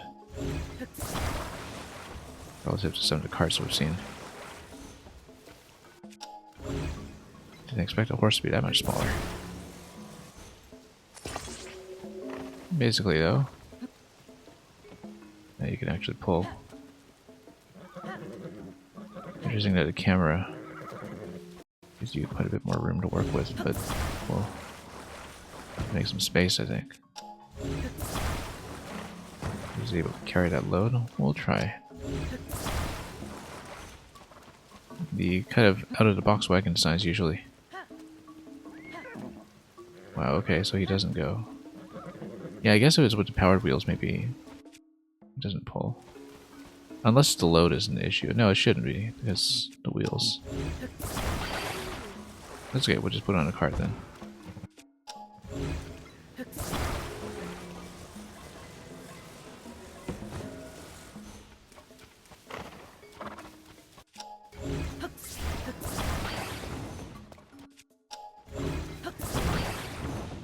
Actually, we just need to take these parts apart.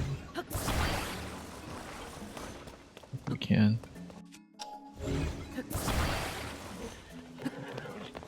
Yeah, again, I don't know if these wheel platforms will be relatively flexible as far as a loading cart goes, but reposition a bit.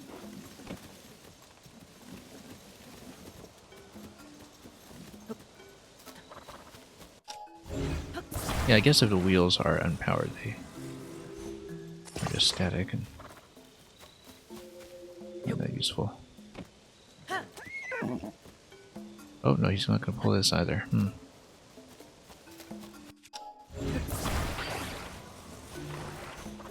Something's stuck maybe? Let's try it.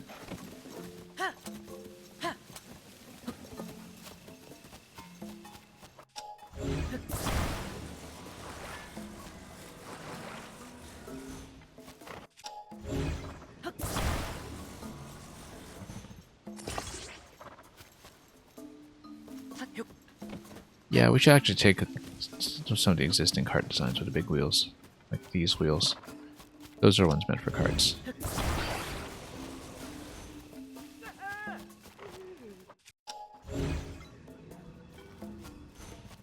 And we can build some axles. So these things can actually turn. Where was the other one? We had another one.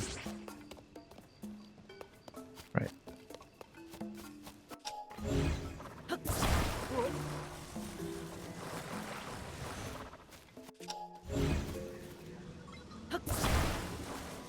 Not the most cost efficient thing we're doing here, but the idea would just be to load up them parts as we go.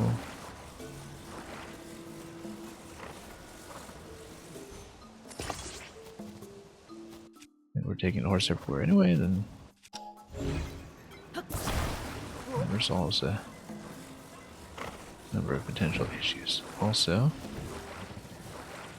yeah, you would need some additional piece on top of that as part of the frame.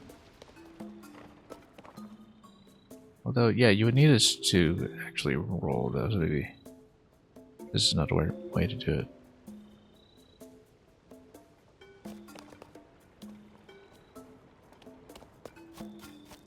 Well, we're figuring it out as we go.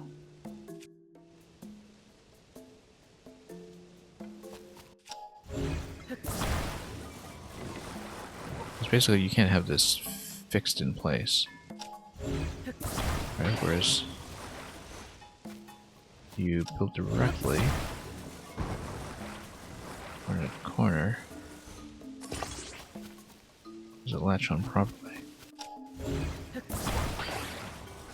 We'll find out.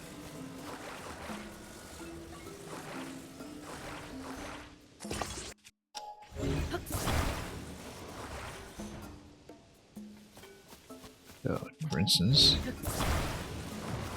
just to demonstrate,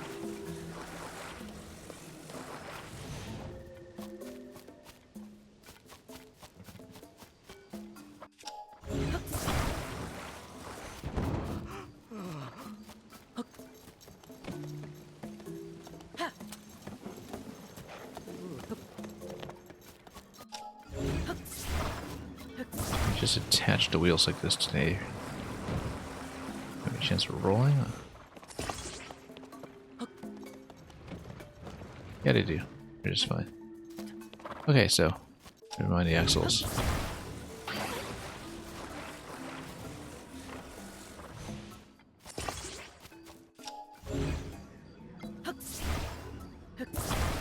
Just create a little buggy here.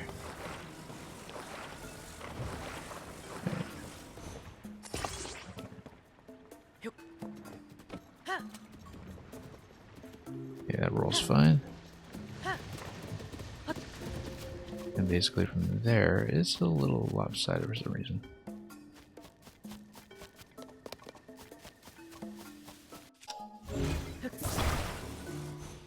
From there, we can take relevant parts, assuming that the load is not too much of an issue.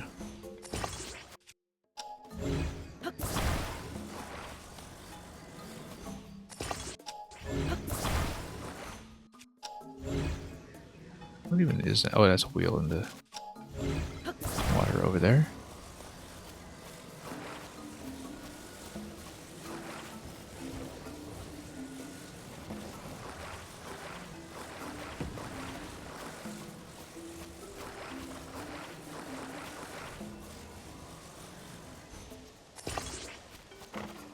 Okay, inelegant, but does work. So we can find an additional fan somewhere here. That would be great, as well as some kind of platform that we can use. I'm sure, like most vehicle builds, you get out of range. Of course, just drops everything. It goes back to the harness alone, but we'll try to avoid that if we can. We did see this previously, didn't we? Instructions say cave. Yeah, we've been here. And we've actually cracked it before, so.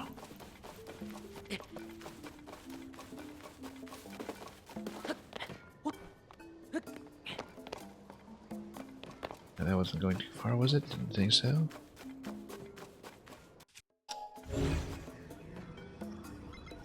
Ideally, we can loot some more parts.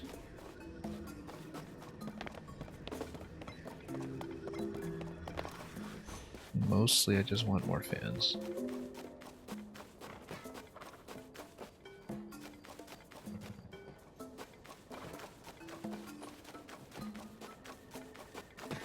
Perhaps we'll have to build the quad rotor on a wooden platform. Also, having more batteries is always a good idea. Let's just go on with them.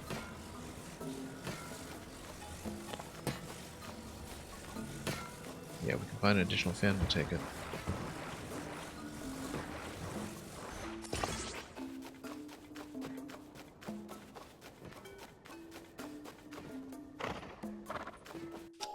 Oh, that's a wheel, okay. I was wondering what that was.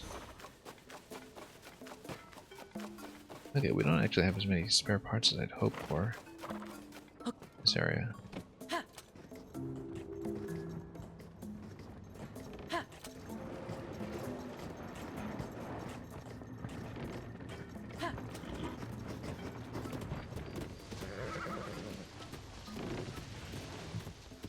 I might be able to find more scraps.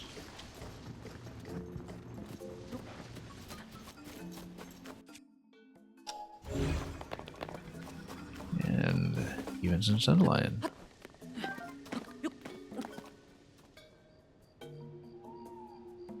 Oh, we're kind of down by wheel, but we hold for some more machines, though.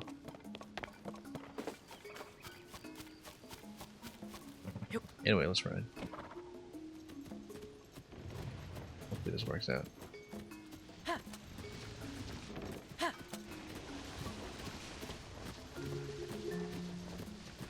Yeah, originally I was going to stay here and build a bit, but we haven't quite resolved the balloon basket problem when it comes to what kind of launch surface to use, so maybe this will be just a bust, but we're going to take it out of the column.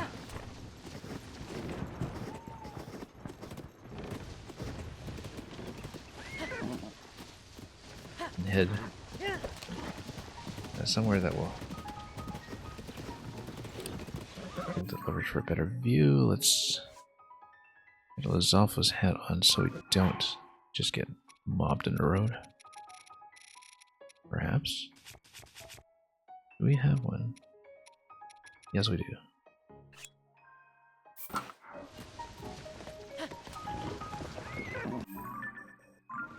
Okay, let's go.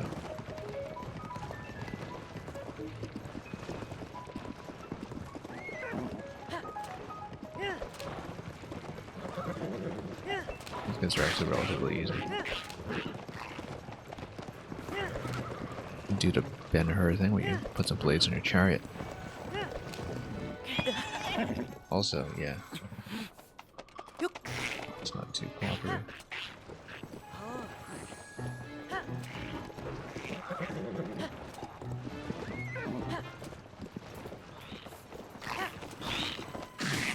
You know what? Let's just kill him.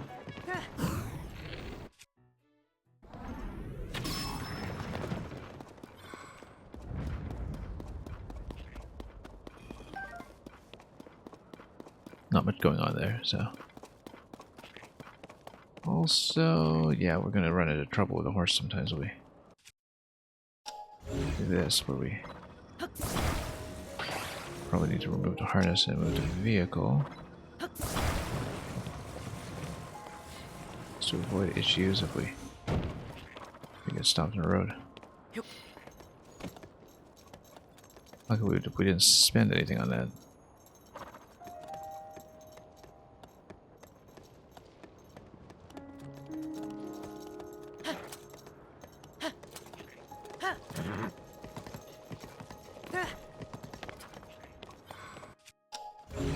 Okay, there we go.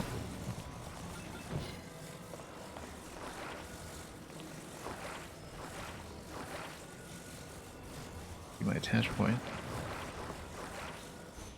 There we go. Can't go especially fast, but we'll take what we can. Ultimately, we didn't really get the parts we wanted, but I thought it might be interesting to just take advantage of the harness and just transport tons of materials anyway, for its own sake.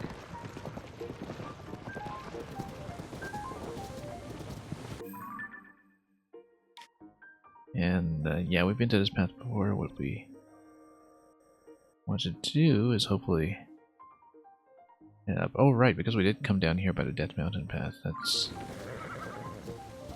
why some of this looks so familiar.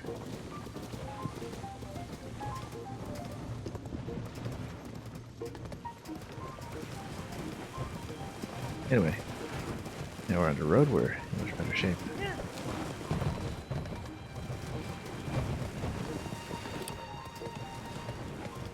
Did we ever discover this chasm? Yes, we have.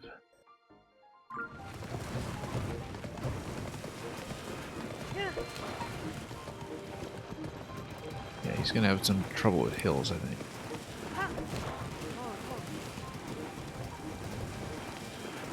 Doesn't go quite that fast when there's just this huge mess being lugged. I guess that's where the strength set of the horses potentially matters.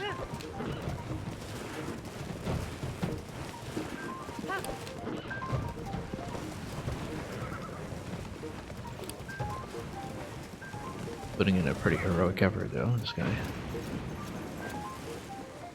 Also, hopefully metal will not be a problem here. Let's look. Okay.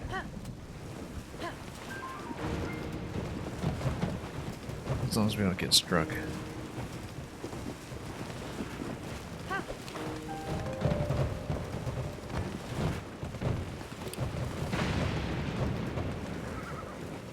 Getting it pretty close though.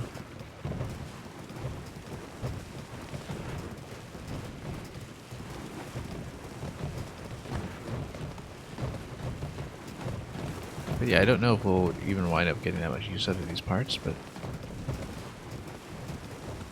the idea is there.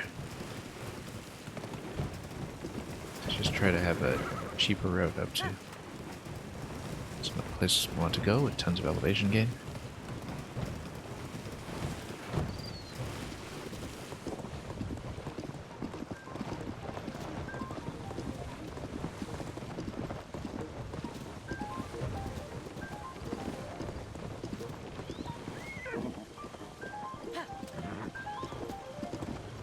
And you need to reach your friend? Well, how much of an escort is this? All the way down the valley or something? Or, that's not too far.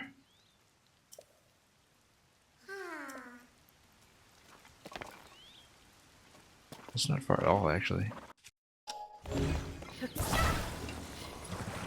Hop aboard.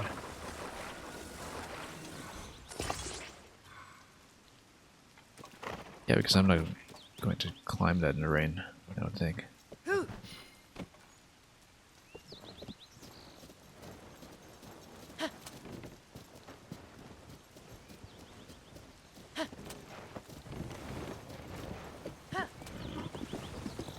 Anyway, Karak's welcome to hop aboard and see where to take him.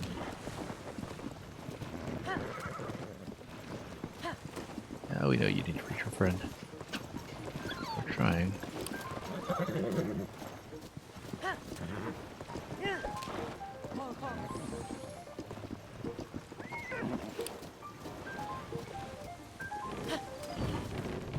Whoops. Nope, bad idea.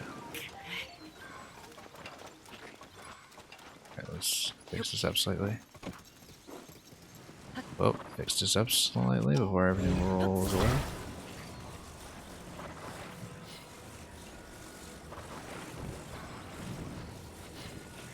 Just a moment here.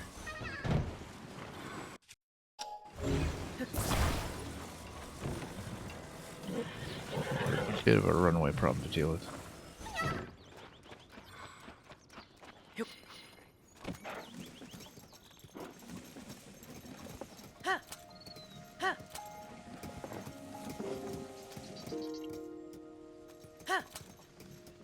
Okay. There we go.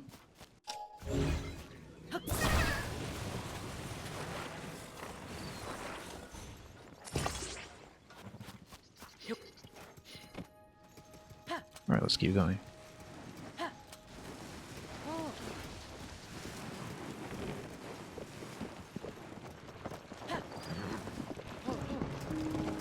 This will be an easy 2 Karaks.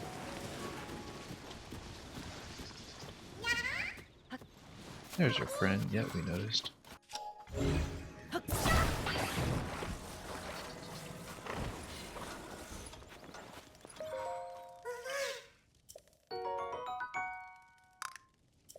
Haven't gathered too much of those this stream, but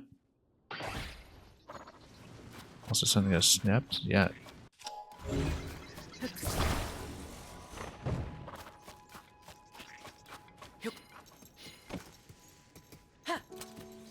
Let's give the horse a quick break first.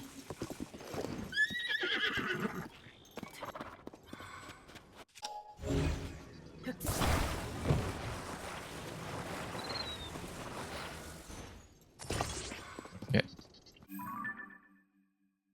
Now we continue.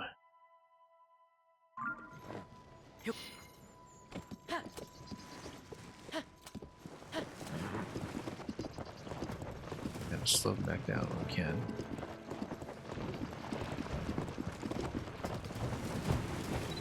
Without running into too many trees along the way. Whoa. So, made something good. I'm gonna check the Yiga costume here. Since somebody so fashionable is definitely out of place in this neck of the woods. We're gonna go with Misko's treasure. And it looks like you overheard me.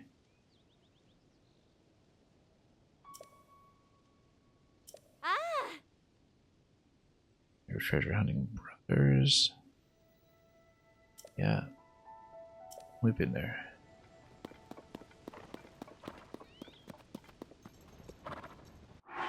Okay. Fine. Back to say civilian clothes, but good enough.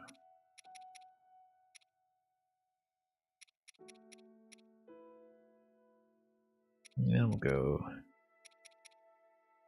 with the swim boots for now. Anyway, back down out of the mountains. Eventually, as I was saying before, we want to try to make it up this gigantic column up here that is probably something. We plug in enough batteries to make it all the way.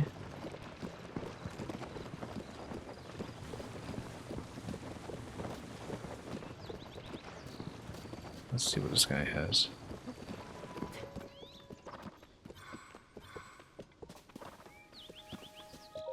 Oh. Euclid, yeah. Oh. Ah.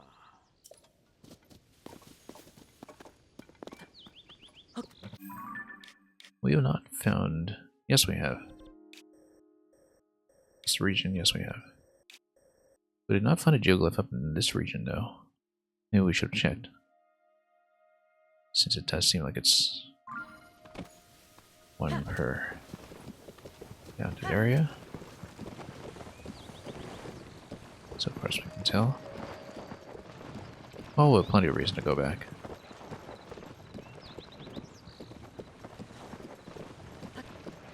Let's take a look at this area here. Again, don't want to get too far from the horse in case we... The vehicle part's just despawning on me.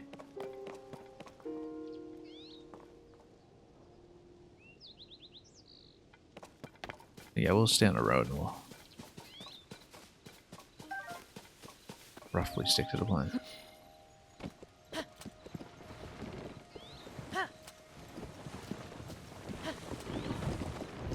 Again, we can find the ballooning platforms, we'll take them because I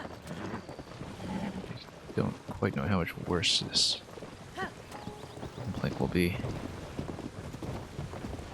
Particularly if we drop it, it's fall damage from dropping.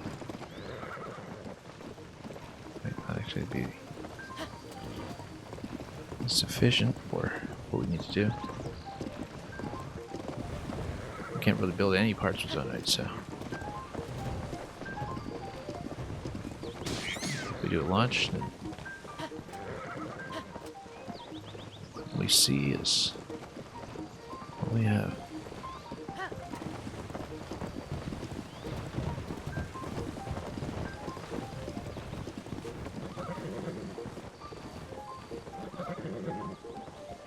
Anyway, travelers on the road. Aye. Ah. Boiled sticky frogs, yeah.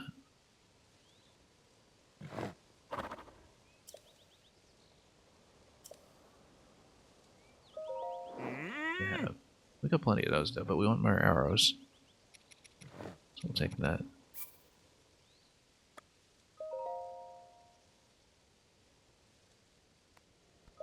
Ah. Oh.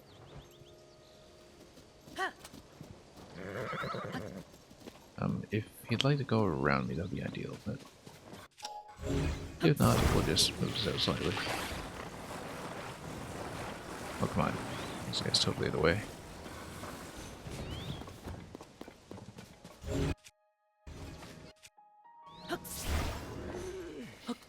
Just move out for a moment.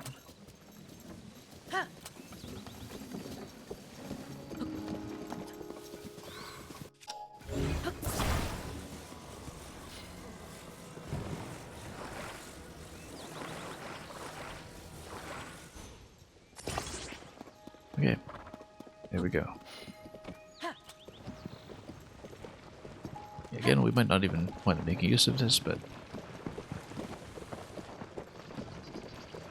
if we find other promising parts like batteries and such, we could take them along with us. yeah, this is just the entry area to Zora's domain, and then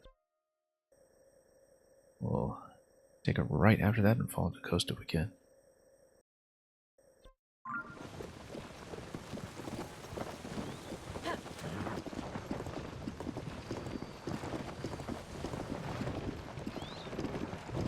Okay.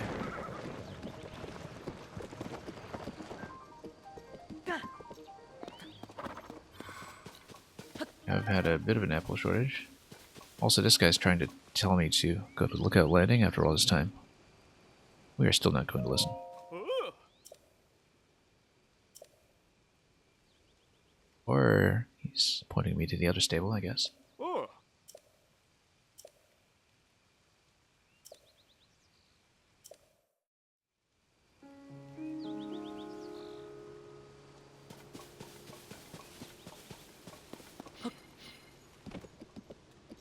The plan is to eventually go over to Dorito's stable anyway, so we can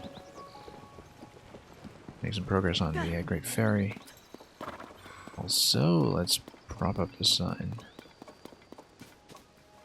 Okay, central plank, and then we stabilize it.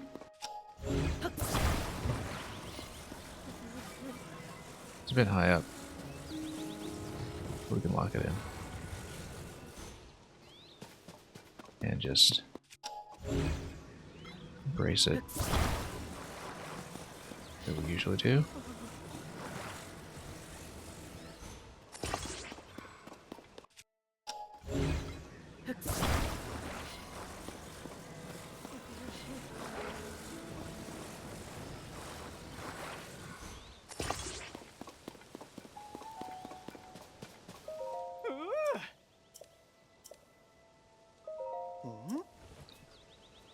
Forgivable, slightly. Good enough? Yeah. We'll take it. Ah.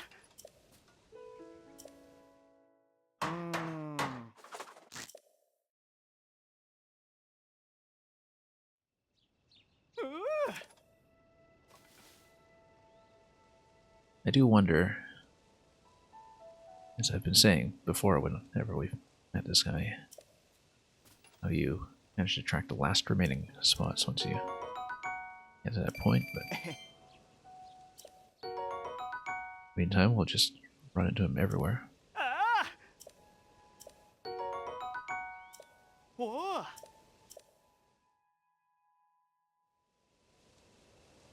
All along the main roads and beyond. Where is my horse? There we go.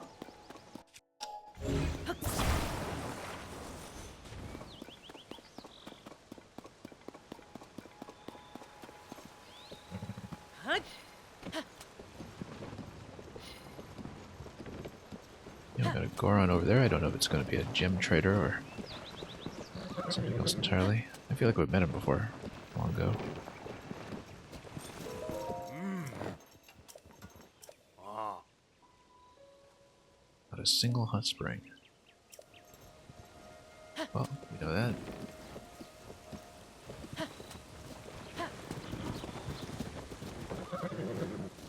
And we'll follow the lake up north.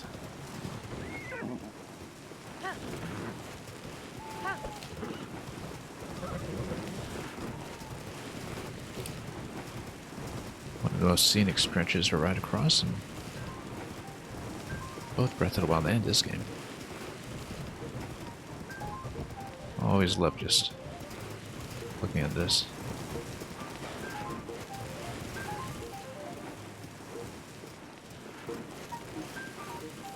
We'll get a nice little beauty shot here, actually.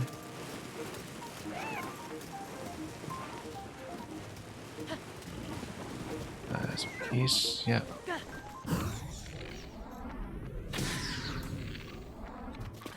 Let's actually... Yeah, let's let our companions do it. These guys take so little damage, we'll not waste too much on them. This guy's armored. We'll bomb him out, I think. If we can. Also, what is this? Oh, just some trees, okay.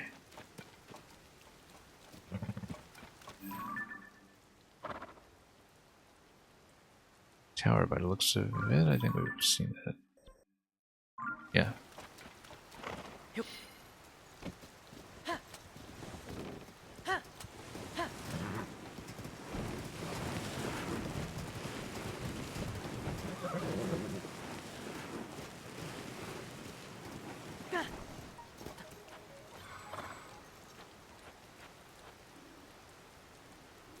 Yeah, we should actually bomb it out first. Sneak strike isn't going to be that good, are we? Well, I mean, we could use the hammer weapon, I suppose. Okay, let's just fight him.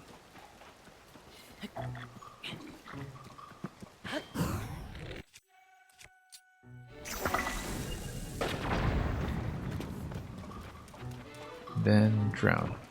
Nope, not really. Oh, he's actually just lowest level. Okay, can I freeze this one? I can, yeah.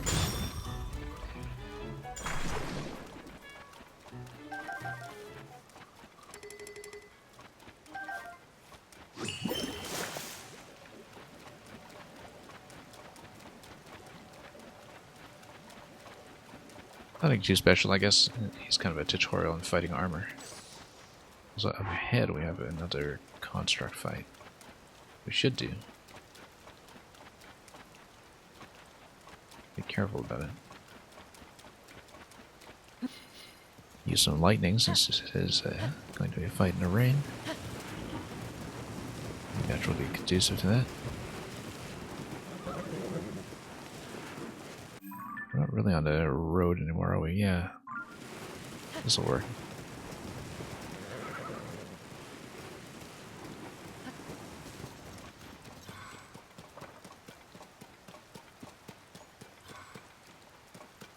Fortunately, can't really get a good climb here in the slippery conditions we have.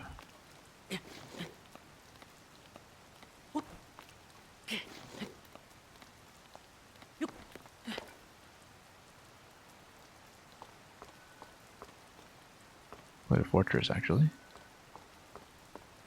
That's okay, we'll take it.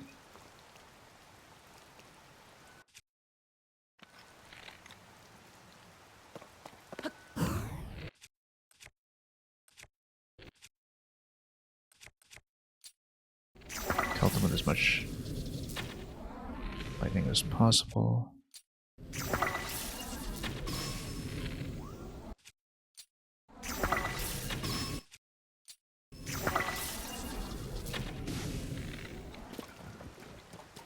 That wasn't as effective as I hoped. Not.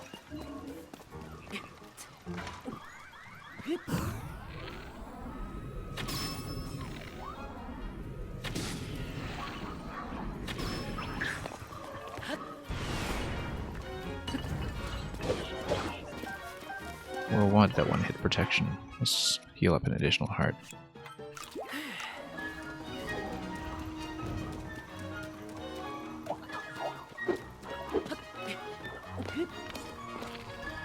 Nope, didn't get a jump.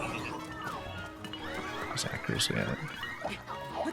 Like, come on. You're slippery here. Do. That's the way I'd like. There we go. Oh, he's got a shield up. That's okay. It's raining, so we can't set him on fire, but...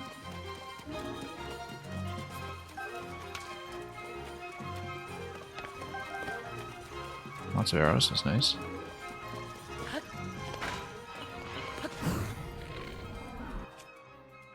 Let's go shock. Yeah.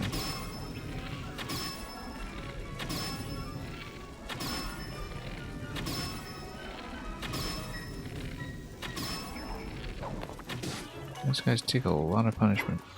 Let's go back. Get out, get out.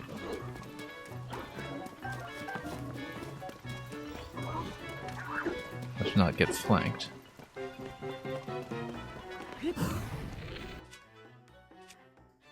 We're staying a little too close for lightning, I think. We want to do it when we're also directly within range ourselves.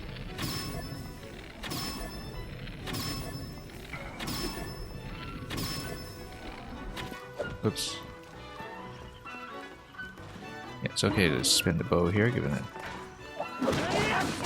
Oh, totally missed. Also, yeah, we can always just drown them using ice. It's much more efficient to drown these guys. We don't have the guster weapon anymore, though. We can't just load them in. Yeah, so we have to watch to stop. That's what killed me last time.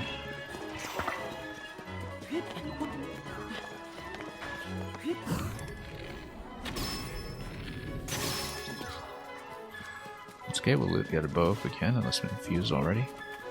There it is. It's a bit of a weaker bow, and we'll take it. And we'll actually go royal bow.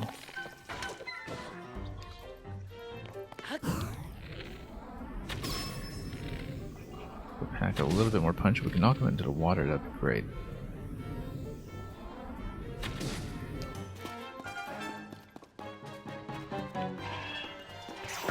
Oh, not quite, but maybe with an additional shot.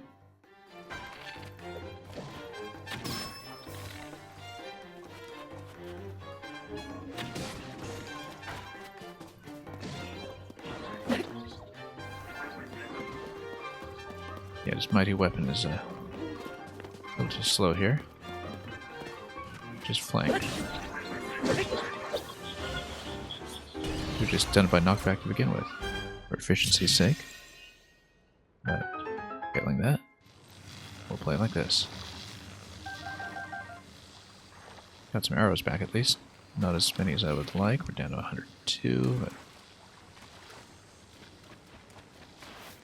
switch the lightning off for a moment. And check the chest.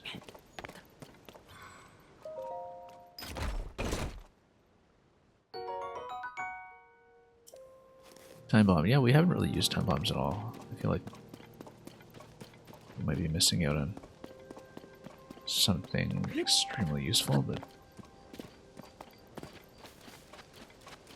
anyway, this was not really the mount path anyway. We'll turn back.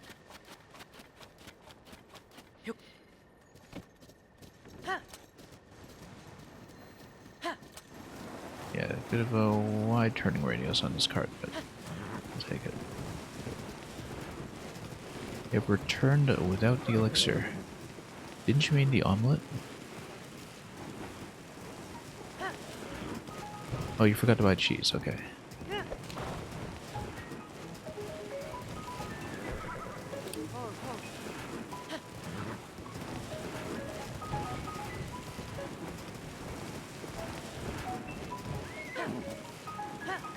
Well, luckily, the way we play, there's plenty of room for more cheese.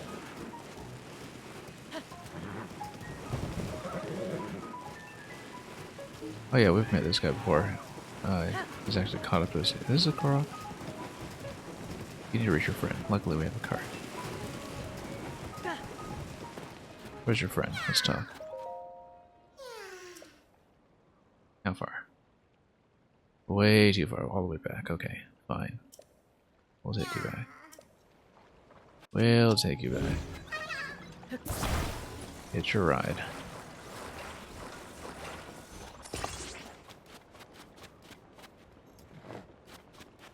Again, turning radius here is going to be a little awkward, but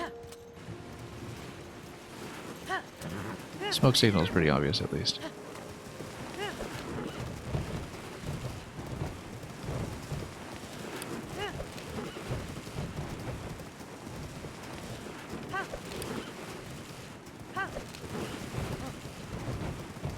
Okay, that's not too far. The issue is crossing the water. I feel like we'll need to raft across it. Because we don't want to go all the way around, right? We actually do need to maybe take him over some other way.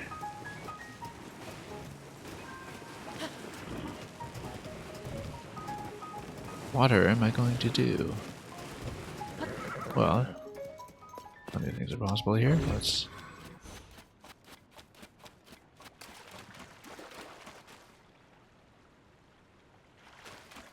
see how deep this goes. It's pretty shallow, actually.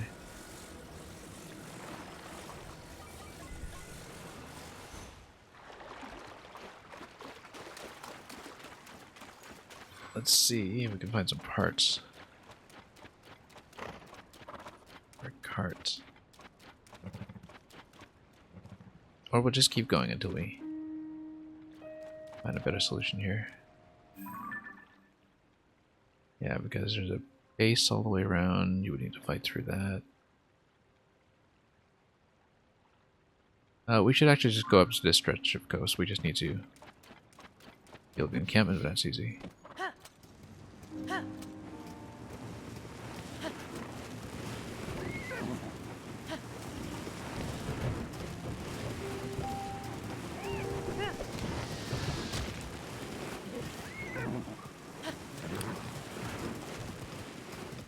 Actually, no, the next bridge is quite a ways out, but we might have a construction point here.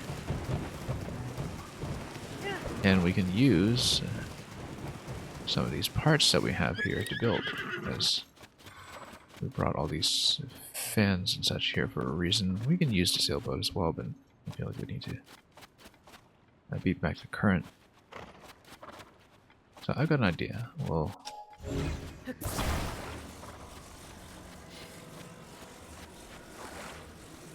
take a boat. We'll steer it. I feel like we're gonna get way out of range of the horse, so let's take this plank. Put it on top. We actually have an adequate number of parts. Looks ugly, but we'll do it.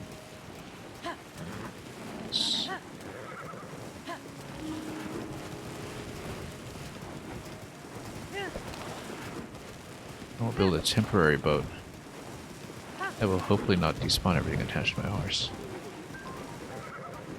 And if it does, well, it's just what happens sometimes. We'll try to get reasonably close. Right here. Now, do a minor build.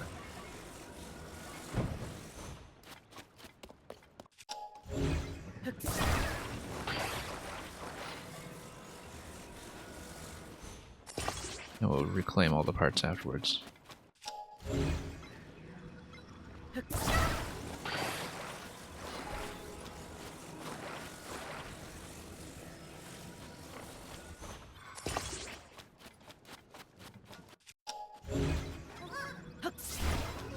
Oops, come on.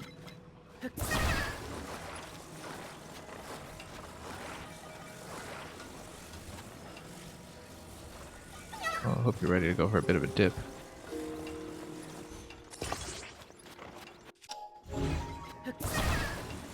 I knew there was a reason we took all these parts with us.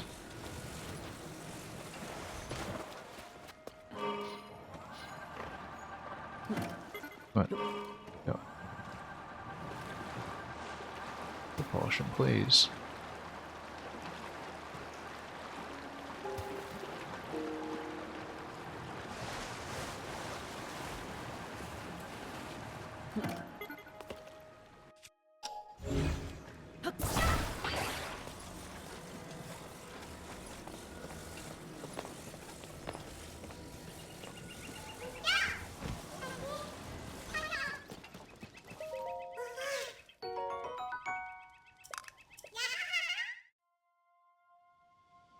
Okay, that was quick.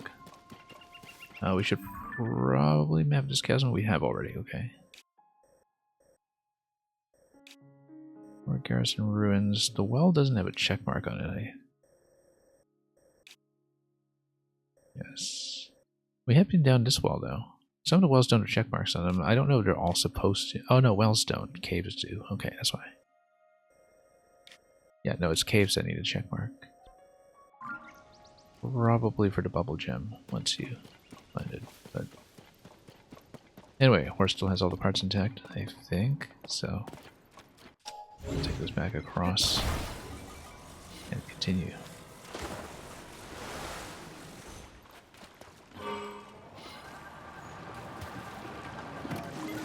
Whoop.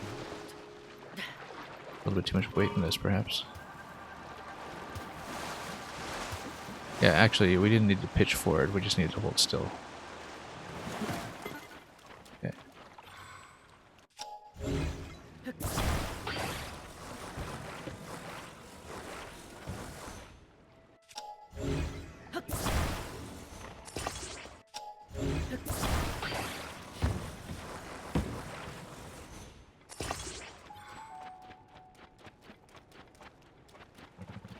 That looks hideous. Let's fix it. Looks even more hideous, but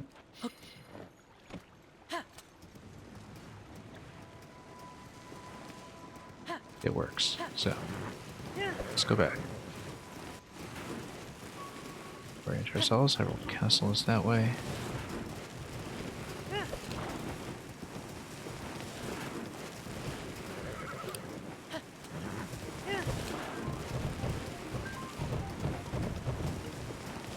I kind of have the sense that if we did a hard landing with a wooden platform rather than a metal one, that would just shatter. But we'll see. Worst things have happened. Whoa.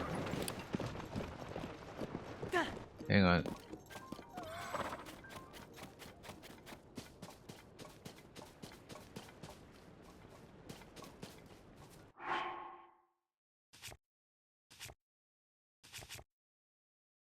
This person I do not trust. Let's see some dialogue.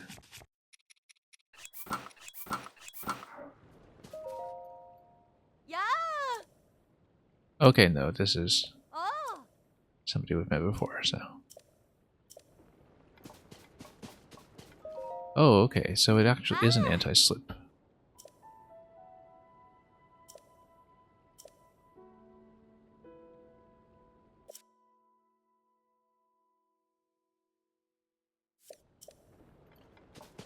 Yeah, I guess it probably is the climbing gear equivalent of this game. I mean, you know, given that the slip resistance is in effect, I assume there would be clothing like that. That's a really safe thing to surmise.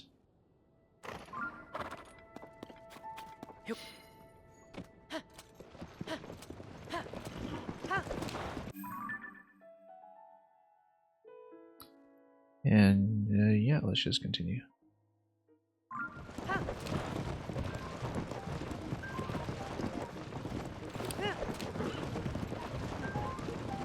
Prominent tree. Let's check it. This was the current location of thereabouts though, so I doubt it. Nope, not. Again, much less common in this game, so.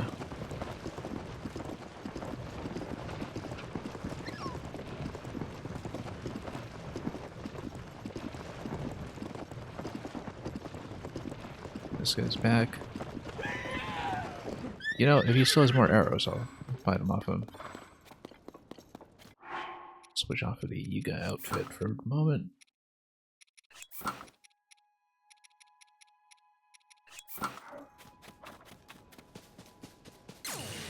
Oops. What? Talk to me. Oh. Ah.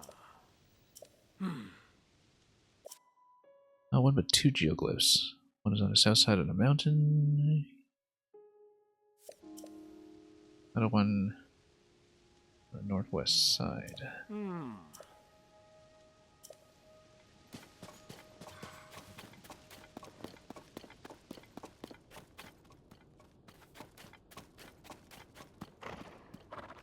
Yeah, I think we had...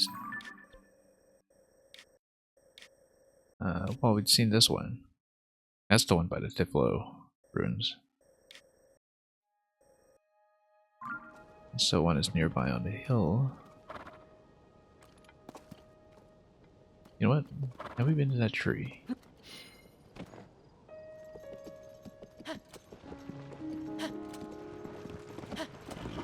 It's a very prominent shield surf tree. We should go up with a cart just to put a lot of pieces together. Maybe scout for that point.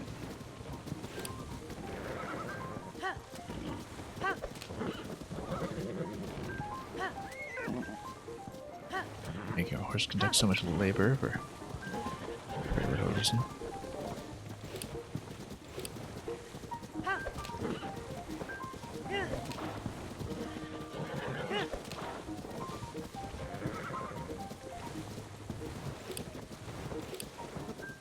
Right, whip in here.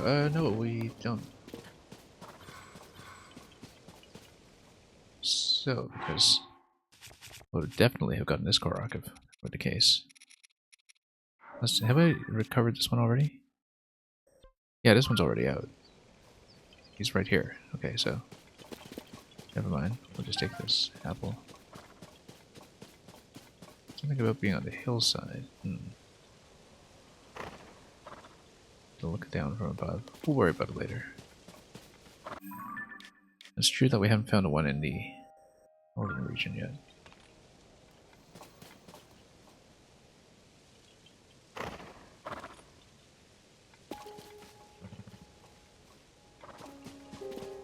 We'll be back there a lot. We still got Goron content to do, so I'm not concerned about being able to find that.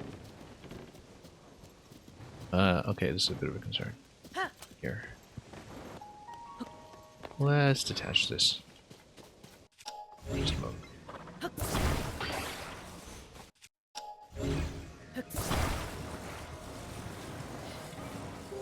Not roll this all the way down the hill if we can avoid it.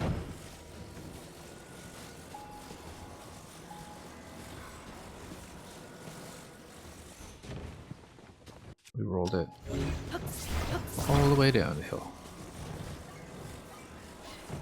Like I said, we can avoid.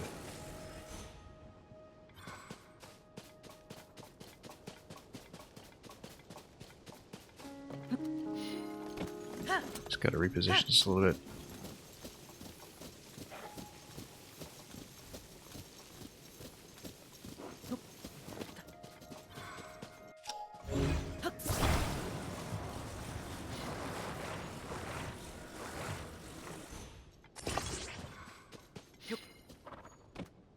And let's continue.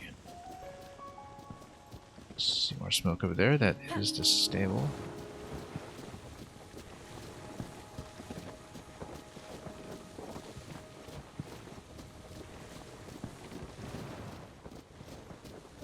And yeah, we've been here. That's Foothill, I believe.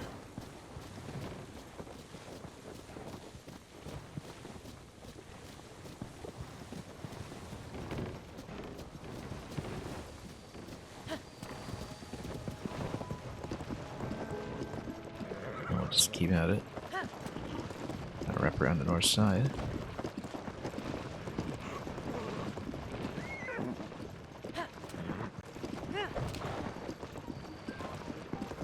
Yeah, and we'll kill this one. These guys are pushovers, but they're valuable, so.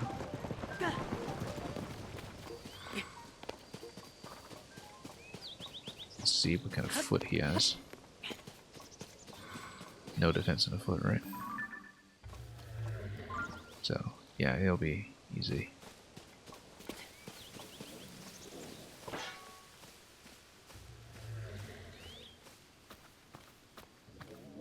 Okay, let's just go ahead and whack him.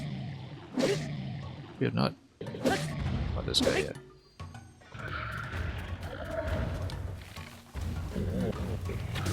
Oops, a little low there.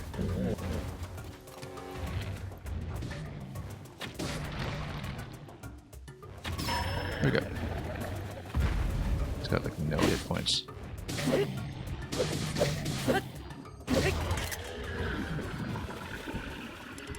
I was forgetting to screenshot these guys a little early before to kill because their life bar disappears right away.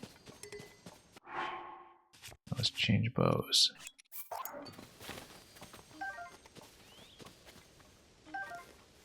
And yeah, more toenails. We're doing for weapons. It's fine.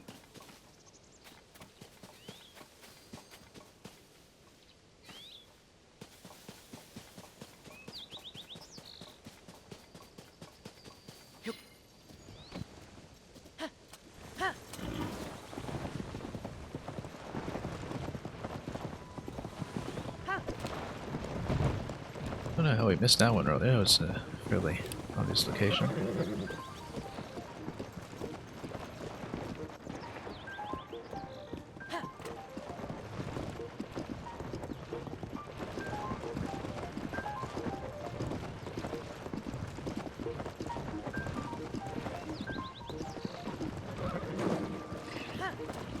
More wild horses everywhere. And more beetle. Also, we really should.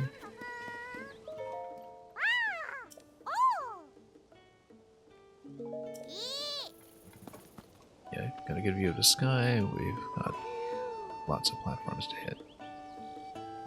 Anyway, arrows.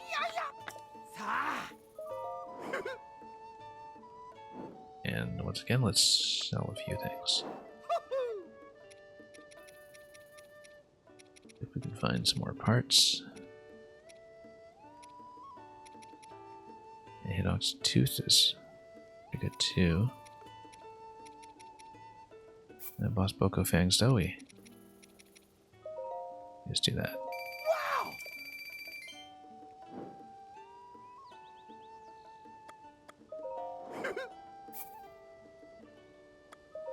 Wow!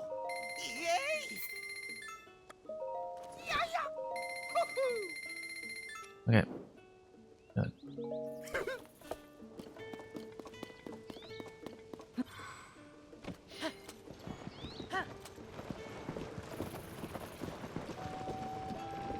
I should actually cook some more meals. We'll burn through most of our stash,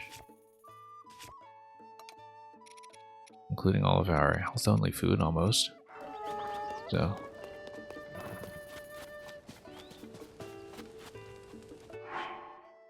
let's make a few things.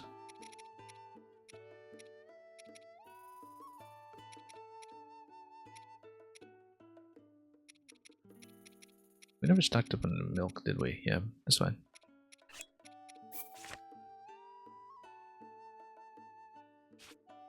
Yeah, for the sake of cash, we actually should cook more bananas and sell off other meals. That is an easy profit. Yeah, but let's make what we can. I actually kind of wonder how much palm fruit we're sitting on. 11 of those, yeah. Oh, and this is a limit. Okay.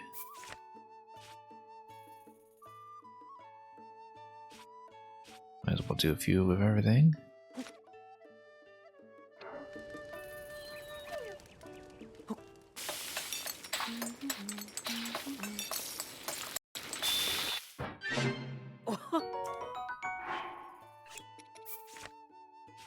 Couple of 5s, couple of 6s.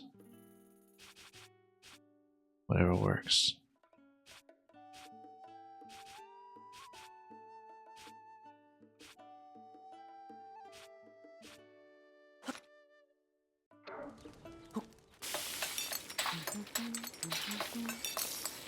So that we can give ourselves a little bit of flexibility when it comes to how much is being replenished.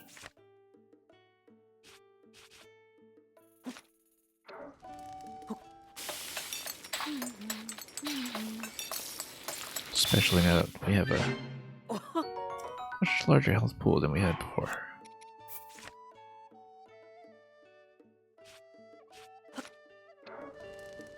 For the sake of packing efficiency in our bag, so we should in fact make more high health food. Very nice. 10.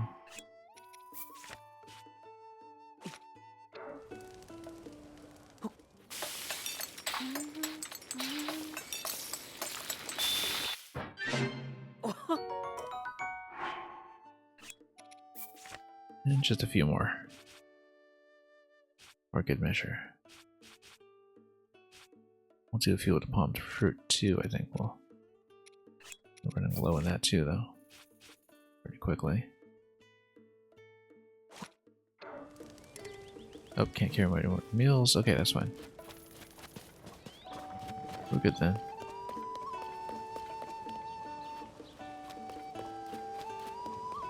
Yeah, that's higher. Yeah, so they do respond to my stylish clothing.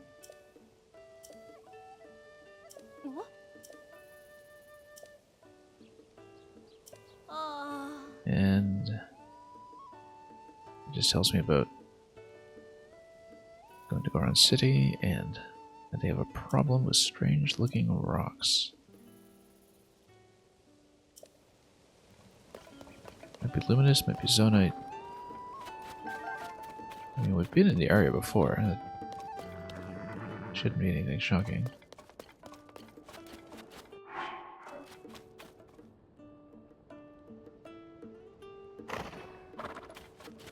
At the band, I think it's still indicating to me I need to become a journalist.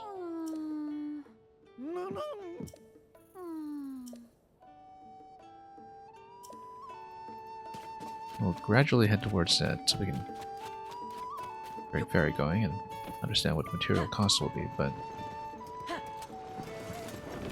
first, the reason I'm looking around all these parts in the first place is to see if we can actually get up somewhere else. There's that shrine that is atop Hyrule Castle as well, which might be promising, but we'll see.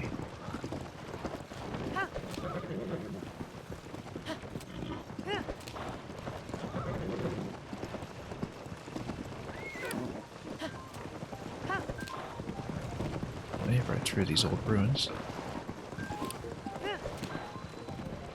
Maybe in here.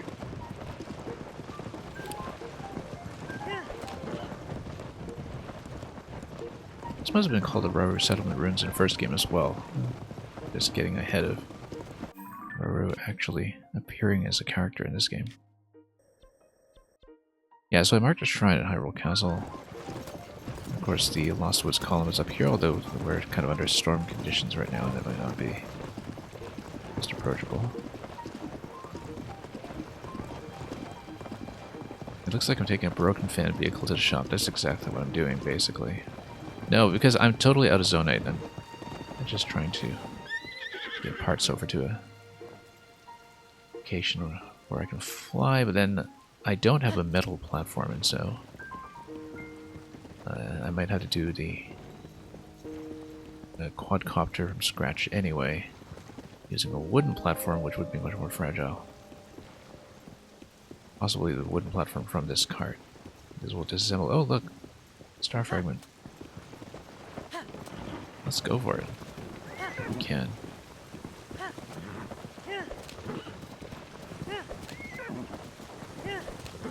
Yeah. No, but the whole idea is that I'm trying to load parts to locations that I might struggle to reach otherwise. Okay, star fragments are difficult. We should actually go for that.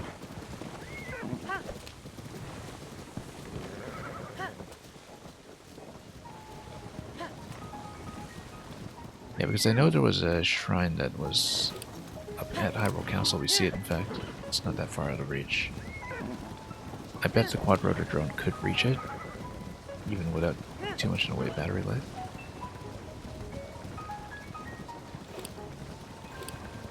Okay, of course, it's going to be a little bit slow lugging everything, though, so let's make sure we can actually get up to the fragment in time.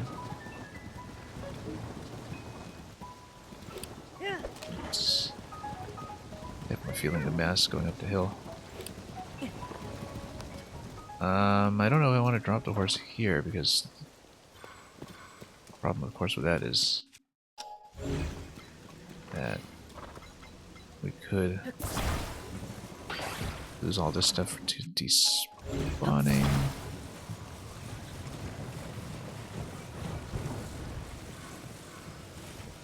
Don't want that to happen.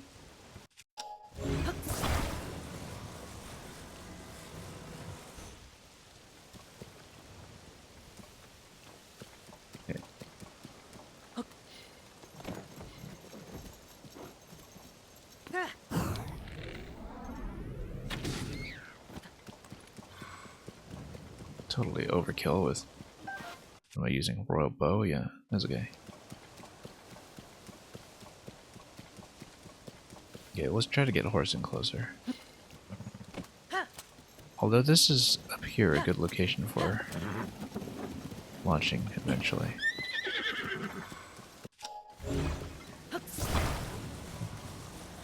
Trying to get the star fragment first, it's just that a little concerned about despawning everything, so.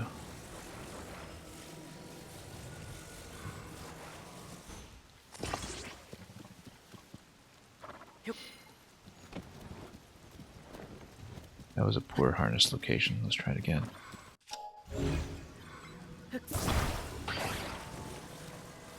Come on.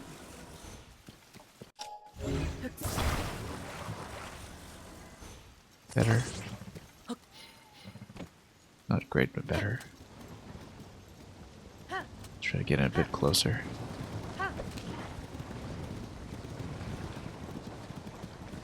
Losing a bit of elevation here.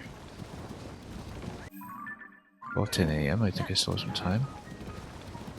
I don't know what it is about the day-night cycle that feels like it's going a little bit faster in this game than in Breath of the Wild subjectively. Though I don't think it's necessarily actually the case. Hey, can we get my companions to fight these? So you can poke. Come on, poke. Poke. Poke. I can save ammunition. Come on, do it. Surely you can hit something. There we go. Can I hit this one too? Your aim is terrible. I guess that's what happens when they're not actually real.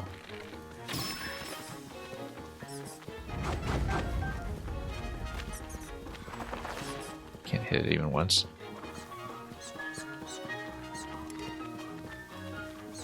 Really have to fight this myself? Come on. There we go. We're closely going to miss a star fragment if we getting into situations like that. Let's ride around. So we can get a bit closer.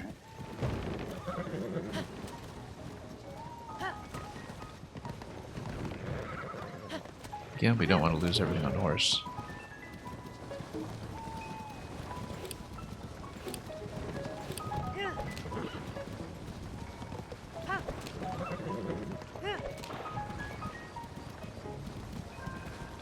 So we're just getting as close as we can.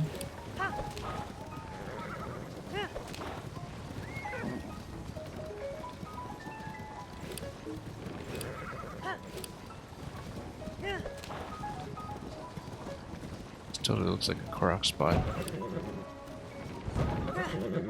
Alright. Star Fragment's gonna roll down a hill or something, right?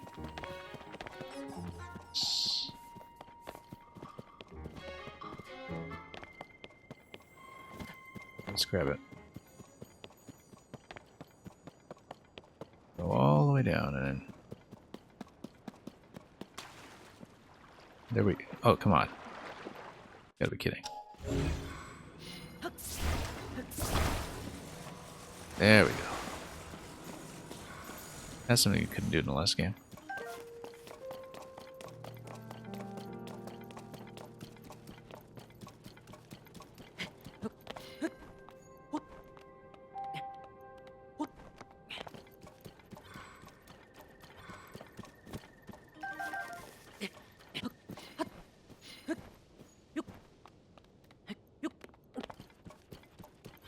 So did all the Zonite wind up being sacrificed to the auto-build gods? Yeah, we bled it dry. I mean, I spent so much time in the air over the past few streams. Let me show you auto-build. 2 Zonite. So it was interesting because I was down to, I think, 5 Zonite. And then I got into a position in the depths where there was no way to ascend and I had to use a balloon. And so I spent 3 of my 5 remaining zonite on a balloon basket so we could continue to play with no warps. I was very, very close to requiring a warp, because we did in fact find a part of the depths that required a vehicle exit. There's a Korok here somewhere. Let's do this first. Hang on.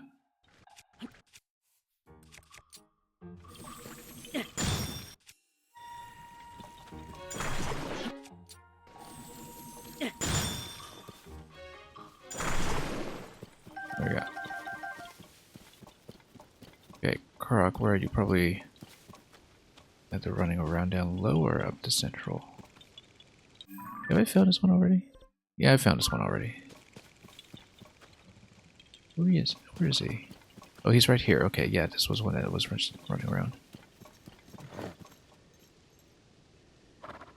Okay, anyway. So we got a couple of options. Hyrule Castle, pretty reachable. Lost Woods, right there. Probably reachable if you land on that platform first and continue from there with the quad rotor.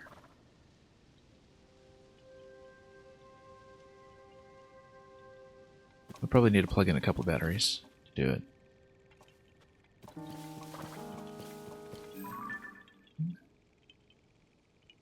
It might even give me some additional parts. I am interested to see this because it looks like it might be ascendable up top, and it's probably related to unlocking the Lost Woods down below. Hyrule Castle has the benefit of, well, first of all, being Hyrule Castle, and that's just interesting, but it's a bit closer range. We know that, I'm assuming that it might even be the final boss area or something where, you know, Hyrule Castle doesn't seem accessible here, but there might be a depths entrance to it. Well, I mean, there's also a giant pit underneath the castle itself, which probably does connect to where we started the game. We want to do the Lost Woods, though. And this is probably one of the closest approaches I can have. Right here without getting into the woods ourselves, which would not be possible. Although maybe if you go right along the edge you could do it, it's just that we can't really start a vehicle that close right now. I think with a couple of batteries we can do it.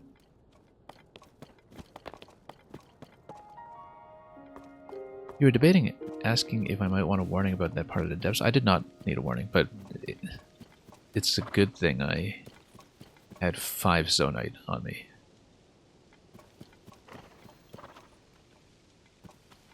And yeah, I know Grand Pooh Bear was doing a no fast travel run. I don't know if you were also watching anybody else doing it.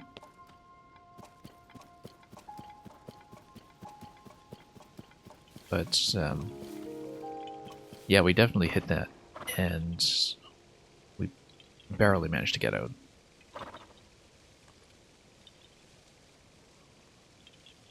Luckily I had a pre-build lineup that would fill in a balloon basket for me. And speaking of which, let's take the quad rotor, I think. But I need to build it fresh. Probably with an additional fan and some batteries. And I think we would need to do it with this platform from disassembling the cart. Yeah, I feel like any closer, like over here for instance, it's going to still be at risk of getting into the Lost Woods fog, and we don't want to risk that. So we'll build right up here.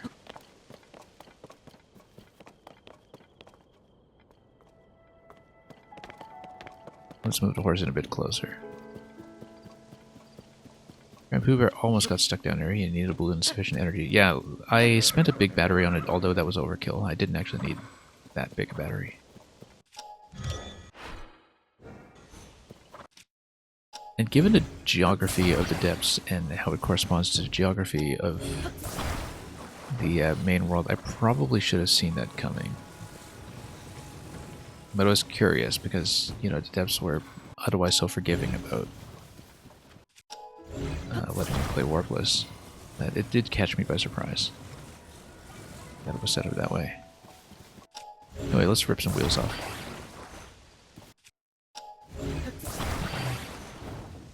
We took this all across from Tarrytown. Now we're going to blow it all up. I can probably use some standard batteries to get up to this one here. I feel like, you know, maybe 2 or 3 would probably be sufficient, depending on the height. Maybe 3. For the ascent after that, though, I'll probably want to spend a ton. So the idea is that I want to land it safely and reuse it. And the problem is I don't know if this plank is going to survive a drop. But maybe there are additional planks that will be available once we get up to that location.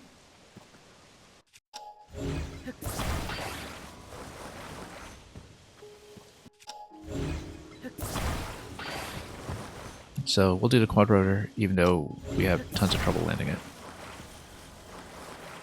We can do kind of a soft landing with recall, perhaps.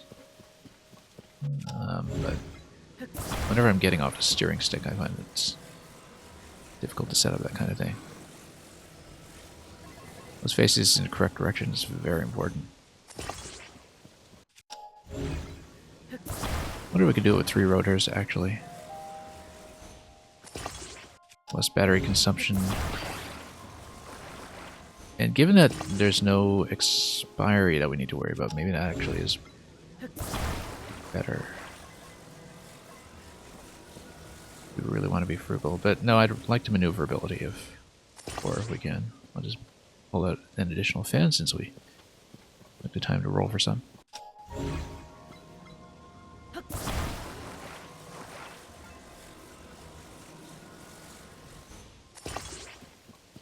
Look before your jump. Yeah. I have favorited a quad rotor that uses a different platform.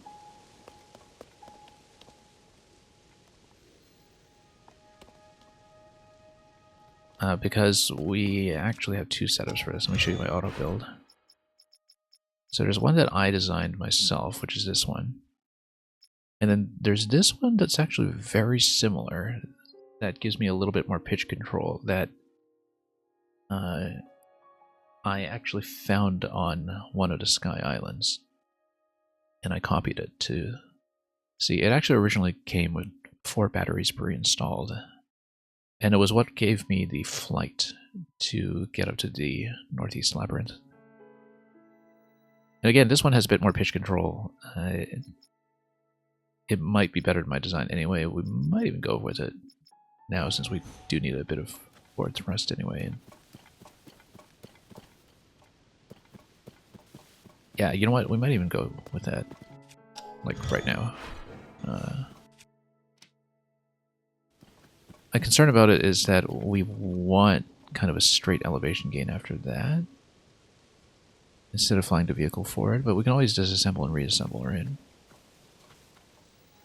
And I feel like getting the landing is probably more important first. We can always reassemble, so let's actually go with that design, and then we'll switch to the other design if necessary. Let me see if we can do it. So let's make sure the fans are facing the right way. Yeah, because again, this actually lets you pitch forward. It doesn't quite give you a clean landing if you overshoot. But it's an improvement in that you don't just constantly overshoot. Let me take a look for comparison. I'm a little concerned that the wooden platform will A, break on a fall, and B, have too much weight, although these are fairly lightweight, so maybe it's not an issue. But we'll definitely install some batteries. I'm guessing 3. And we have a couple of large charges if that's not the case, so we'll just Put a couple of batteries on each rotor and be done with it. If we overestimate, that's fine. We can always reuse batteries on the way up.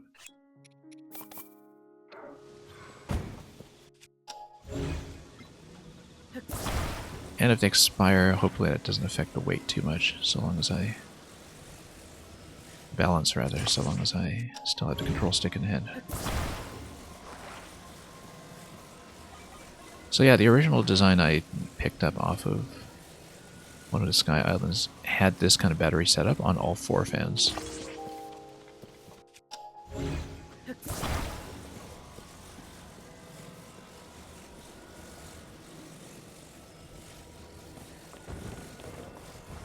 Let me check to see how my charges are doing. So now how many large charges have I got?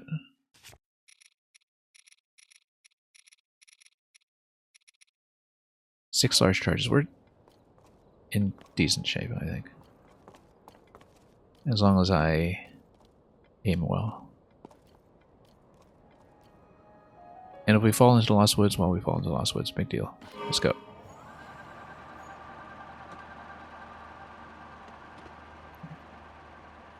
Yeah, the lift doesn't feel quite as nice as with the lightweight frame. You can see it's depleting pretty quickly, in fact. So we might need to spam some charges for sure. I underestimated the height. That's okay, we'll spam some charges.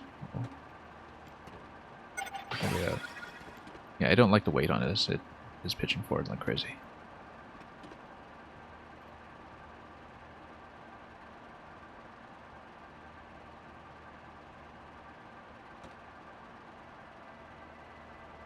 And our steering isn't excellent either.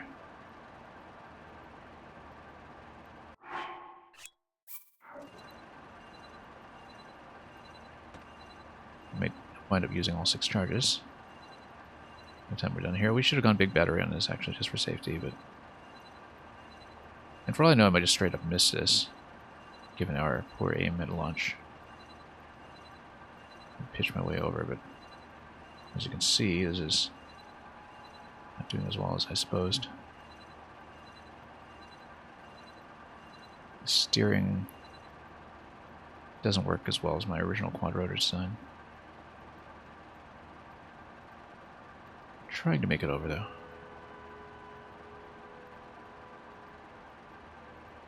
We might actually overshoot in elevation, which is going to be interesting, but nice thing at least is that platform doesn't expire. Let's do this again. Okay, good. Where's Archipelago?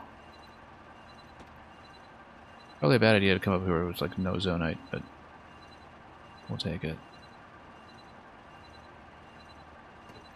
Yeah, it looks like it is going to be like a straight ascent from up there, so we'll try to make that work. This feels off, like it's not really balanced. It might just be the weight of the platform. But yeah, we might need some small charges here just to get over. Because I'm not quite going to make it. Let's get a few small charges.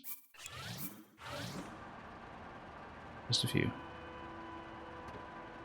I like the pitch control though, where you can afford to overshoot and sink it, and it will not break too much. Okay. Good. Let's see what we can do at this location.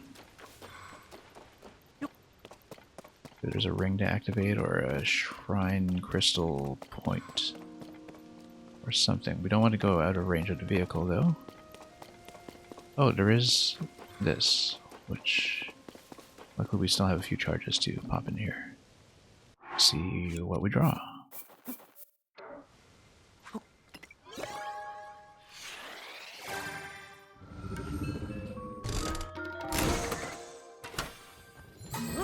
Very nice.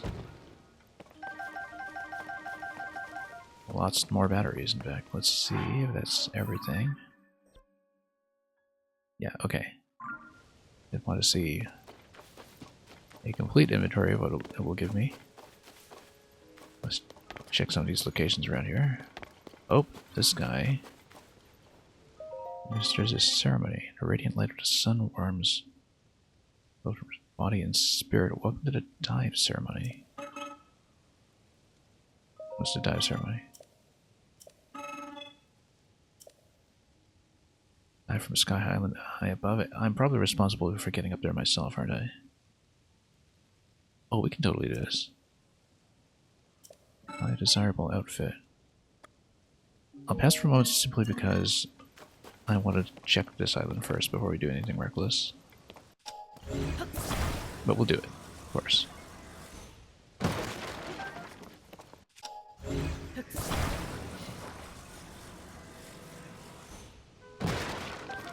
But it's more that I don't know if I have to get up there manually or if he sends me up there. I bet I have to get up there manually. And look, it even goes higher. There's even more to see. That's one of the highest elevations that was seen in this game, I think, so. Also, that reminds me, too, of something in Skyward Sword, like this kind of diving through rings for accuracy.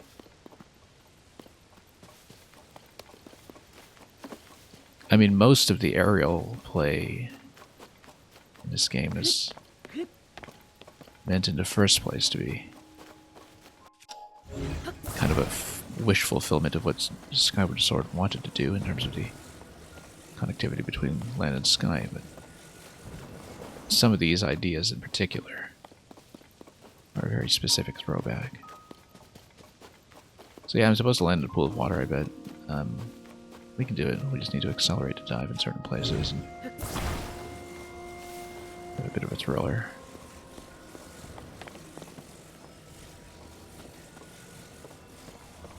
So I guess we'll find out quickly whether I need to get up there myself.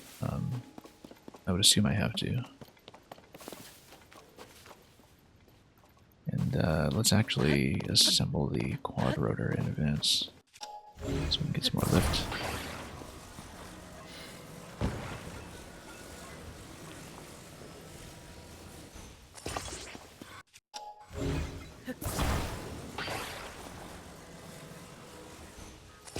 So we don't lose the vehicle. I might even try to go up first. But I don't know if that will be possible. We'll see. I'd be surprised if this guy just warps me up there without making me work for it. But obviously, if we take a depth, we just lose the vehicle, which is not desirable. But also, there's something over here. It's almost certainly a little Korok island or something. Or a map. Who knows? Yeah, any user, that's the thing, is my plan in the first place was to go back down to the depths once I had rebuilt my stock of arrows. It's more that since I was passing by here anyway, I thought I'd make a stab at this. But that was the plan that I kind of sketched out for myself after I finished my current dream home build. Was to... Well, I mean, it's a kind of a temporary dream home build until I can afford better rooms, but the plan was to go to the depths and get Zonite, because that will open up my ability to play up here in the sky. Things in this game obviously never actually go according to plan.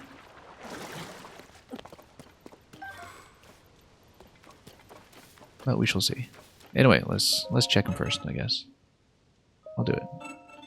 I'll run out of course. Those are all the rings. Okay, so he does warp me, and I presume I lose the vehicle because of the warp, so that's the price. So are we way up on top now? If we are, we should check this island. There's a dive platform.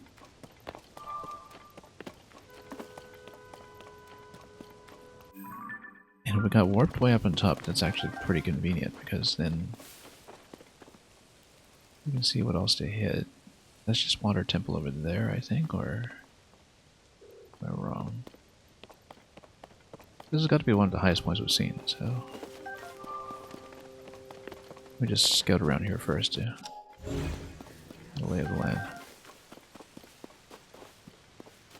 Massive storm over there that we flew into previously and landed in, and we couldn't do a single thing with that information.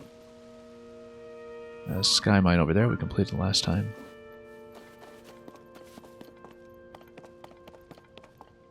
This place we don't know about, but I am able to, without Zonite, build more fan planes from scratch. So I am potentially able to continue. But now that we've rolled for a lot more parts. But anyway. Examine. We'll dive.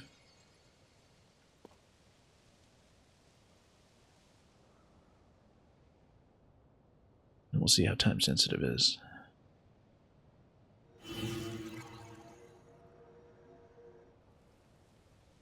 And we just need to accelerate to dive strategically, right? Bravery Island. Oh, yes it is. We'll use the A prompt for jump.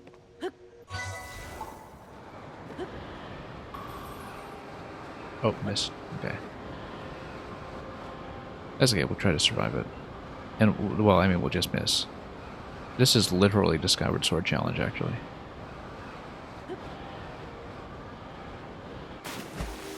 Let's try it again. A whole load of rings. Not even one ring. That's okay, we had a bit of cloud cover. That obstructed my view of where that was going to spawn. So we just also didn't have a very good estimate of where first ring would appear, since we were seeing that for the first time. But basically, as soon as we position ourselves, we go for it, and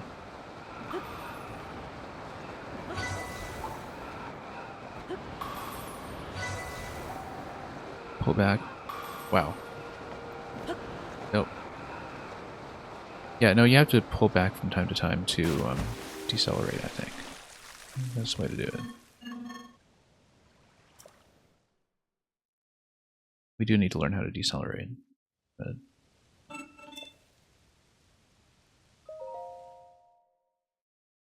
determine the position of each ring before diving. Yeah, because you need to pull back really aggressively.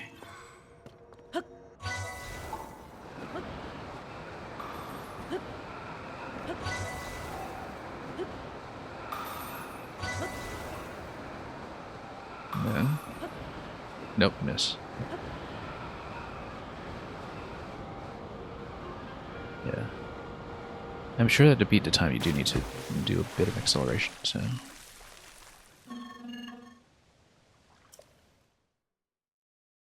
We'll try it again. And yeah, exactly 9 rings. It's actually 3 rings for the Elven Kings, if you recall. The 9 are for the ring race, the Kings of Men.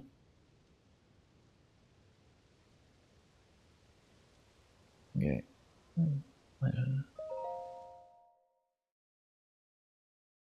Yeah, 3 rings for the Elven Kings under the sky, that's how it goes.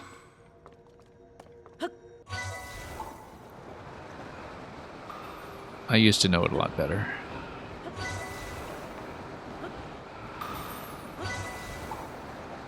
Okay. Okay. Sometimes we do need to decelerate a little bit. Come on. Okay, good, we hit. Got it.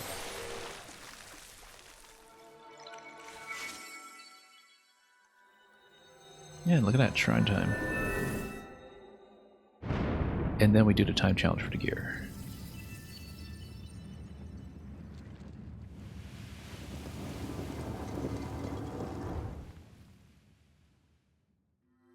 Lord of the Rings is in Hobbit spin-off? That is exactly true, in fact. That is exactly true.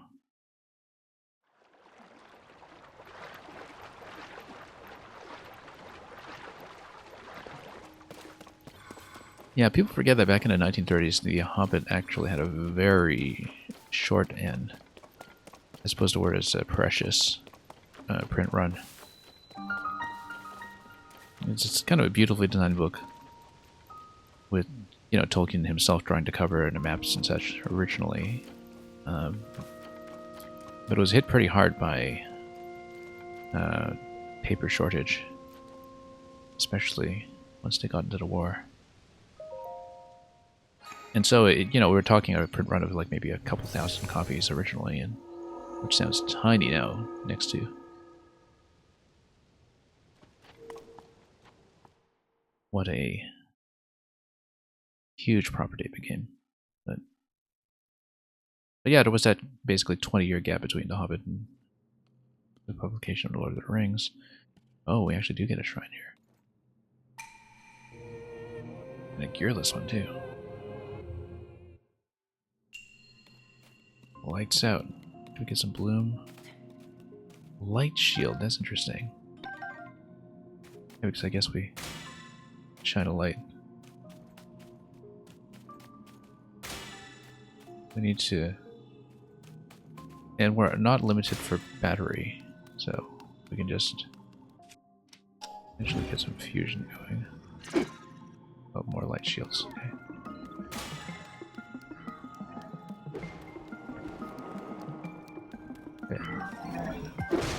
We need to use the ruby for some fire weapons.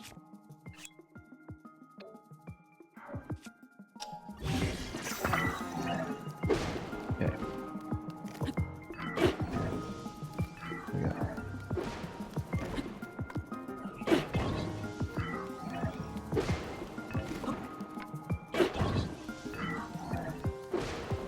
Okay. We're good. Probably shouldn't have spent a ruby so quickly, but...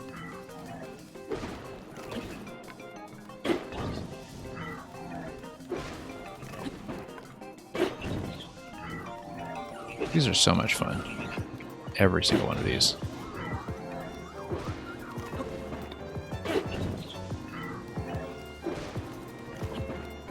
The thing I loved about Eventide in the first game to begin with was that it was so good at really kind of getting you to prove your mastery of the systems.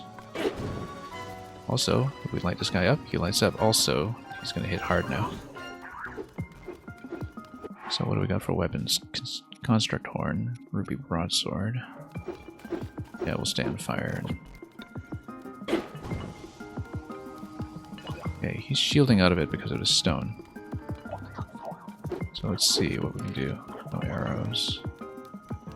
Might have to shield out of it with a light shield. Just go melee damage. Melee damage.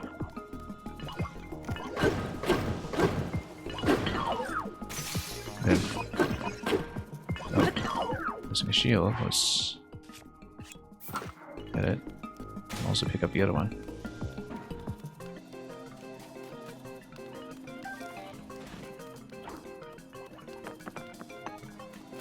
Yeah, we can get him to drop the shield. That'd be ideal. The Construct Horn. For a bit more of a damaging weapon. But we probably want to stay on the broadswords for now. Let's just try not to take damage.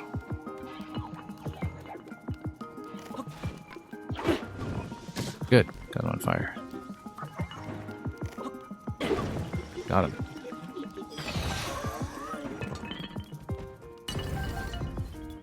Took a little bit of chip damage here.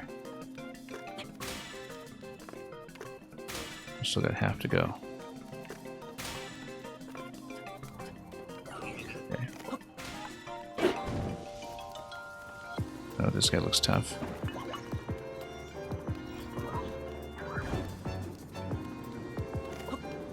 There we go. Toast him. Yeah. Light shield will work for me too, obviously.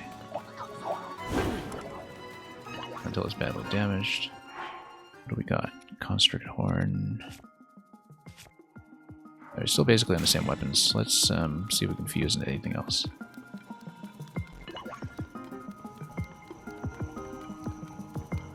Let's just see. Long stick. We can do it with a construct horn if we can fuse into it. No, need an opportunity to drop an item.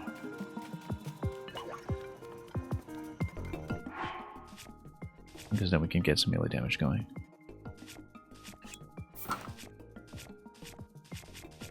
And we'll try to fuse into it.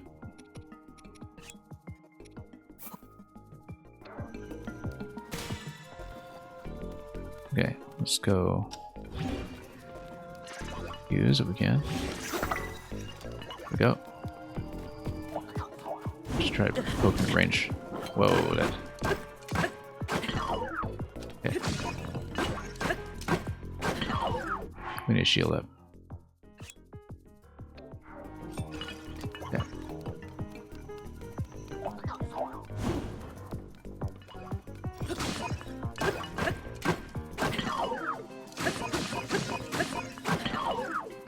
Okay, let's get in there. This is the last guy, so bit of a close call there. The combat trends were all your favorite except the tutorial ones, yeah.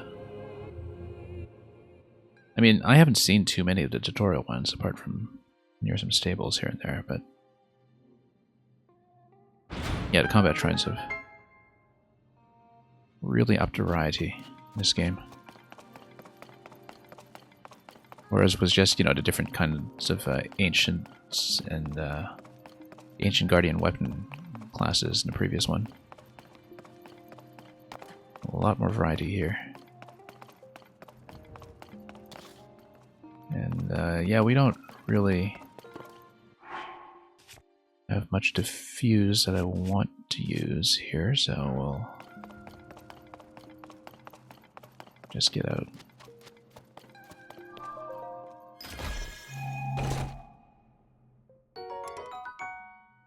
And yeah, Danny Gaming Central and Killer Dragon, welcome. And Quality Humor, that's excellent device. Bright Elixir, well, I mean, we already have a suit for that, but we need decent armor, I suppose. We're going to try to dive again under time constraints, and then we'll probably call it a stream from there on this island.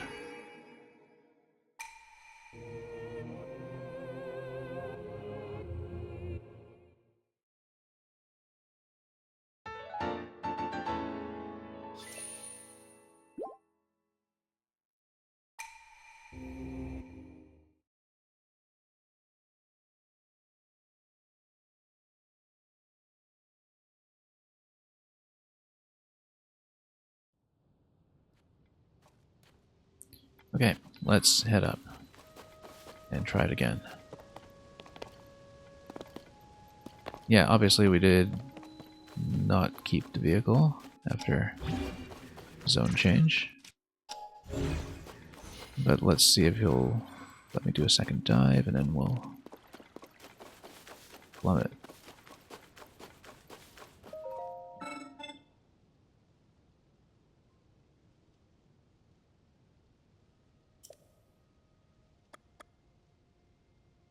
And yeah, Killer Dragon, I would not be the one to ask about your paternal relationship, whatever that is, but we'll take a dive.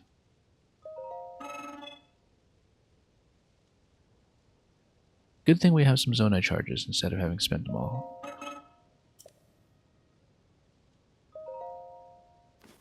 It would have been very pitiful if we were completely broke on these. 35 seconds, we can do it.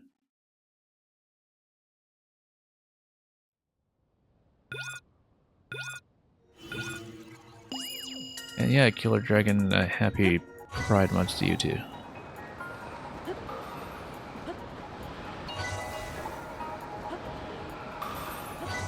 Okay, let's pull back over here. Try to hit this accurately. And then... oh, come on. That's way out of the way. Easy. Probably is a secondary record, too.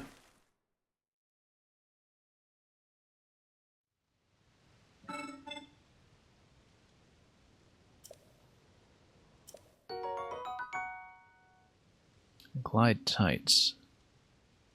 Skydive mobility up, that's nice. I wonder if we get a secondary challenge that allows me to use this. 25 seconds. I'm gonna put on the gear first and I'll try it. Maybe we'll get a regional sailcloth or something. Or another part of this set.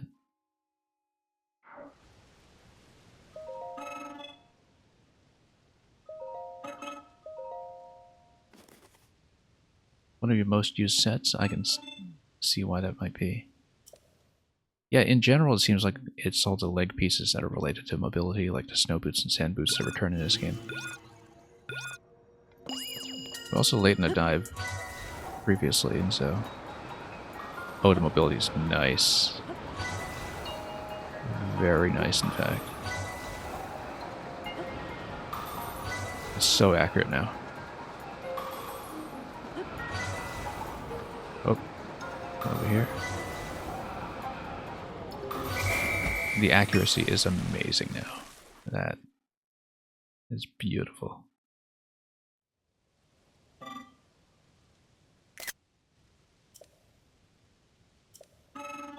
Okay. Large charge, we'll take it. That's quite nice. This does not at all resolve the problem of unlocking the Lost Woods, though. Unless I'm supposed to just take a dive down into the center or something, which, you know. I wonder if I can pay him a charge just to get up to the top and take a flight from there.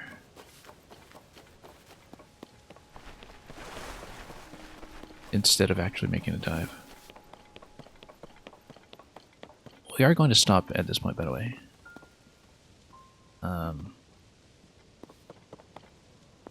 But we'll get a lay of the land first and, you know, think about possibilities for where to continue.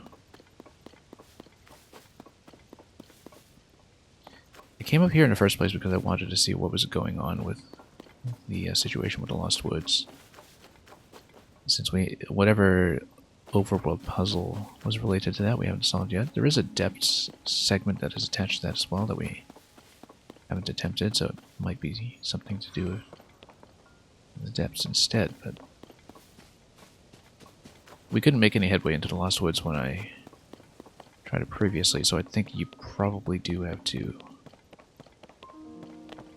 go up or down to the other planes of existence to really resolve that. And yeah, one thing I wanted to do before we went on a zone and excursion in the depths was I did finally want to get the Great Ferry sorted.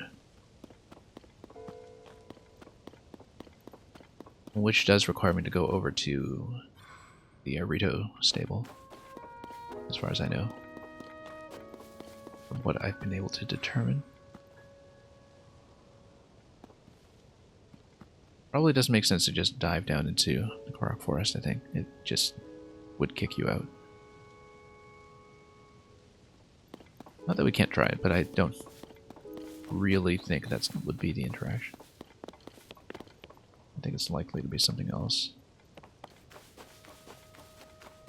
But anyway, we had the materials for a fan plane, so we might fly out of here. We might also fly up top.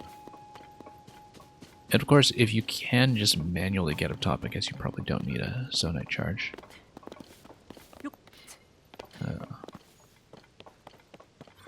On the other hand, he doesn't let me run around the island anymore, right? Like, he sends me directly into the timer, so maybe the minigame cuts off if you leave the island or something, and doesn't let you continue. Which would be too bad, because this is a pretty natural point. As is this. The problem is we just don't have materials for a platform. And so I think I would want to launch from up top. Continue here with something like a fan plane. Because we can't make it there from here with a wing. I don't think.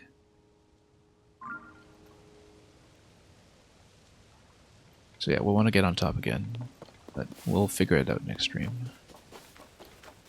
Not this time around.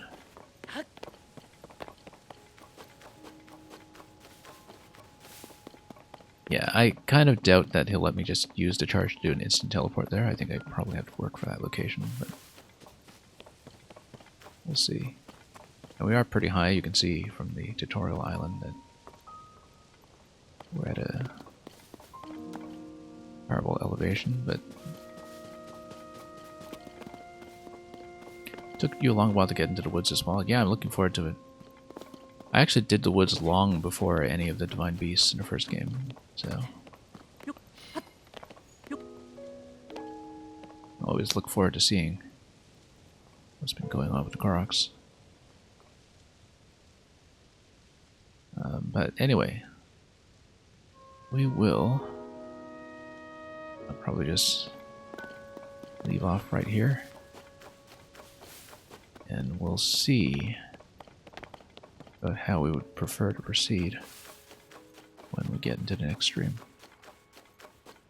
Recently, over the weekends, I've been doing bonus streams from time to time. I don't know if I'll be able to do it this weekend, you know, like have a second session in the same day or something, but even if we don't, the plan is to continue with Zelda. Last week we took a Mario Maker break, but this week I think we'll probably just stick with this game and see how much else we can get done. So anyway, here we are. Construct and Friends. Was there crystalline pyramid count at? I'm not close to more battery because I have not looted anything since expanding by 6. Let me show you. Yeah, I've got 32.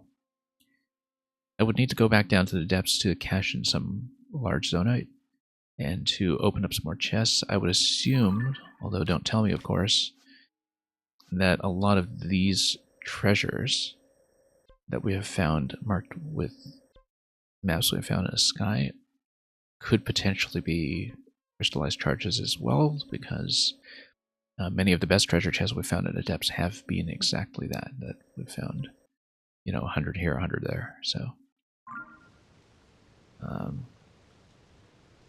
anyway, that's all for today.